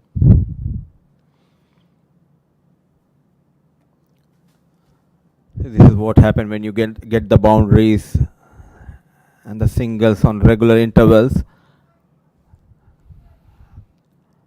They move that slip, and luckily for Lovepreet Singh Bajwa, couple of runs has been added to Lovepreet Singh Bajwa as well as for Ajman. Thought of a single, but no chance of that. Lovepreet and Nasir Aziz. Lovepreet batting on 34 and Nasir Aziz on 15. So not too expensive, just 5 runs. But they're going almost at 5 runs per over here. I think that's what is the key that you need to do as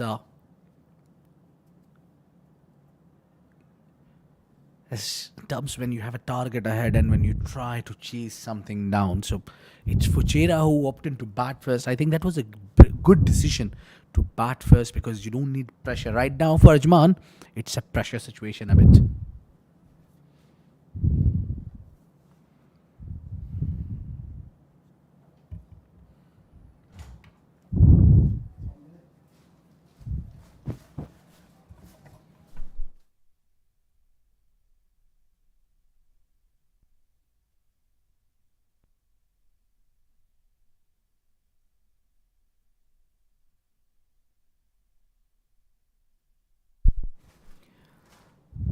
A couple of dot deliveries, then a single taken by Lovepreet Singh Bajwa into his third over. Mujahid Amin cut hard and well fielded by Harry Bharwal, certainly saving couple of runs for his team after losing Sagar Kalyan. The experienced Nasir Aziz promoting himself and batting at that crucial position number 1, though he has got a life on 5 dropped by Zubair. Thick edge and easy decision for Mujahid. Straight away the finger goes up. Big wicket. It was in-form batter Lovepreet Singh Bajwa. Those couple of dot deliveries and no boundaries against Mujahid Amin, building that pressure on Lovepreet Singh Bajwa, trying to play on the back foot, getting the thick outside edge. And an excellent catch taken by Zishan Abid. Much needed breakthrough provided by Mujahid Amin. It's 18 gone. 88 for the loss of 2.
So much needed breakthrough was provided in the previous over by Mujahid Amin.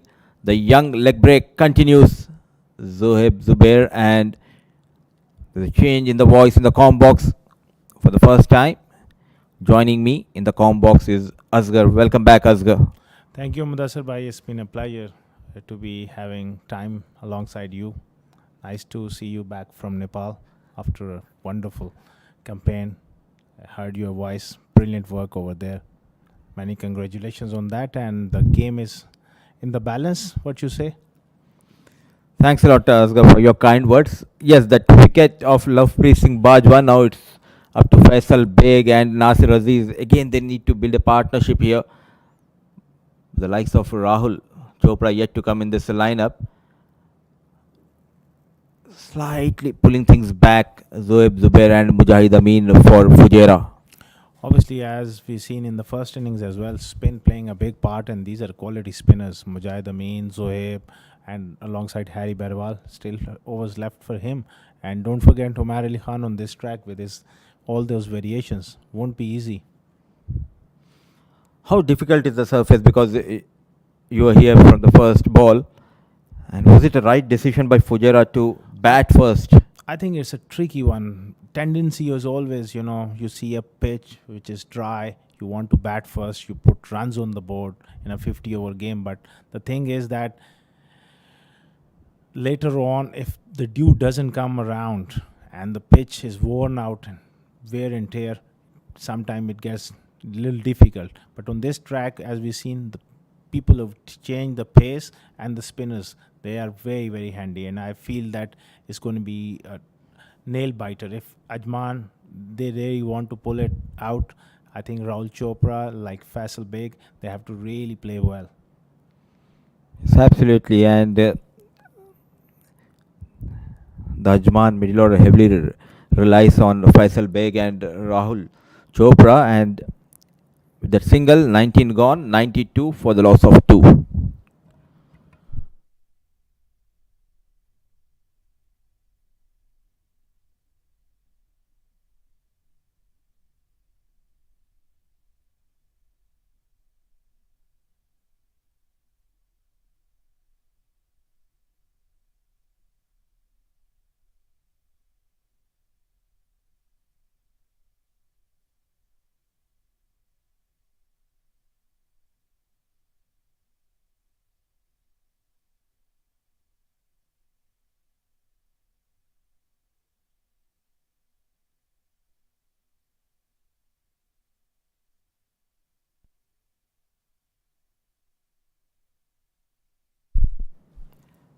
So Mujahid Amin, and he's up against his close friend Faisal Beg. Brilliant delivery. It came in and just getting that extra turn, moving away from Faisal Beg. That's a But that's a peach of a delivery. Absolutely brilliant. He angled in, push it through, and then after pitching, and it just leaves the right hander. Salman comes in to slip, right move there. a good move by the captain. This will help Mujahid. See that wicket in couple of overs ago of Lovepreet Singh Bajwa. Now the bowlers are looking in control, building that pressure on the batters, not giving those easy runs. And Faisal Beg loves to attack the bowlers. Yeah, one goes on with the arms skitting through. Mujahid, I mean, is a wily customer. Look at that, slowing it up. I think he's one of the bowlers. He's a, as a batsman, whenever I faced him, he teases you up. I mean, he entices you. He's a teaser. I call him a teaser. Why?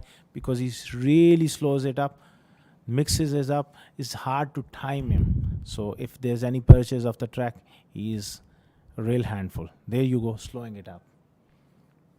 Absolutely, very experienced left arm orthodox, and he's brave enough to fight against Faisal Beg, inviting him to go big and make that mistake as a long off and long on at the boundary.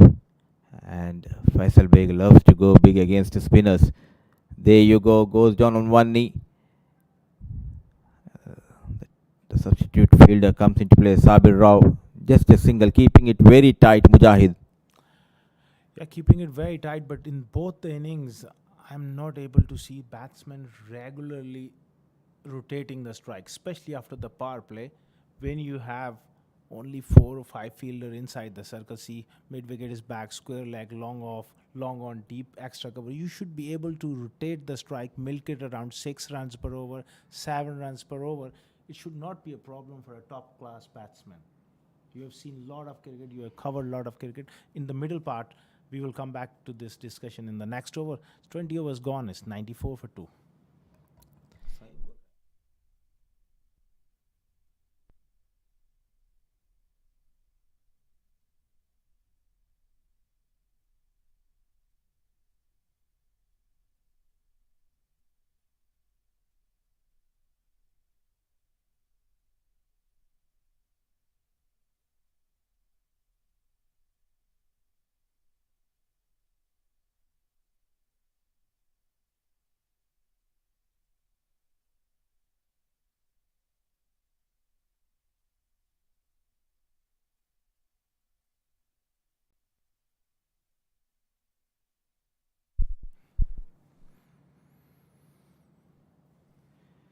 It's Zohaib Zubair. The leg break will continue. 4 overs. This is the stats of Mujahid Amin. 4 overs, 9 runs and a wicket to his name. Keeping it simple, not getting that extra turn, trying to bowl that quicker deliveries. Zohaib Zubair. Very fine young leg spinner and plenty of variety. Has got a good wrong one as well. Please come back to the topic, Mudassar bhai. Is how important is rotating the strike? I mean, there's a big shout there. Will the third umpire go upstairs? No, he's safely in. We will look at the replay as well. So, when you have 4 or 5 fielders inside the circle in that middle part of the innings, no matter how good a spinner is, one dot ball, dot balls per over is acceptable. But you cannot let the spinner ball to you and you're just prodding forward. And that's been the case throughout these, 70 odd overs. Absolutely. The key is rotating the strike, and rightly pointed out by you, Asghar, that at least you can easily pick those 3-4 runs in an over. After 5-6 overs, you get that odd boundary. Keeps the score ticking. Nasir Aziz, 40 deliveries for his 19, though he has got a couple of boundaries. But the key is no singles, no easy singles has been taken by Nasir Aziz so far in this innings. The good part, he's still hanging around there. Yes, Mudassar bhai. Even you see the national side, because of the lack of the 50 overs cricket and the first class cricket, we are very good players when it comes to clearing boundaries. It's about that intent and the mindset. You ask these guys, you have 20 overs, these guys, same wicket against same bowling, they're going to score 200 plus. But when it comes to 50 overs, they should be scoring 350 without a problem. This is not that bad a pitch, but it's the intent. The moment you go into a shell, the bowlers start to dominate. Absolutely, I completely agree with you. It's all about the mindset, how you play this format. Yes, it's a longer format, you need to spend time, but the key is keep on rotating the strike. So far, 4 dot deliveries, and this is the fifth dot delivery. Couple of wides in this over and a run. So 3 runs have been conceded by Zohaib Zubair. 21 gone, 97 for the loss of 2.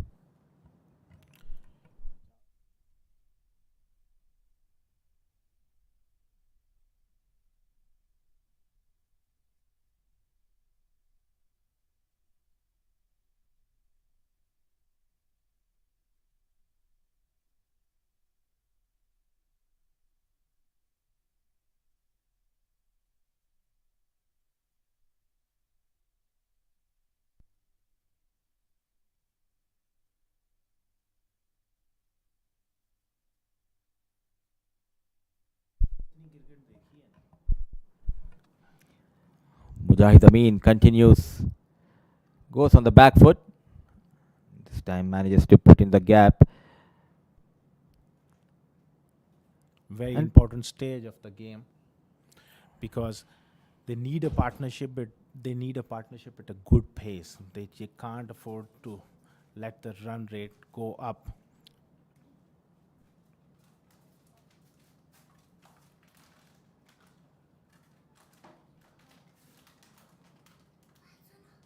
on the back foot goes Nasir Aziz, and a good captaincy, I would say, to have a fielder in 30-yard circle, the mid-on, and inviting Nasir Aziz to go over the mid-on fielder. Mujahid Amin is 98 for the loss of 2 wickets. There you go, flighted delivery and nicely swept behind the square. Ball racing towards the fence. No chance for the fielder. Much needed boundary from the blade of Nasir Aziz, and with the boundary, 100 comes up for Ajman in 21.3 overs. Yeah, 100 on the board and much needed boundary there from Nasir Aziz. He needs to put the foot down and start scoring at a better pace because on the other end, Faisal Beg is also struggling at the moment.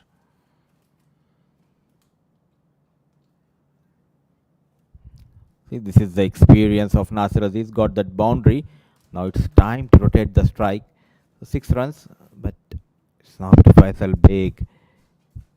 He needs to get that odd boundary to just get his confidence back. And back of the mind, he knows how clever this bowler is, Mujahid Amin.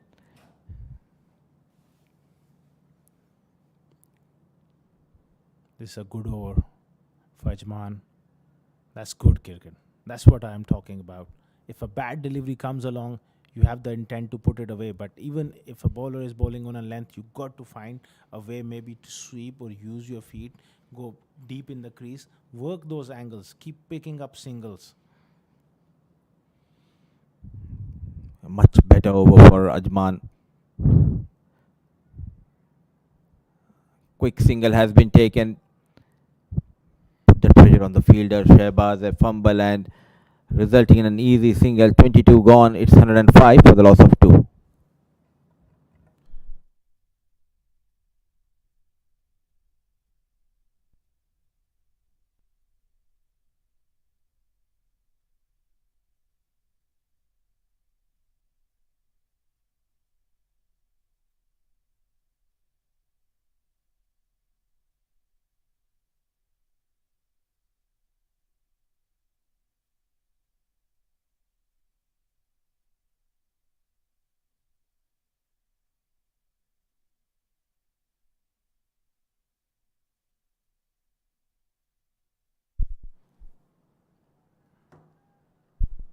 Zoeb Zubair continues, and excellent piece of batting by Faisal Beg, using that pace and just opening the blade towards the third man. No stopping this time. So at last a boundary from the blade of, oh, it was a Nasir Aziz who was on strike. So the experienced Nasir Aziz continues to find the boundary, and a boundary on the first delivery. So the bowler is under pressure. Terrific start to the over. Now they got to convert this over into something like 7-8 runs per over. Good comeback from the young leg spinner. This is a very important stage of the game, and especially the timing here at Malek Stadium and Ajman. It's 9:30 local time, so we can expect a little bit of dew coming in. If that dew comes along, then Ajman have a better chance of chasing this one down. The dew factor will play a crucial role in this second innings. As of now, the spinners trying to dominate. A poor delivery, but no advantage taken by Nasir Aziz. It gets away with that one. That was drifting down, and Nasser was looking to sweep that one. Doesn't time it. Short fine leg is right up in the circle, the 45 fielder. Any bat on it, pass left or right, that would have been a boundary. Oh, that's a no ball. That's going to be costly, Mudassar bhai. Yeah, as a leg break bowler, it's a sin bowling that no ball overstepping the line. And it's a free hit for Nasir Aziz. Now the runs are coming. We have seen 7 runs in the previous over, and 5 so far. It's a free hit. Poor delivery. Trying to bowl that quick, just drifting down the leg, waiting for the signal whether it's a leg by or a wide. It's a leg by given by the umpire. It's an expensive over. The good thing for Ajman is they're making sure they keep that run rate at around 5 runs per over. And if they can carry on till the 40th over and have that wickets in hand, it will be an easy chase for them. Yeah, even Stevens at the moment. Nasser sweeps that one. That's a brilliant shot. Hard sweep behind square on the leg side. Fielder does well. Couple of runs there. Exactly pointed out, Mudassar bhai, because the dew is a big threat to Fujairah. They batted first, they took a chance, but if the dew comes around, I think it's going to be very, very tough for them. End of the over.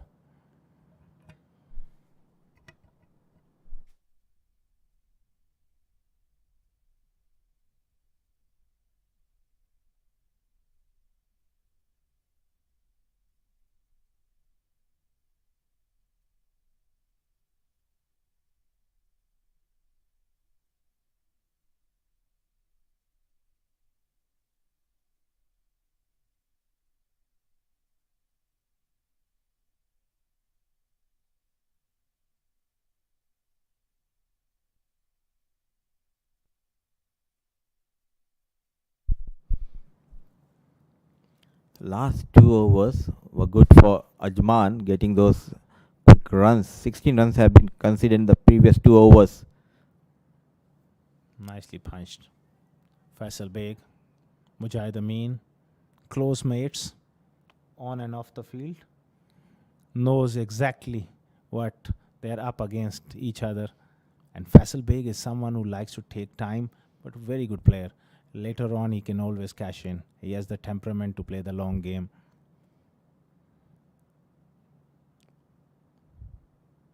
Hit hard, straight to short mid wicket. That was a loosener, and Nasser Aziz was going to be a bit disappointed. Didn't put that one away, but that's Mujahid Amin's speciality. He takes the pace off. Even a loose delivery becomes a good delivery at times. Yes, absolutely. He's keeping things simple, giving that flight and slow in the air. But what I would like to see an arm ball, that quicker delivery, just surprise the batter. See, yet again, slow in the air and easy picking for Nasir Aziz. You need to be very patient in this longer format as a bowler. Just keep on bowling at the right channel. We have seen in the last couple of overs the bowler trying out too many things and conceding those easy runs and boundaries. Yeah, your line and length has to be spot on because this is a classic 50-over game going on at the moment. Hits it hard in front of the man in the deep. Good soccer skills there. Pulls it in. That was hit really hard off the backboard by Faisal Beg. I think Mujahid Amin is just slowing it down too much. He needs to push one, fire one in because both batsmen are there looking comfortable playing it off the back foot. Couple of runs has been saved by Zawar Farid. Yet again, just bowling away from the right hand batter is easy picking. They have got those 5 runs. So 21 runs have been scored in the previous 17 deliveries. That's very good going in the context of the game as Mujahid Amin approaches. Make it down the leg side. Has it brush? His pads, yes. That's the end of the over. 24 overs gone. And 19 for 2.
So in the first spell, 5 overs, 24 runs, and he has got that wicket of Sagar Kalyan.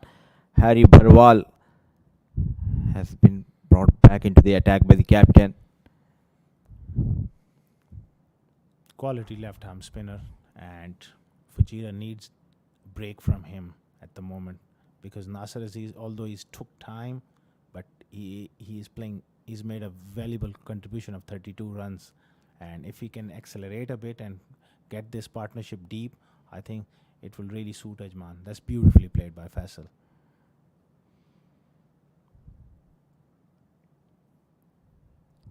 Sensible piece of batting. Yes, they have got that turn, but as a spinner, you need to bowl on the right channel. Both the left arm orthodox bowlers getting the turn, but just bowling away from the right hand batters. A poor effort by Zawar Farid. It should have been kept to 1, but that fumble resulting in couple of runs. Now they are leaking the runs here. No support coming from the fielders as well. Well, maybe this is the first sign of little bit of dew coming in. Maybe, I'm not sure. But as a spinner, the pace is important. If once you ball on a certain track, and got to find the perfect pace for this track. I just feel that Mujahid Amin and maybe Harry Berwal at times they're becoming too predictable and too slow. So you got to mix it. As a batsman, you got to make the batsman keep guessing. If you bowl at one pace, batsman get comfortable, wicket is slow, they can take you down. Bad delivery down the leg side, nicely swept. Umar Ali Khan is after it. He's chasing hard, pulling in those big legs in, does well. Another couple of runs there.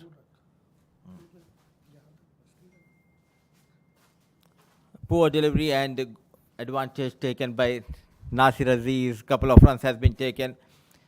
Now the runs are coming thick and fast. A good partnership building up. Almost a partnership worth of 36 runs between these two. Nasir Aziz on 36 and Faisal Beg on 11.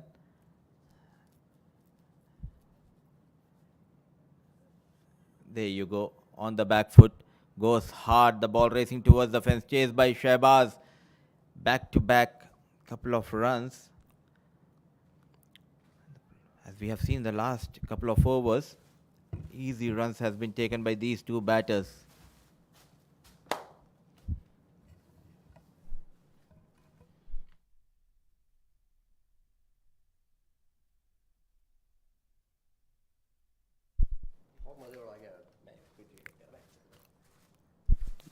Good partnership developing here between these two. Brilliant cricket there by Nasir Aziz. That's another good over for Ajman. 127 after 25.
At halfway stage, it's 127 for 2. Ajman, they have done well to get themselves into this position.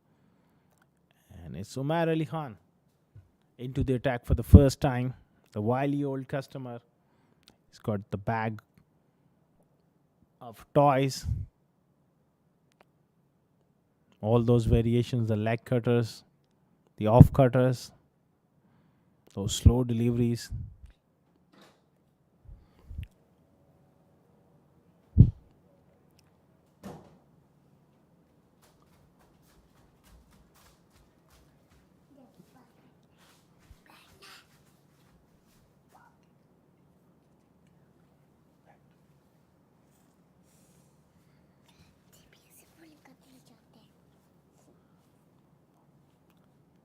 That's a good start by Umar Ali. 122 for 7.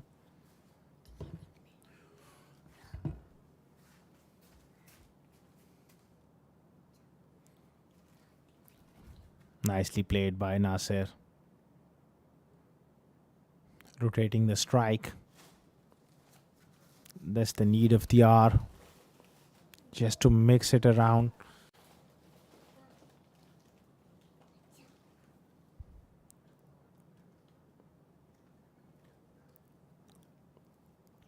Game is in the balance. Fujairah need wickets and Ajman just need to milk it around for another 10 overs or so without losing wickets.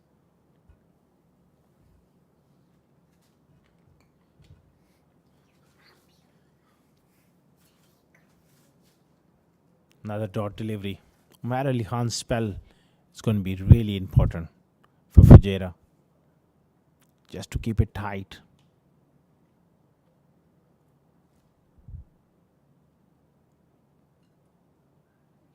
That's beautifully ball straight to mid wicket.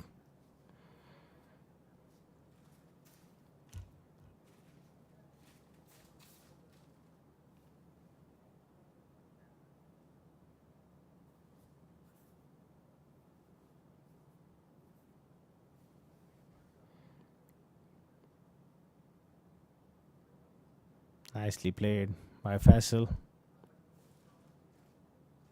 Working the ball around the gaps. Rotating strike. That's what Ajman needs at the moment.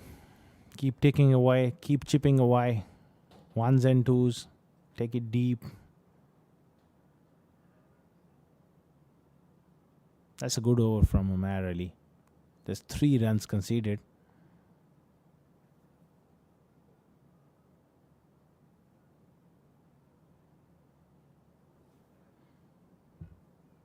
It's 130 for 2 after 26.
Shahbaz Ali has been introduced into the attack. 3 overs, none for 29. That's expensive in his opening spell, but he's a quality performer. He has to make an impact in his second spell. Starts off full and straight. Throws down the stumps on the striker ends. But the batsman is safely inside. Nasir Aziz.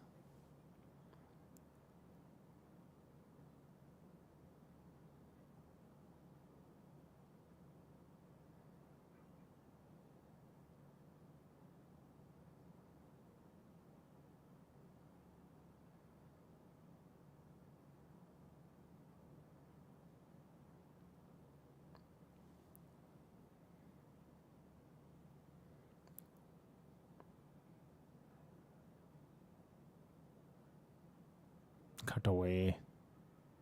Back for the point, straight to Salman. Good start there by Shahbaz. He needs to pull things back in his second spell.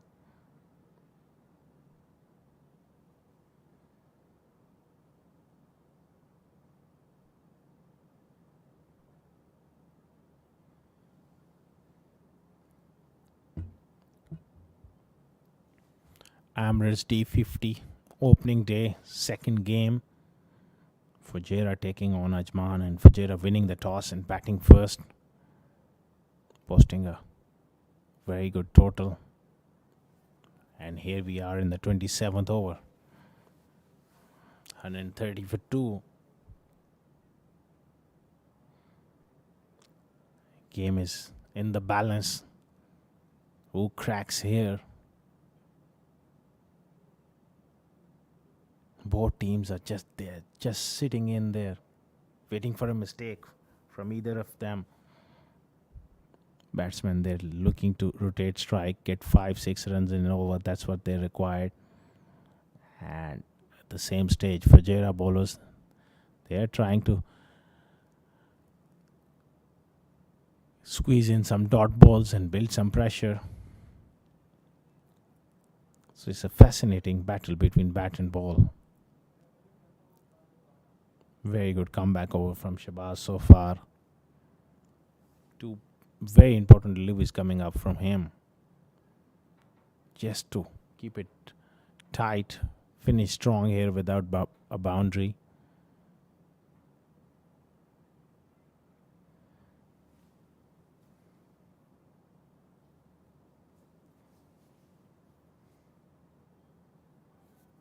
Beautifully played by Faisal.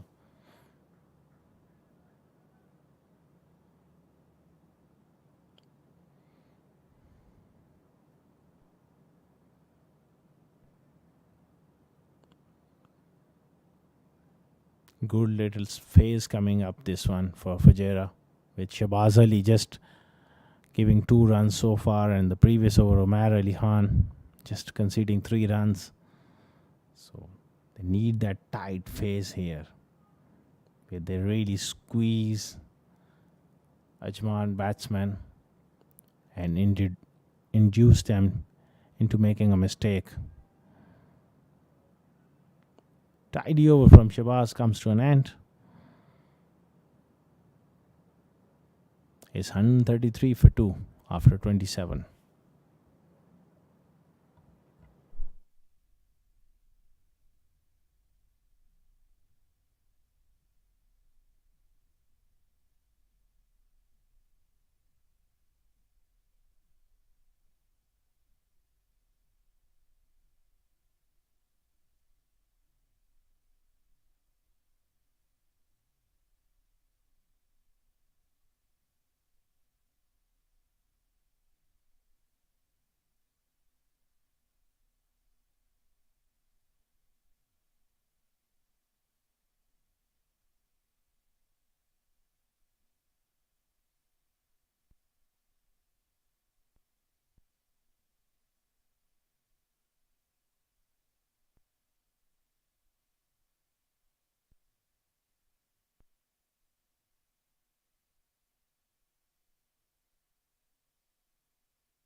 Umar Ali Khan continuing here.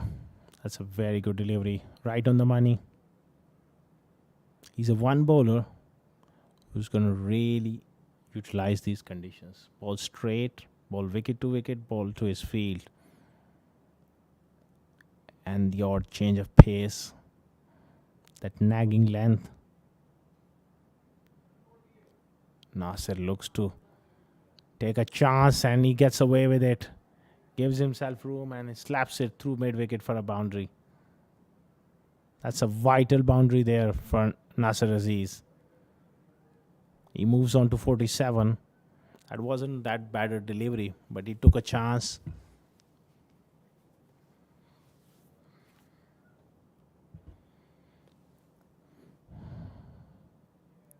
Oh, that's a beautiful delivery.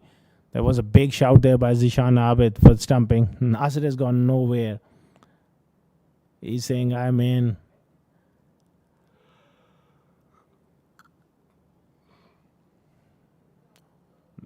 Hasn't lost his balance. It was brilliant work there by Zishan.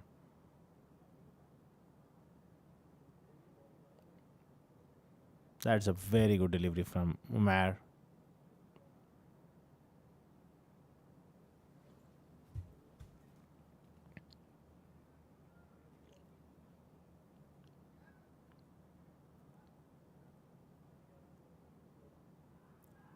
Drifting down comfortably. Polite inquiry there.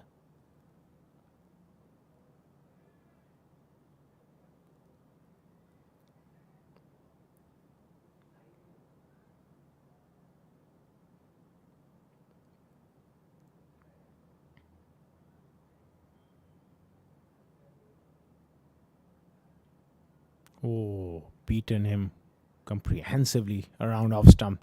That's a beautiful delivery from Umar Ali. Even without boundary, he's kept it tight. Only 4 runs so far of his 5 deliveries. And that boundary, Nasir Aziz took a big chance going across the line. They're running hard. Will they come back for the second? Yes, that's good cricket there from Nasir Aziz.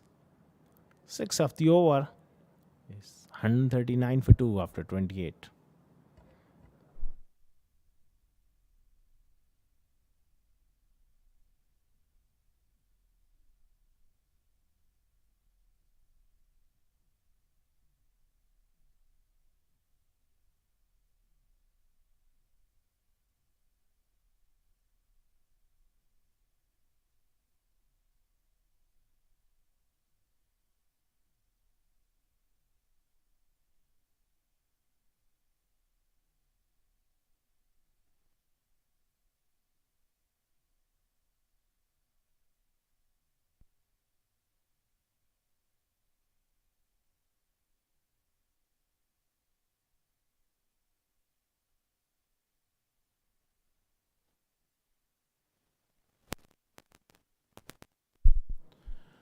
Shabaz Ali will continue. 139 for 2. Oh, good work there by Zishan Abid. It's going to be leg buys, but that was travelling. If it were past Zishan Abid, might well have run away for 4.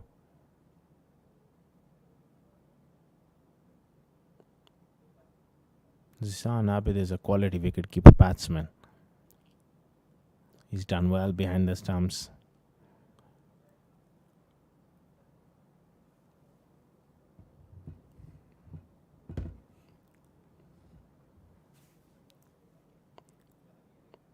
Straight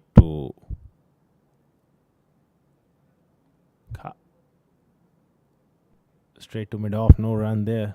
Danish Qureshi just shining the ball.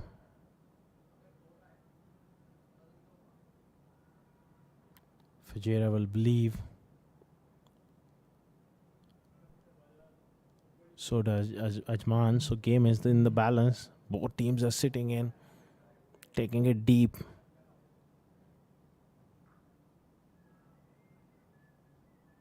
That single will bring Nasir Aziz 50.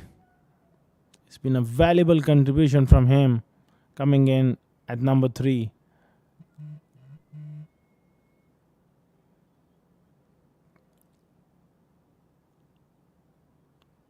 (50 of 76 deliveries). The pace for this game is ideal. He's played the anchor role. Now he just needs to keep going for another 10 overs. Oh, Faisal Beg looking to work that one too long on. No run there.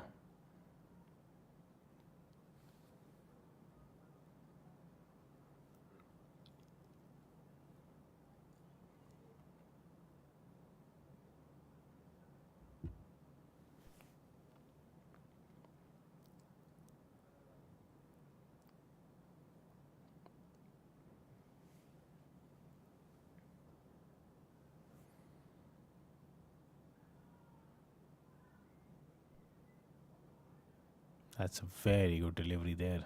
Nipping it back off the seam. Shabaz is basically a bowler who seams it back, swings it back into the right-handers. Very slippery and nippy.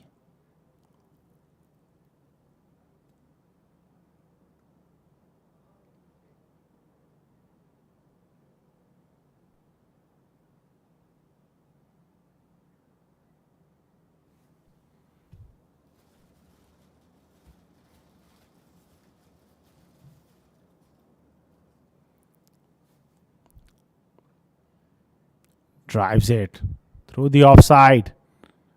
Another boundary. What a shot there by Nasir Aziz.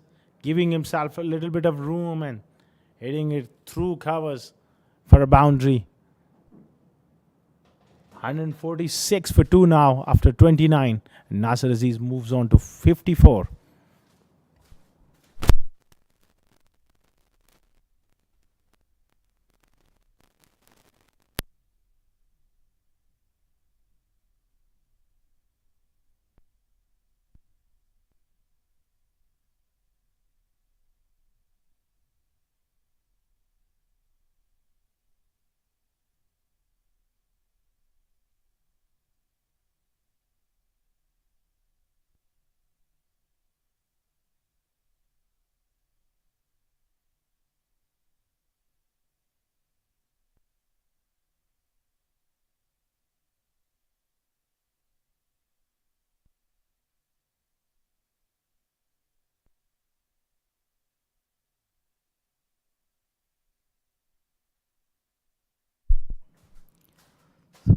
Twenty-nine overs, 146 for the loss of 2. Nasir Aziz moves to 54 with a boundary in the previous over. He has been dropped by Zoeb Zubair on 5. Umair continues here. What a knock. Nasir Aziz is playing for his team. It's costing them the drop catch.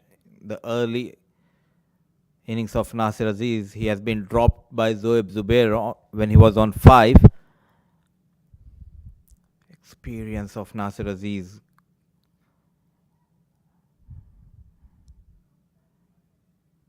Keeping it simple, and Faisal Beg making sure that he sticks at the other end.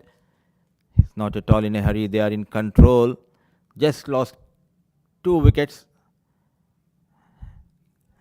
146 on board. Looking for the breakthrough, Umair Ali. Back of the hand delivery, the leg cutter coming from Umair Ali. But after losing Lovepreet, what a partnership building up between Faisal Beg and Nasir Aziz. And they are making sure to go at around 5 runs per over.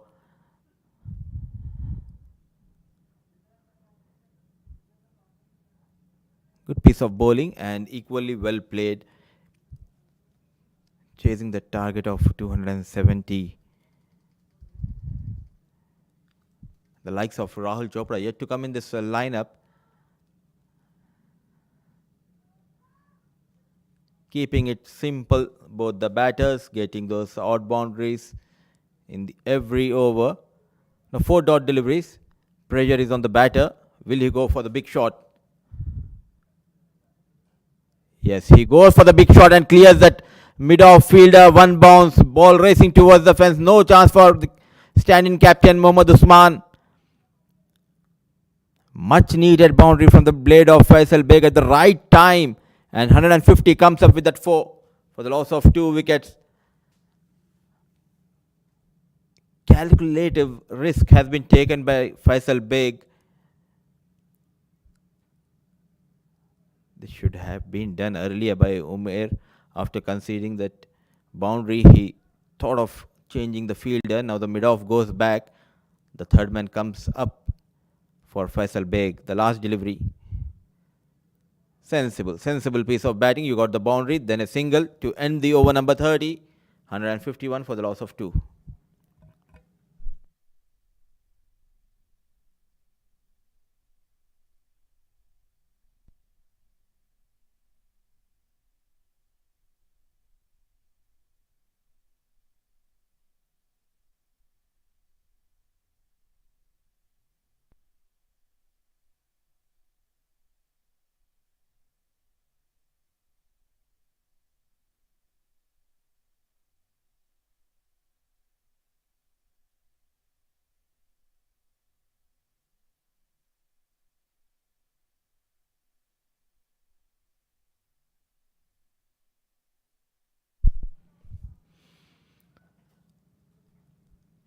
Still searching for that wicket here.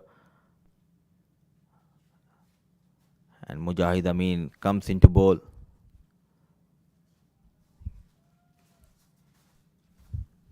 The length is key on this surface. Keeping it back of the length will not fetch you that wicket. You need to invite the batter to go big. Initially, there was a turn. Yet again, an easy single has been conceded. Should have been stopped by the bowler himself.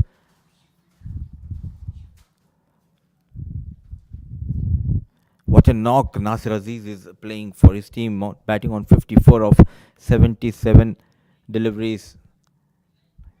Now he's making them pay for the drop catch early in the innings.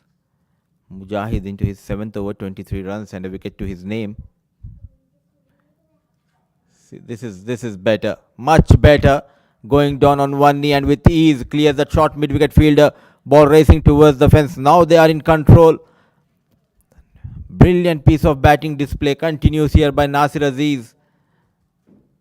Age is just a number for this experience.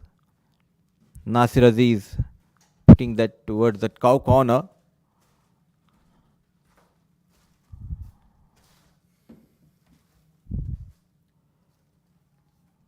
Six runs have been conceded by Mujahid Amin. This is what happens when you concede that easy single. And then a boundary, then a single conceded by Mujahid Amin.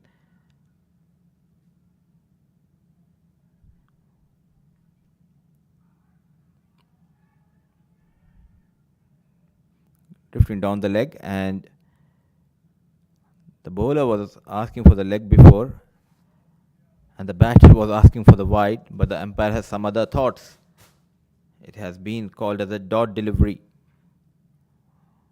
Can he get a boundary here? Faisal Beg finds the fielder. 6 runs, still cruising well here. Ajman 157 for the loss of 2, 31 gone.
Second over will be bowled by Umar Ali Khan. There you go, yet again. Takes that single. We were talking about the singles earlier in the innings. And to talk much more about this partnership, joining me once again, it's Asghar. Welcome back, Asghar, to the com box. Thank you, Mudasar Bhai. At the moment, they are cruising along because the strike rotation has improved. You see, without taking much risk, they are taking 5-6 runs and over. And I think this is a time where Fujairah captain, he maybe needs an extra man in the circle to do something different because this game is drifting away from them. Absolutely nothing special has been done so far by the captain. If we talk about the field placement,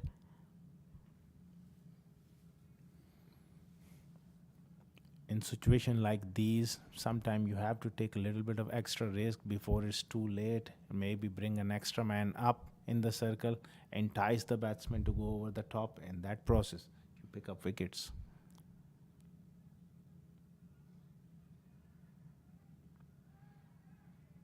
there you go. Poor, very poor, pathetic piece of fielding continues. Though there was a short mid-wicket fielder and the bowler, but still taking that run with ease. Nasir Aziz now looking good, putting all his experience. What a decision by the captain to send him at number 1 position after that fall of Sagar Kalyan. At that time, we all were a bit surprised to see him bat 3, but he has done brilliantly. age is just a number, as you said before, but you got to prove it, and he's proving to everybody that still he's good enough, even with the bat. And lately, he has given much importance to his batting if you compare to his bowling. As we all know that he's a very good bowler, an off-break bowler, and throughout his career, he has known and played as a bowler for the domestic side. Sensible piece of batting, the experience. Nasir Aziz yet again get that single. Nothing special has been done by the bowler. But talking about Nasir Aziz, he has a couple of centuries playing for the first class team in Karachi in Pakistan. So he was a opener, opener batter batting for Karachi in first class cricket. Nasir Aziz, a dot delivery. But what matters are the 5 runs taken by these two batters in this over. 32 gone, 162 for the loss of 2.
And 63 now, as Nasir Aziz gets the top edge.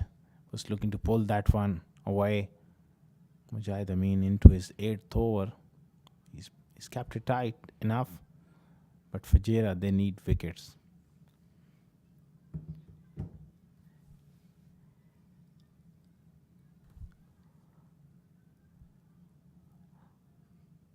Cruising along here, Faisal Beg and Nasir Aziz. There you go. It was played through the offside, but there's a protection in the deep. Sabir Rao. It has been an ordinary piece of bowling, Asgar. If you talk about the bowling of Fujairah, yes, there was an initial turn for the spinners, but they bowled really ordinary, especially against Nasir Aziz. Take nothing away from Nasir Aziz, but I think rightly pointed as well by you that not enough pressure applied from Fujairah bowlers and nor from the captaincy. They're just hoping for something to go their way rather than creating that pressure and that environment where batsmen will make mistakes. And these batsmen, I can tell you, they are not in any hurry whatsoever. They won't make mistakes if you allow them easy singles. And Sabir Rao was a big surprise for me not playing today. There is something hurting them. It's only Danish and Shahbaz. Yes, he's a fast bowler, but he has been off color today. There you go. Easy picking. Poor bowling continues by Mujahid Amin, leaking the runs. And it's Nasir Aziz's show continues here. Yet again finds the boundary on the back foot. Now they are in control, Asgar. Absolutely. Absolutely. With just, I think, 104 runs required. They are in absolutely commanding position. And from here onwards, I think someone in the leadership group of Fujairah, they need to really rethink their strategy. maybe lose this game in the 45 overs. Get the fielders in, try to make breakthroughs, try to create some panic in the dugout of Fujairah, Ajman. At the moment, they are cruising along. 33 overs gone, 171 for 2.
Harry Bharwal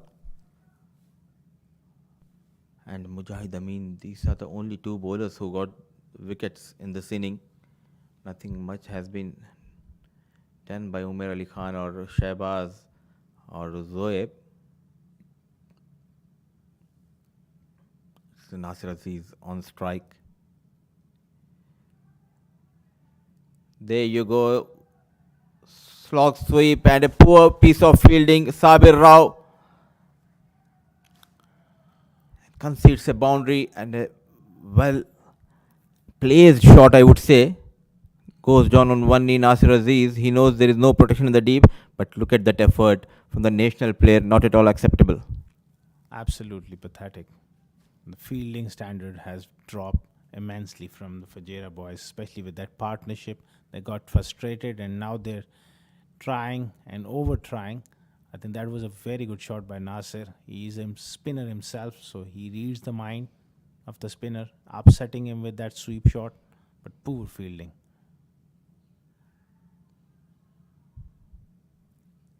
This time the outside edge was flighted nicely by Harry.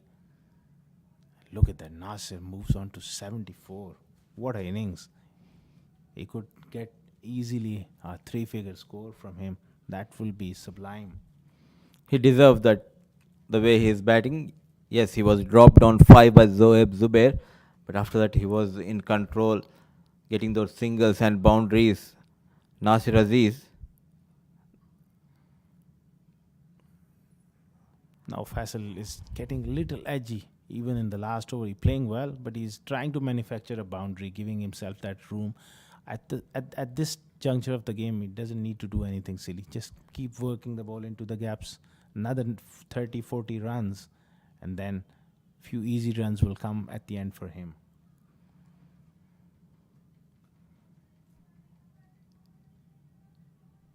Absolutely, and they have already got 6 runs in just 4 deliveries, and last couple of overs, both the batters getting 7-8 runs in an over. Another 100 moving up 5 runs per over on the back foot. It's completely different Nasir Aziz we are seeing here. Asgar, he is known as a bowler in this region, but the way he is batting surprised everyone, including us in the com box. Yeah, his experience is coming through, and he's been coaching, he's been practicing, and regularly he told me that I have spending a lot of times in the nets batting. What a good shot there. Big Umar Ali Khan puts in the big effort there, but just fumbles, and it's gone through for another boundary.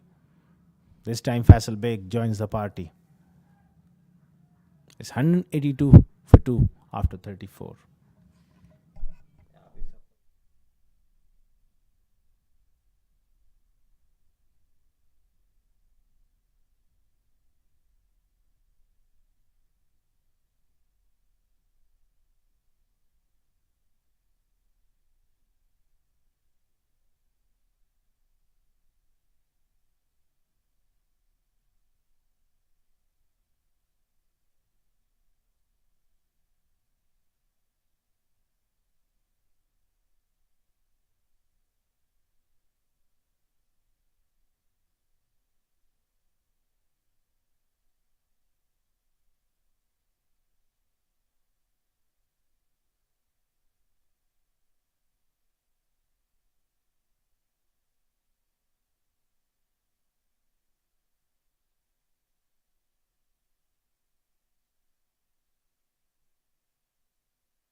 Harry Pawal picked up one wicket only, and that was the early blow for the team. Ajman, where he picked up a wicket, but you need to give some credit to Nasir Aziz, the way he constructed this inning. What a knock he's playing. He's been talking about his batting abilities, and I think nothing suits better than this format to him. The 50 over format, that's where he loves to utilize himself, and he plays tremendously well. He's batting on 75 of 89 deliveries. That's the ideal way. He's been joined by Faisal Beg, who's batting on 29. This partnership is building solid in between these two. And Faisal Beg is someone who could really drag the game and be at the other end to give a company to someone like Nasir Aziz. It's very important to have someone who can stay calm and down. He played 44 deliveries to bring 29, but if you see in the context of the game, that is what required at the moment. Exactly, that's what matters. The context of the game, this partnership has really taken the game away from Fujairah. Still long way to go, but they got to make further inroads and really apply some pressure, and they need not one, at least 2-3 quick wickets. See, it's the captain's role now to find the perfect bowler who can bring in the difference here, who can be a wicket-taking options. Yes, your spearhead spinners, the both left armers have provided the breakthrough. They provided one wicket each, but it's now the remainers who need to really kick in and join in hands to pick up wickets. That's a solid connection. And the ball travels and travels for 4 runs. It's a lovely looking shot. And who else it could be? The Don. Well, Nasir, he's hitting through the line. Mid-on was up, and he took the bait and clears him comfortably. He's cruising along. He's on to 79 now. Will he make 100 tonight? That Well, would I be would- so special. I would really love to see him scoring 100. He's someone who's been asking. Oh, that's taken for cleaners. And that's over the fielder. 2 back-to-back boundaries will take Nasir Aziz, the Don, into the 80s. What a way. And he's taking none other than Mujahid Amin for runs. Yeah, Mujahid Amin just tossing it up far too often. 35 overs gone. 192 for 2.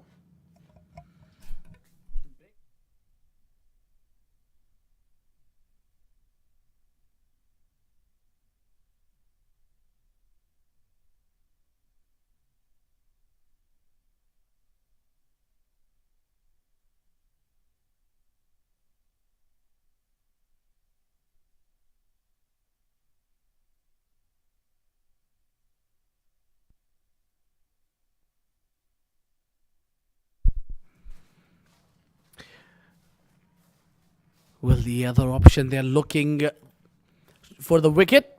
It's Umair Ali Khan who comes in and immediately is taken for runs. It's beautiful cut shot for 4.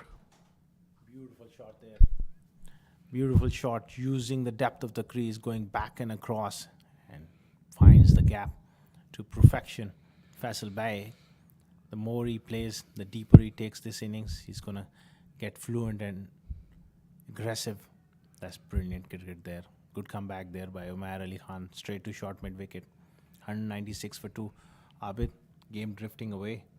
Indeed, it could be quite shocking for Fujairah that after posting a good total on board, and despite that, the game is drifting away from their hands, as you mentioned earlier. But tell you what, we have the game going on the other ground between Dubai and Abu Dhabi. Even that match is quite shocking. Well, chasing seems to be an easy job here. That one is belted nice. Will it find the gap? Yes, it does. Brilliant effort from Zohaib, but that will all go in vain. And it's 4 runs. Great shot there by Faisal. Improvisation, giving himself room and hitting through extra cover. That was a terrific effort from the youngster. Gave it absolutely everything. But that went all the way for 4. 200 up on the board, 200 for 2. As you said, it's been a high scoring games in the opening day of Emirates D50.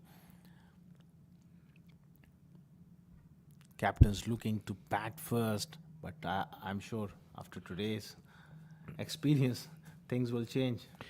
Hey, even when I was there at the top, I mean, the pitch report, I thought that batting first would be a good call, but looking at the evening here, it gets quite easier to bat on under the lights.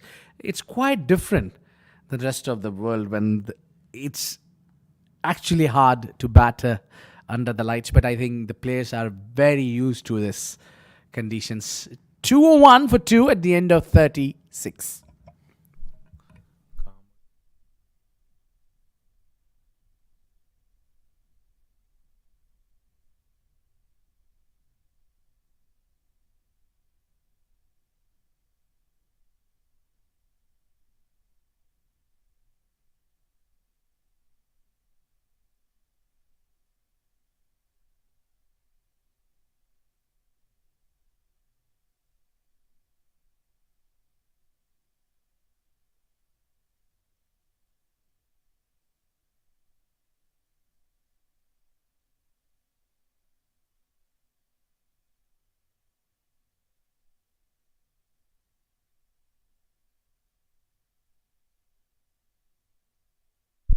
Driven firmly, but there will be no runs.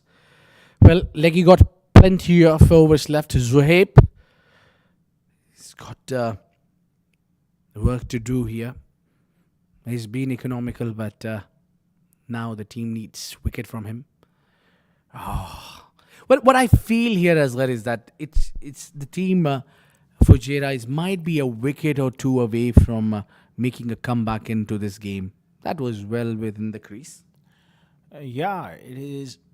This is a game of glorious uncertainty. Now, so things can happen quickly, but they need to happen very quickly for Jera. They need couple of back-to-back wickets to really throw the cat amongst the pigeons. Well, it looks to be in a hunting mood. Certainly, the team Fujairah is hunting for the wicket, and team Ajman denies. Pushed from the back foot. So this is what happens here in longer format.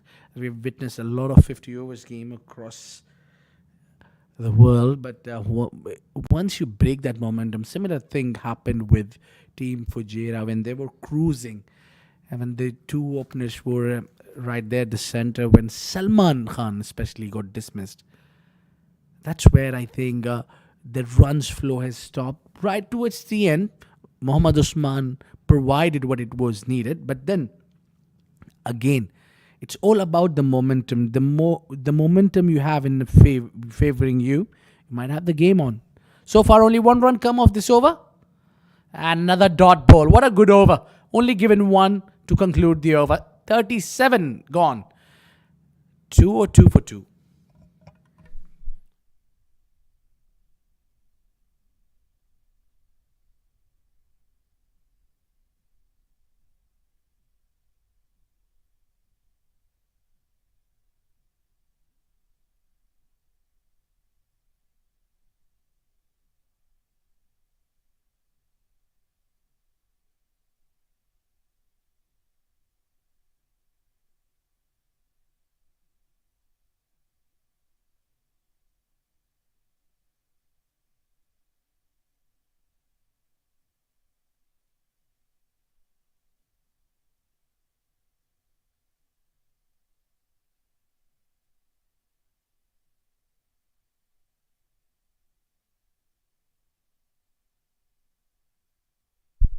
What a great shot there by Faisal.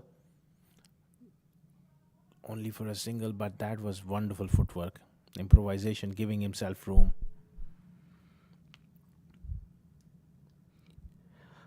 Got the flow in his favor so far. The team Ajman, as long as they have this wicket in hand, the more they drag this wicket, the more chances of winning is for Ajman.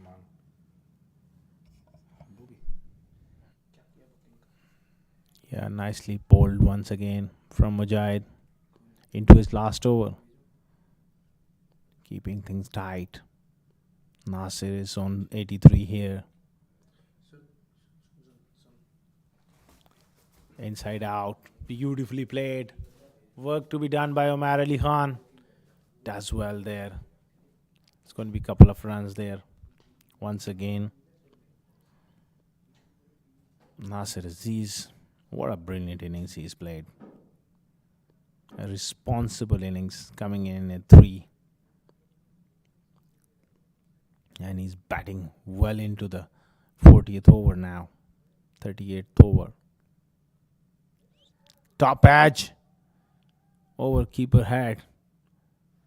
Another couple there for him.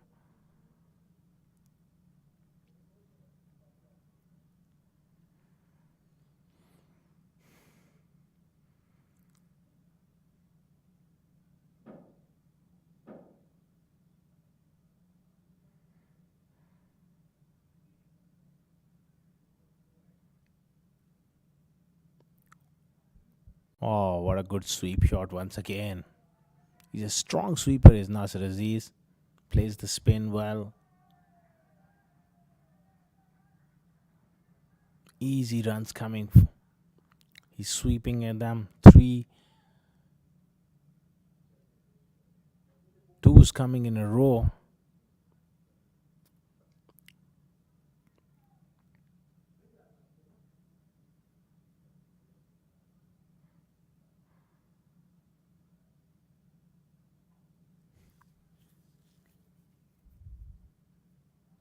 Once again, easily done. This is brilliant. 38 overs gone. It's 210 for 2. Fujairah.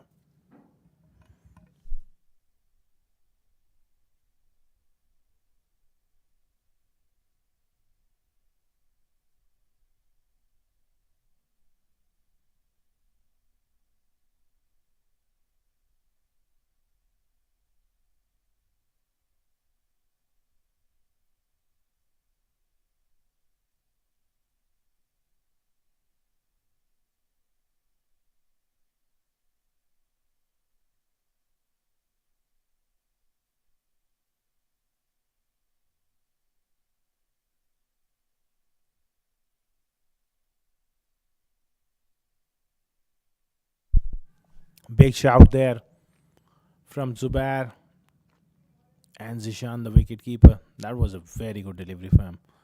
Zubair, the young leg spinner. He's bowled well. He's creating a few chances here. He gets the top edge. That's unlucky. It's going to race away. He races away for 4. Tonight is Nasir's night. And he's got that slice of luck. That was a very good delivery.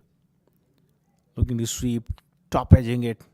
Past short third man for a boundary. Moves on to 94. Just 6 more runs.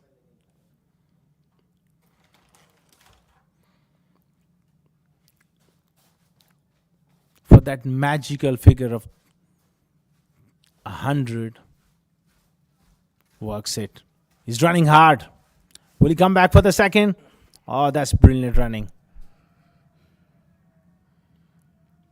Welcome to the comma box. Abid Ibrahim, Nasir Aziz on 96. Just 1 shot away. I cannot leave the com box. Yeah, I might need to leave my chair. I really want to cheer for this man who has come at number 3, taken the brave call and proved himself. A little bit of an age. The ball is travelling towards the fence. It might kiss the rope, and if it does, it's 100 for the Dawn. What a century. Sensational knock. This has been Nasir Aziz. You absolutely brilliant. What a brave call. Came at number 3 and provided the partnership which was much needed. Everything he has done and everything he's touched turned out to be the gold. One of the most meaningful hundreds you will ever see. You will come to the ground, you won't be surprised if Nasir picks up 5 wickets, but he scored 100. 100 in a run chase of over 270. Oh, that's brilliant, and he's unbeaten. What a moment it is. What a moment this is for the Dawn. Well, I couldn't believe how crucial knock he played. Yes, he's a star bowler. All this time we know for his bowling abilities, but he's proven that his worth as a batter as well. What a knock he played under pressure. Sagar Kalyan departed, scored only 30 runs. They were in 40s when he stepped in, and he never looked back, never bogged down. He stood tall against the odds. He's faced the finest bowlers of Fujairah and got himself 100, hard on 100. What a knock for the veteran Nasir Aziz. Hats off to this knock. That is one of the best feeling, I'm sure. Tonight, he would sleep with great amount of peace and happiness. It's 222 for 2 after 39.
Harry Barwal, who bowled 7 overs, picked up 1.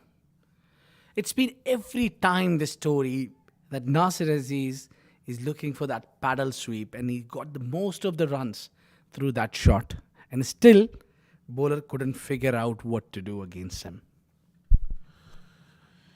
Yeah, very valid point. But some days, when someone is playing like that, and as a spinner, if someone is consistently sweeping you, it it, it really puts a lot of pressure on you, and you tends to drag your length back, or you bowl too full. So he has dented the psyche of the spinners. He's a spinner himself, and on another day it might top edge and go to a fielder. But today is his night, and full marks to him. Well, who would have thought the little man walking in will matter big? Wow. 100 from Nasir Aziz at halfway stage. No one would have thought that it's going to be. We were talking about Rahul Chopra and rest. They're not required at the moment. Nasir Aziz is doing the bulk of the scoring.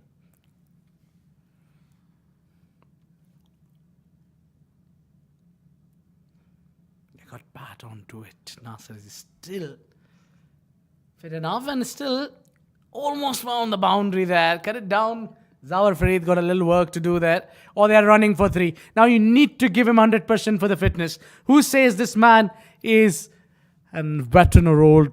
No, he's young, maybe into his 90s. Well, he's proving everybody wrong, and the great inspiration for youngsters as well. When you look at the desire, the passion to perform,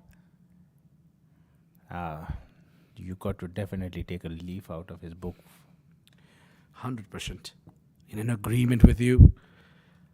A shuffle still gets a bat onto it, and that goes into the gap. Nothing for the fielder. That has travelled What a great shot. That has drilled down the ground and went for four. Terrific footwork again, giving himself room and then really stretching out on the front foot, extending his arm and hitting through the line, through extra cover for a boundary. Faisal, he's really picked up pace the last half an hour or so. Dot ball two, and the over 40 overs gone is 230 for two.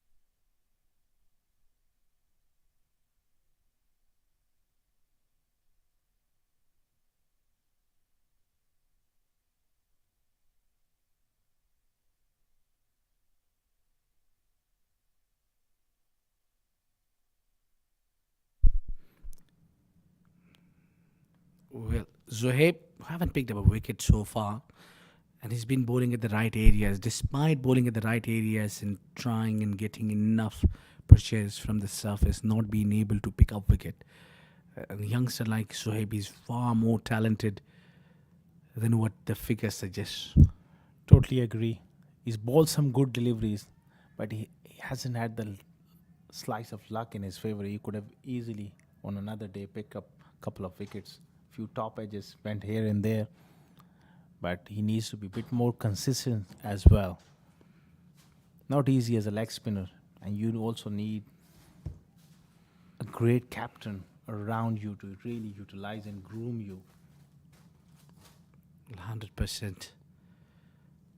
Well, let's not take credit away from Faisal Beg the way he has partnered the senior partner here, Nasir Aziz.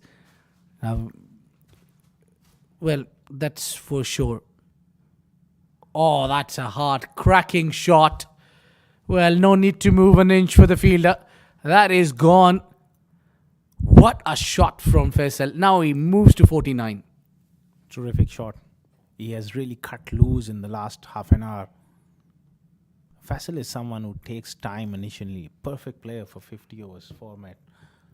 And then he accelerates, he plays the spin well, and he has the patience to go deep. He's on to 49 now. Well, for that matter, Nasser Aziz is also this. It seems that this format is a tailor-made format for him. The way he took his time and then brought that big 100, which was much needed for the team Ajman. They're on the verge to chase down 274. A nice move there from Zohaib. He pulled back, didn't want to move bowl.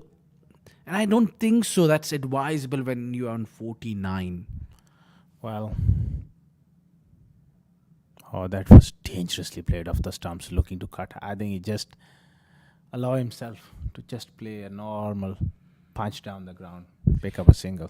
Well, the coaches says also do not play a cut shot to the ball which is coming to the stumps. Well, it's all about your strength. But the meanwhile, Faisal works it towards long on. And that brings up his 50.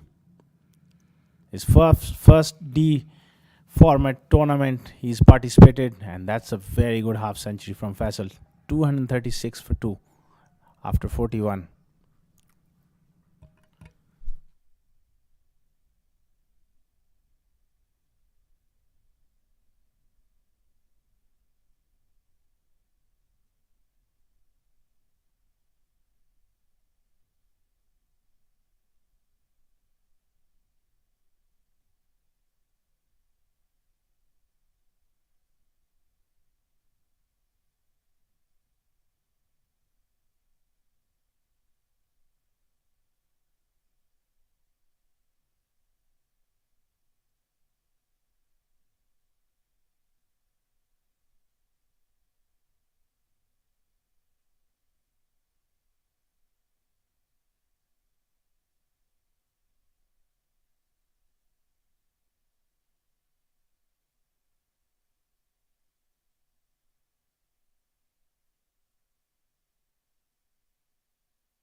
Bringing in to the attack is Shahbaz Ali.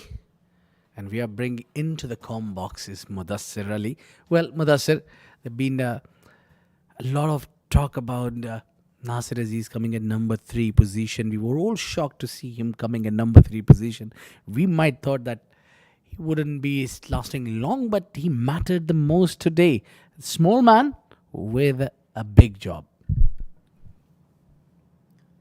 Absolutely, Abid, and the way he played shows,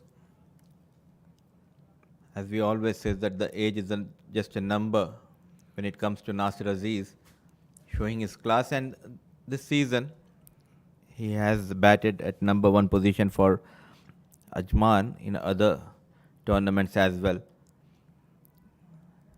And look at the way he's getting those singles and doubles and an odd boundary, cruising well after losing those 2 wickets. What a partnership between Nasir Aziz and Faisal Beg. A marvelous work there between the two. One gets to 50 and the other one gets to the 100. Well, when you talk about the age is just a number for him, I think Mudassir, you still got a chance to make a comeback into the domestic circuit. I mean, if you see Nasir Aziz, he's... Oh, that's taken! What a brilliant take that is from Zishan Ahmed behind the stumps. And it has to be said that Shahbaz Ali gets the breakthrough. Might the doors will open for Fujairah. They wanted this wicket too badly. Nasir Aziz departs. What an excellent knock by the experienced campaigner Nasir Aziz. 108 to his name. Well, what a brave knock he's played. I can't be denying that. What a knock he played. Smiles all over. A match-winning knock that could be called any day. If his team wins, he has a major role to play in that one. Classical knock that is.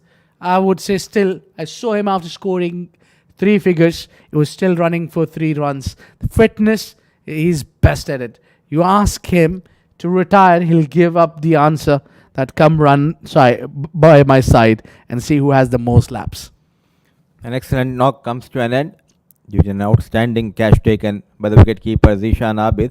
And talking about the retirement, if you remember, we met him in D20 and we asked him, when are you going to hang up your boots? He said, I'm still fit enough, I can field, I can bowl, I can bat. So I think still there are 4-5 years left in him, Nasir Aziz, but what a class, a brilliant knock, and made sure they're almost there. The team Ajman, no big names. What matter was the 100 from Nasir Aziz at the right time. Yeah, you usually need one good knock to take you par. The 274 target is not a small target, let me tell you, but one man is standing against the odd and scores 100 and the other one scores 50, and things looks very easy for Ajman to chase down.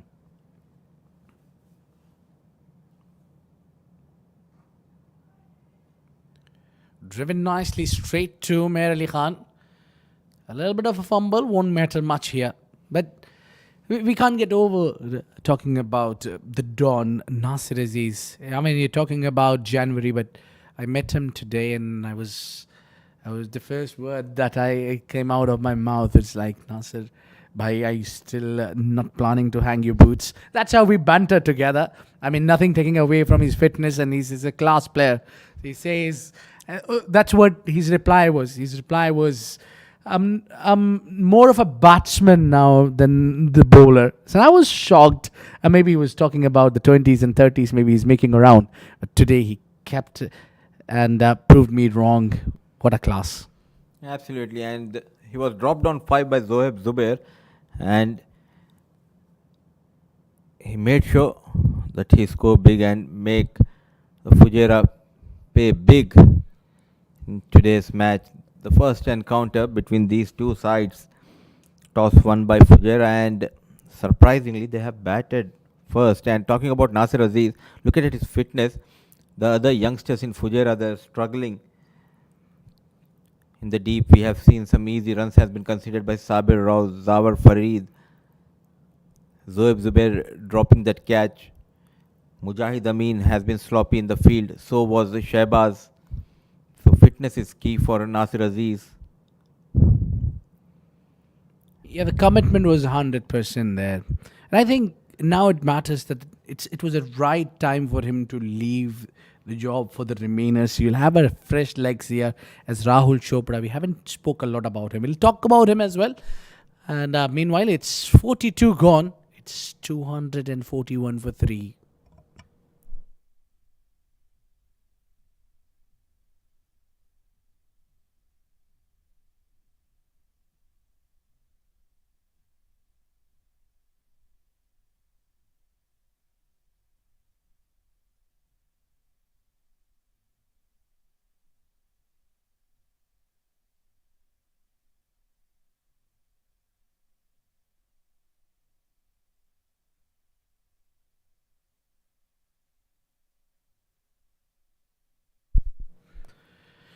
Danish Qureshi comes back into the attack. I feel that maybe if Fujairah has a time to make a comeback in this game, it's now or never for them. Stand and a wicket. What happened there? Mohammad Usman, no reaction to take that catch so simply, and that was one of the hardest one. I thought it raced to the fence. A low full toss played straight into the hands of extra cover fielder Usman. So quick wickets for Fujairah. There you go. And look at that catch taken by Usman. Sharp reflexes. It's a back-to-back wickets. Two set batsmen out in the dugout now. It's a new two batters, Rahul and Zainullah. The young Zainullah.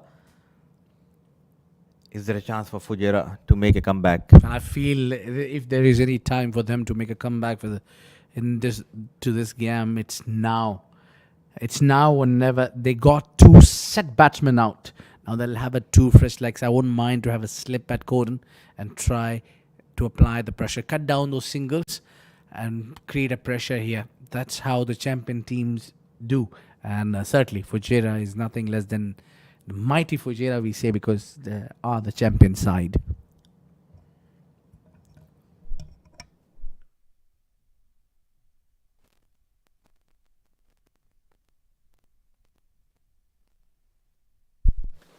So it's Zainullah Zain on strike against Danish.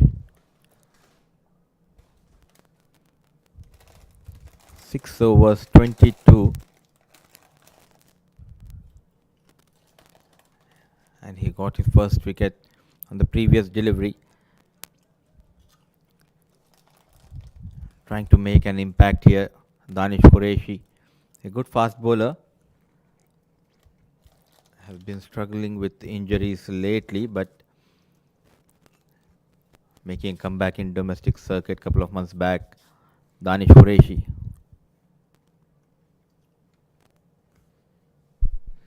Well, Danish is someone that we like to watch. We enjoy watching him bowl because he's someone who's got the abilities to move the ball in and out. And then we only had very few breed kind of Danish Qureshi who can move the ball both ways. If I can recall, my memory serves me well. We had that's through the defence. That's into the off stick, and that's a wicket they were looking for. Fujairah are back in the game. The fast bowler strikes at the right time. A slower delivery, completely beaten, not in line. Zainullah, without troubling the scorers, walks back to the pavilion. So wicket number 5 goes down for Ajman. 241 for the loss of 5, 42.4 overs.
The new batter, left-hand batter Harshit Kaushik, very watchful.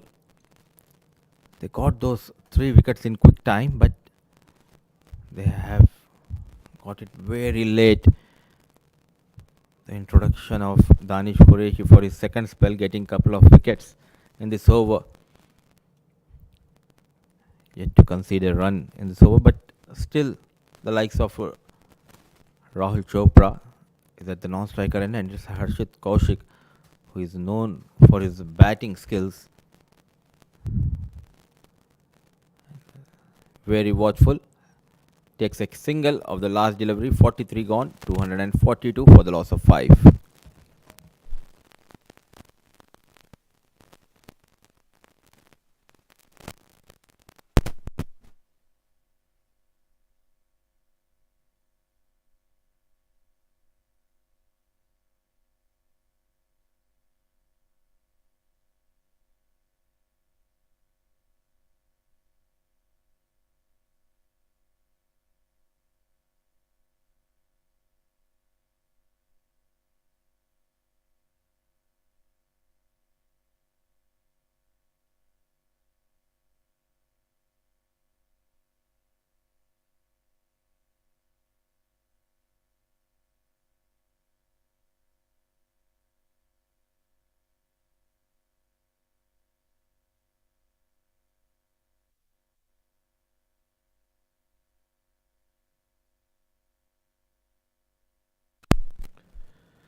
Down the leg side, and that would be called wide.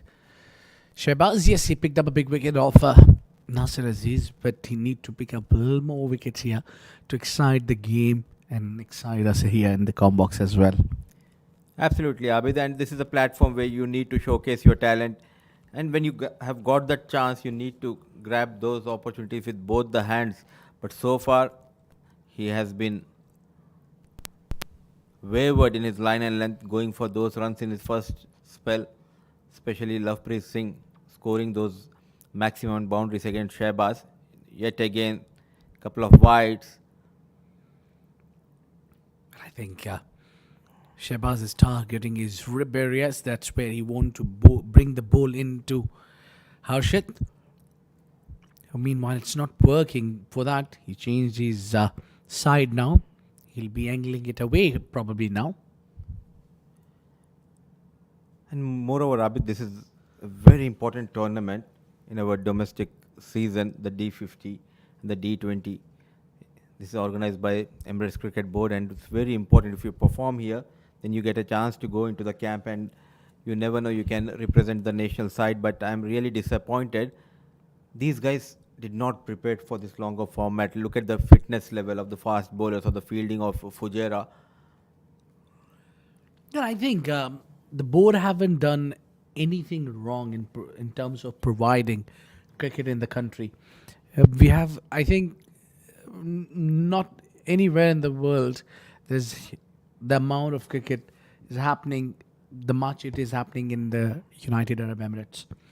So, full marks to the board, and I think these players need to utilize this pretty well into their favor, because not every part of the world you get these kind of facilities as well. Lovely grounds, green, lush, the wickets are supportive, and there is everything there for bowlers. There is things for the batters as well, and then you get lovely facilities, and moreover, you get live broadcasted matches. So the board is doing their job 100%. These players need to really grab and. Oh, that's gone. Yes, a wicket here.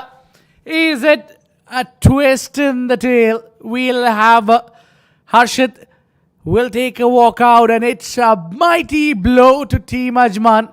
At one point of time, they looked to chase this one down quite easily. Look at that reflex by Zishan Abi, the brilliant catch, wrong-footed, but at the last moment adjusting himself and putting the dive. Big wicket. Wickets are tumbling down here. A space of 14 deliveries, they have lost 4 wickets. Now it's time for Harshit Kaushik to walk back. Is there a chance? Are they trying to pull things back after these 4 wickets? It's Shehbaz and Zishan Abid yet again on the scorecard.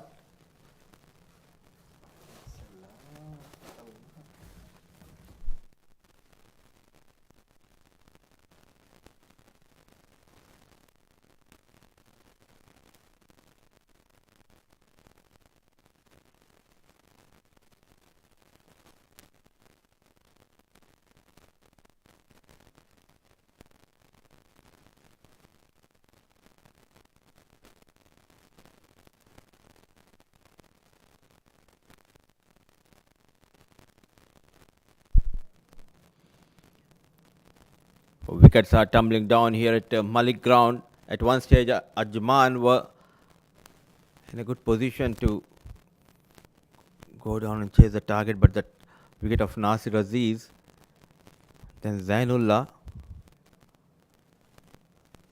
then Harshit Kaushik. Now things looks bit interesting here. That's Adnanul Mulk, the captain of Ajman, up against Shehbaz. 45 runs, couple of wickets to his name into his 7th over. Nicely bowled and very watchful Adnan, not at all in a hurry. Now applying pressure after those quick 4 wickets. Nasir Aziz, Faisal Beg, Zainullah, and the last man Harshit Kaushik. These are the 4 men. The 4 wickets falling quickly in a matter of 16 deliveries. The fast bowlers getting those 4 wickets, Danish Qureshi and Shehbaz, but they need couple of more wickets, especially the wicket of Rahul and Adnan. Brilliant comeback after conceding 2 wide deliveries.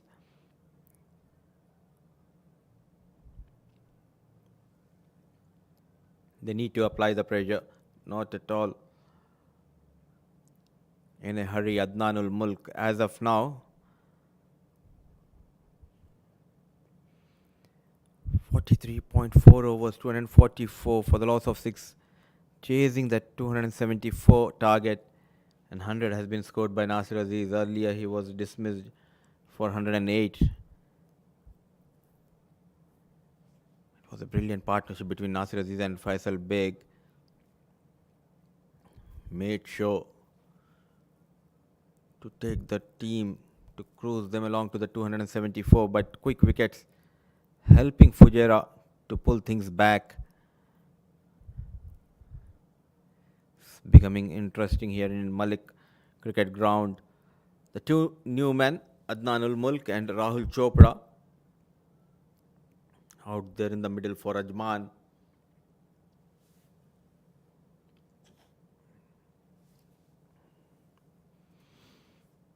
It has been a good comeback by Shehbaz after going for runs in his first spell. Getting those wickets at the right time for Fujairah. On strike, Adnanul Mulk up against Shehbaz. A single has been given on the last delivery. Off the mark, Adnanul Mulk. 44 gone, 245 for the loss of 6.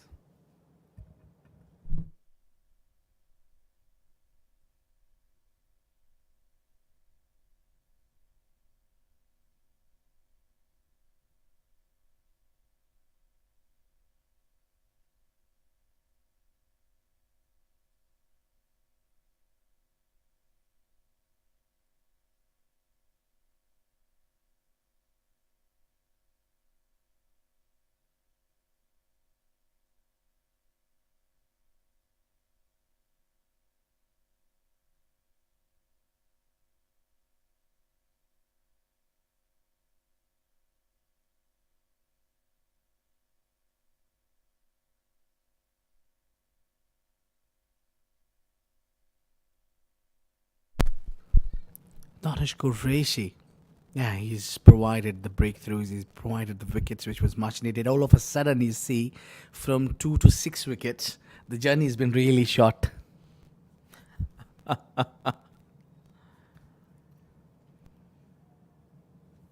Bowling wicket to wicket and change of pace working in favor of Danish Qureshi. How well he deceived Zainullah in his previous over, that slow ball. Not in line, Zainullah, and the right time strikes Danish Qureshi. But what matters is these two wickets, Adnan Ul Mulk and Rahul Chopra. They know how to bat, they know how to get those runs. A low full toss, a single has been taken by Adnan Ul Mulk, and it's a Rahul Chopra. He's back on strike after a long, long time. He has been in these kind of situations n number of times. The experienced Rahul Chopra. Now 28 needed of 34 deliveries.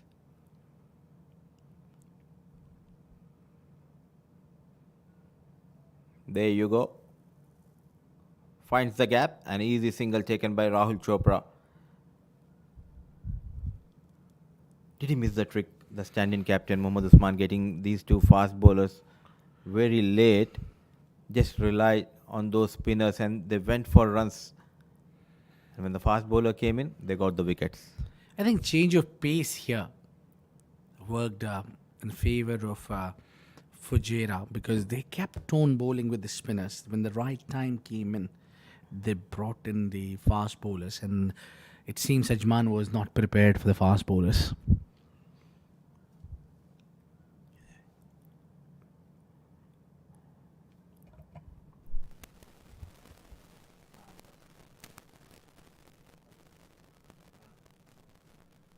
There you go, trying to clear that mid-off. It was Captain Mohammad Usman patrolling that mid-off region. It was hit hard but well fielded. Just a single.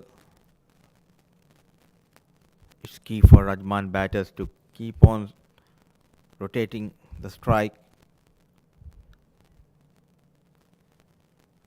Nicely played with the soft hands.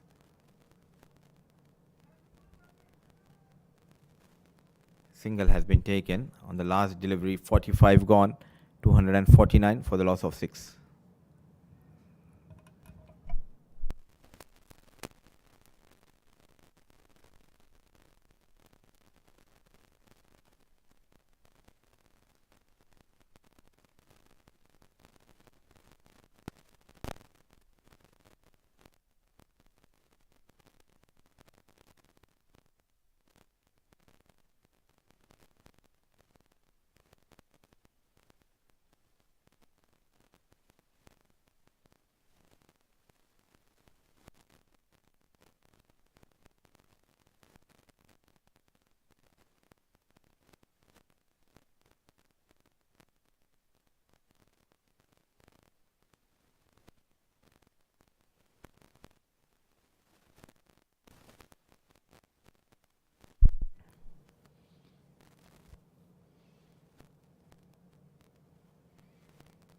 Forty-five overs, 249 for the loss of 6. Rahul Chopra on 3, and Adnan Mulk, the non-striker end, faced 8 deliveries for his 3 runs. In Shahbaz, it's Chopra on strike.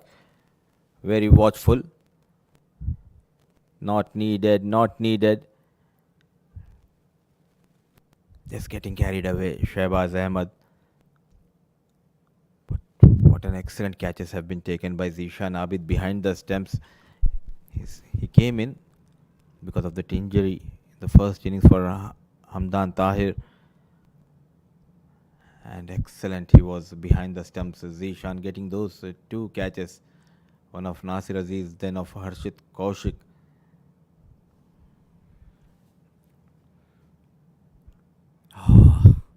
It's pressure that is mounting there over Ajman. But the good part is they have a deep batting lineup. If you see, the captain himself walked at number 8.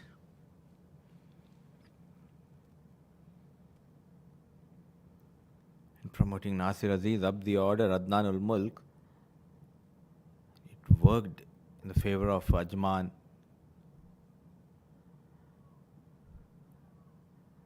Still not in a hurry, Rahul Chopra. They need just a couple of boundaries.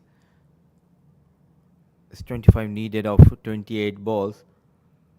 Important to not to lose a wicket at this point. For Ajman, it's Rahul Chopra. He holds the key as of now for Ajman.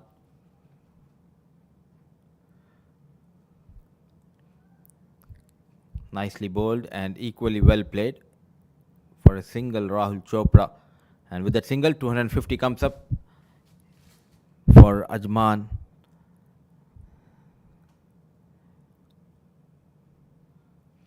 It's a tricky wicket here, Abid, and on this surface, scoring that 108, it shows the class of Nasir Aziz. Well, indeed, it was not easy and up against a quality spinners, especially likes of Hari Bharwal, and you talk about Mujahid Amin and Zuhaib Zubair. All three these spinners are quality spinners. To add Danish Qureshi, Shehbaz into the attack, and Umar Ali Khan, that's a good delivery there. Meanwhile, from Shehbaz Ali, now things are really working for Team Fujairah. We might see a comeback, but they don't have a lot of runs in the bank. And they're themselves to be blamed. Some sloppy work by the fielders, conceding those extra boundaries, easy boundaries. Sabir Rao, Zawar Fareed, Umair. They have conceded those easy fours on the boundary region. Now it's hurting them badly. 26 balls, 23 needed. It's Rahul Chopra on strike. Can he get a boundary here? Cut hard. This is where he's very strong. Width offered and gets a boundary. Well deserved boundary and much needed boundary from the blade of Rahul Chopra. 4 runs for Chopra and 4 runs for Ajman. Much needed boundary there. That was a timely boundary coming in because the pressure was mounting on the batters. And Rahul Chopra is someone we know who plays under pressure so well. And there's another opportunity for him to prove himself. What a class he is. And that shot says a lot about his abilities to play the fast bowlers. Very strong through the offside. Rahul Chopra. Last delivery. Poor delivery. Concedes the boundary. Back-to-back boundaries for Rahul Chopra and Ajman. They were in a bit of bother before this over, but these two boundaries making sure now they just needed 15 of 24 balls, 46 gone, 259 for the loss of 6.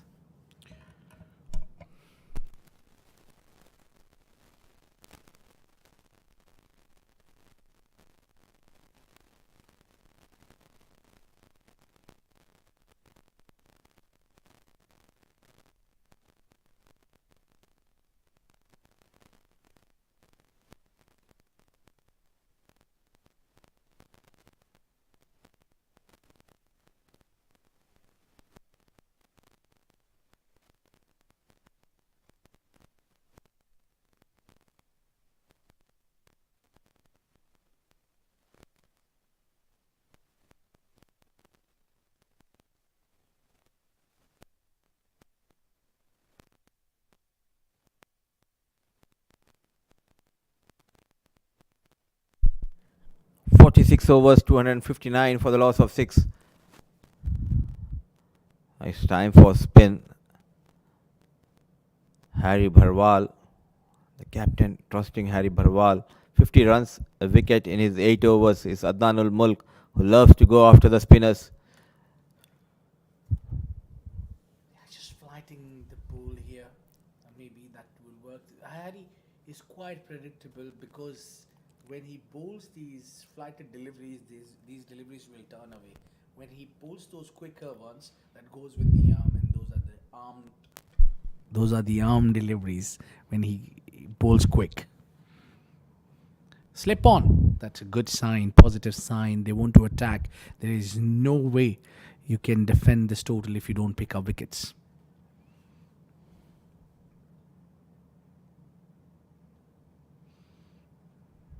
Well fielded by Zoeb at the first slip. Immediately the slip comes into the play because the more you try to restrict them by attacking approach, very watchful the captain of Ajman, Adnan al-Mulk, playing it late because he knows he's on a verge of victory. He does not want to make any more damages. Those two boundaries in the previous over giving an ample of time for Adnan Al Mulk. Though 3 dot deliveries, still they are in control. 15 needed of 21 balls for Ajman. Look at the turn, back of length, but a sharp turn for Harry Bharwal. 4 dot deliveries, but they need a wicket here. Can he get a boundary? Adnan Al Mulk, the captain of Ajman. I think that would be a big setback. That might make a door open for Fujairah if they pick up any wicket for that matter here. Either it's Rahul Chopra or Adnan Al Mulk. Run out would be the last thing you want to occur. One final delivery of Harry Bharwal. He's bowled extremely well, given only 1 run in the over. Still, they need little runs to score. Bolo bolo.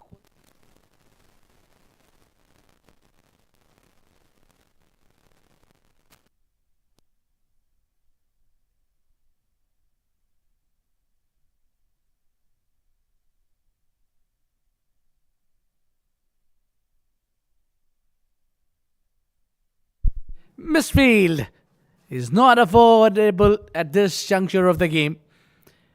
Which will allow the batters to easily make 2 runs, and with that couple of runs, it will go on to 262 for 6, Ajman.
Kept touch low there, and again, that misfield will allow the batters to cross for 2. These 2s are going to hurt the team Fujairah a lot.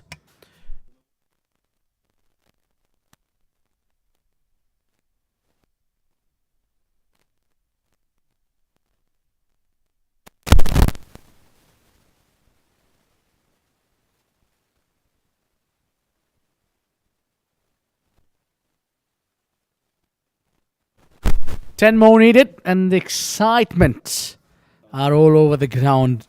Well, it almost taking 100 overs to apart these 2 teams from victory and defeat. What a match we have witnessed here at Malek Stadium, Ajman.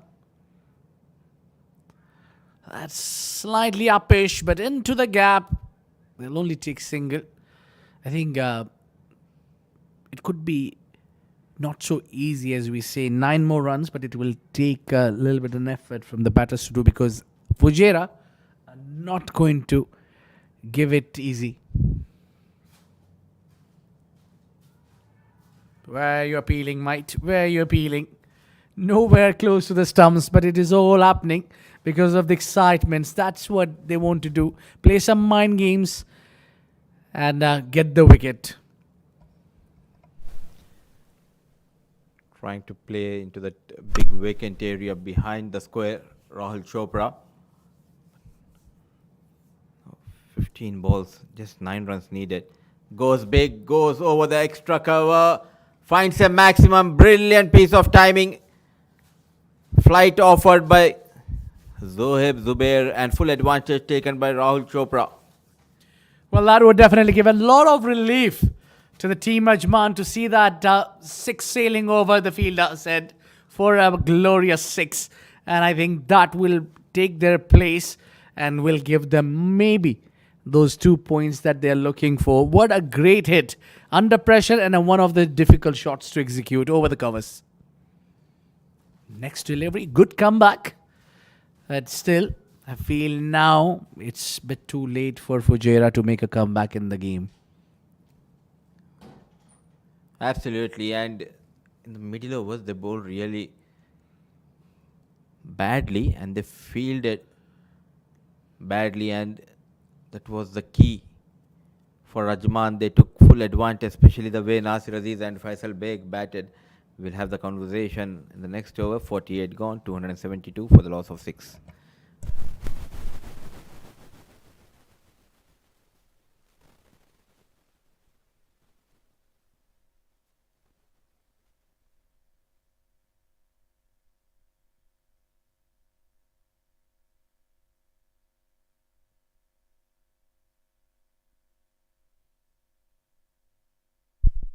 Couple of more runs needed for Ajman.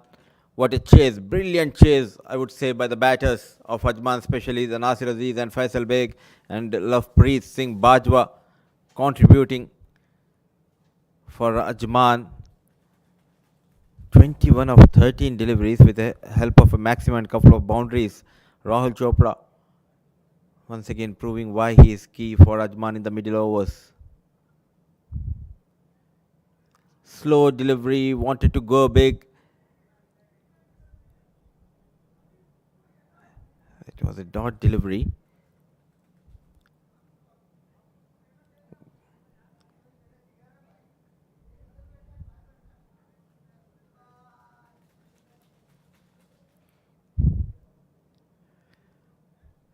Can he end the match with a maximum? Not at all, not at all. He values his wicket, Rahul Chopra. Unlucky, I would say, Harry Bharwal. He bowled really well, but the fielders did not supported him.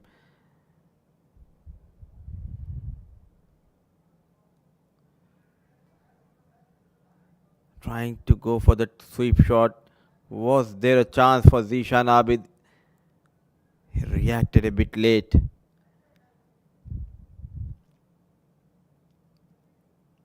At maximum the previous over, giving Rahul Chopra an ample of time.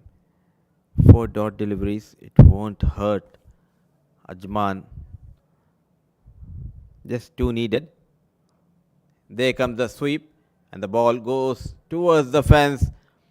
A brilliant shot, and wins the match with the boundary. Rahul Chopra, 21 to his name of 17 deliveries. And with the boundary, he moves to 25 of 18 deliveries, 276 for the loss of 6 in 48.5 overs. A brilliant game of cricket we have seen here on the opening day of D50.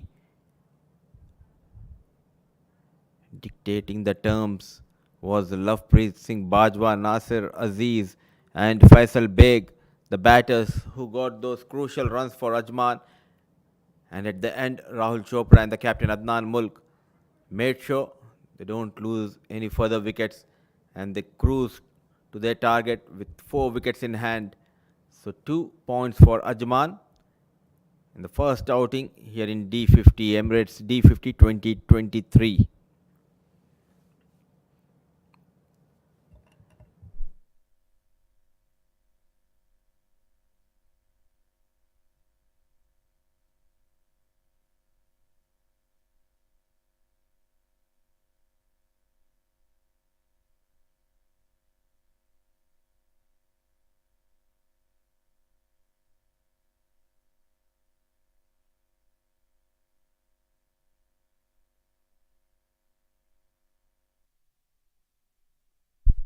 So happy faces of Ajman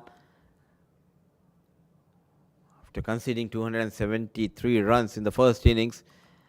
What a comeback in the batting by the lads of Ajman, led by Nasir Aziz. Brilliant 108. The first century for him in D50. And Faisal Beg also getting some runs under his belt. A well-deserved 50.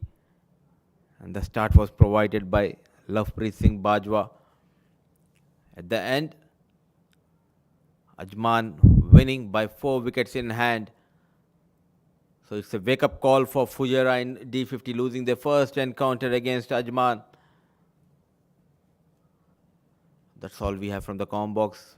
We'll be back after a short break with the post-match presentation. Abid will be down with the player of the match.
Check करना वो हाँ बस 1 minute ही थोड़ा सा ऊपर से आता है पकड़ना ये नीचे करंट मारता है, शायद निकल तो नहीं जाएगा। नहीं निकलेगा नहीं ऐसे पकड़ के रखेंगे ना ओ हाँ, ये भी इसके बिना कुछ नहीं होना। नहीं याद है, डॉन का फिगर याद है।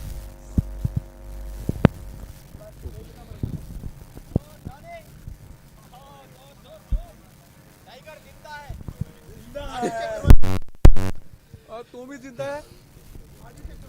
चेक माइक टेस्टिंग 1 2 चेक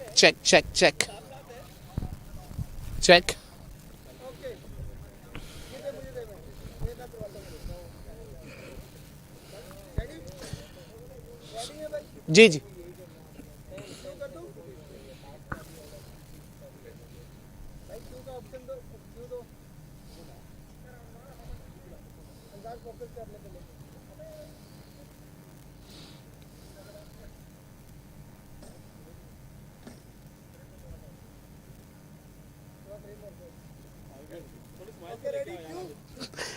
मेरी हंसी नहीं रुक रही।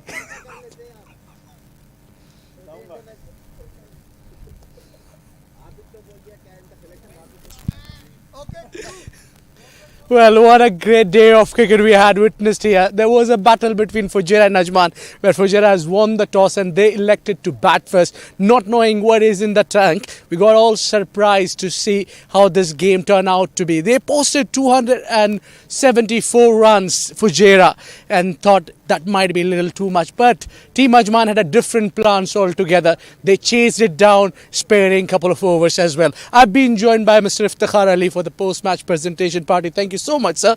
Ever young Mr. Iftikhar Ali with me.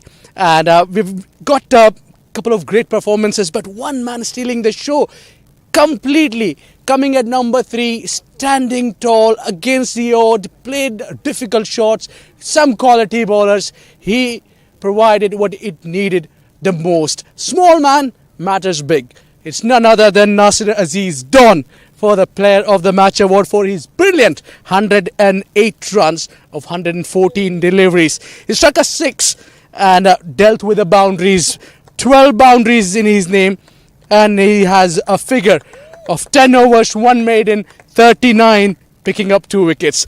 Nasir, आज माशाल्लाह से बैटिंग भी चली, बॉलिंग भी चली, जिस चीज़ को भी टच कर रहे थे सोना हो रही थी. बिल्कुल बिल्कुल, ये सब प्रैक्टिस है. मैं अभी प्रैक्टिस भी कर रहा हूँ और बैटिंग के लिए भी, और बॉलिंग तो ऑलमोस्ट मैं करता ही हूँ डेफिनेटली. तो एकेडमी में बैटिंग की ज़्यादा प्रैक्टिस कर रहा हूँ, तो इस वजह से रिजल्ट मिल रहा है. आई थिंक जो लड़के जिनको आप ट्रेन कर रहे हैं वो भी प्राउड होंगे देख के कि इस तरह इतना बड़ा शो किया आपने क्रूशल सिचुएशन में. सागर कल्याण 30 रन बना के आउट हुआ था, 40 लगा हुआ था बोर्ड पे, प्रेशर था. हाँ बिल्कुल बिल्कुल, प्रेशर तो देखें 50 ओवर गेम है, लेकिन सेशन वाइज गेम होती है. क्योंकि 50 ओवर में आप अगर अच्छा खेलते रहते हो तो बहुत चांसेस होते हैं कि छोटा फॉर्मेट में फंस जाते हैं आप. क्योंकि हम लोगों का प्लान यही था कि यार सिंगल डबल चलाते रहेंगे, एक आधी बाउंड्री लेंगे तो वो खुद ही इसमें पैनिक होंगे. तो वो प्लान इंशाल्लाह कामयाब हुआ. अच्छा, 2 विकेटें ली हैं आपने, शो किया है, क्या ज़्यादा एंजॉय किया? एंजॉय तो बॉलिंग में ही करता हूँ टू बी ऑनेस्ट. नंबर 3 पे आना, क्या ये आपका कॉल था, खुद आपने मांग के नंबर लिया था? नहीं, कॉल तो अभी जो मैचेस हो रहे हैं मैं नंबर 3 और ओपन ही जा रहा हूँ और माशाल्लाह परफॉर्म भी कर रहा हूँ. सो कैप्टन ने कहा था कि यार आप नंबर 3 जाओगे, तो मैंने कहा ओके. 50 ओवर या 20 over? 50 over 20 over whatever, जो भी उसने बोला कि मैंने बोला I am ready to go. Do well, and great work with the bat and with the ball as well. Looking similar performance throughout the tournament. Thank you brother, thank you.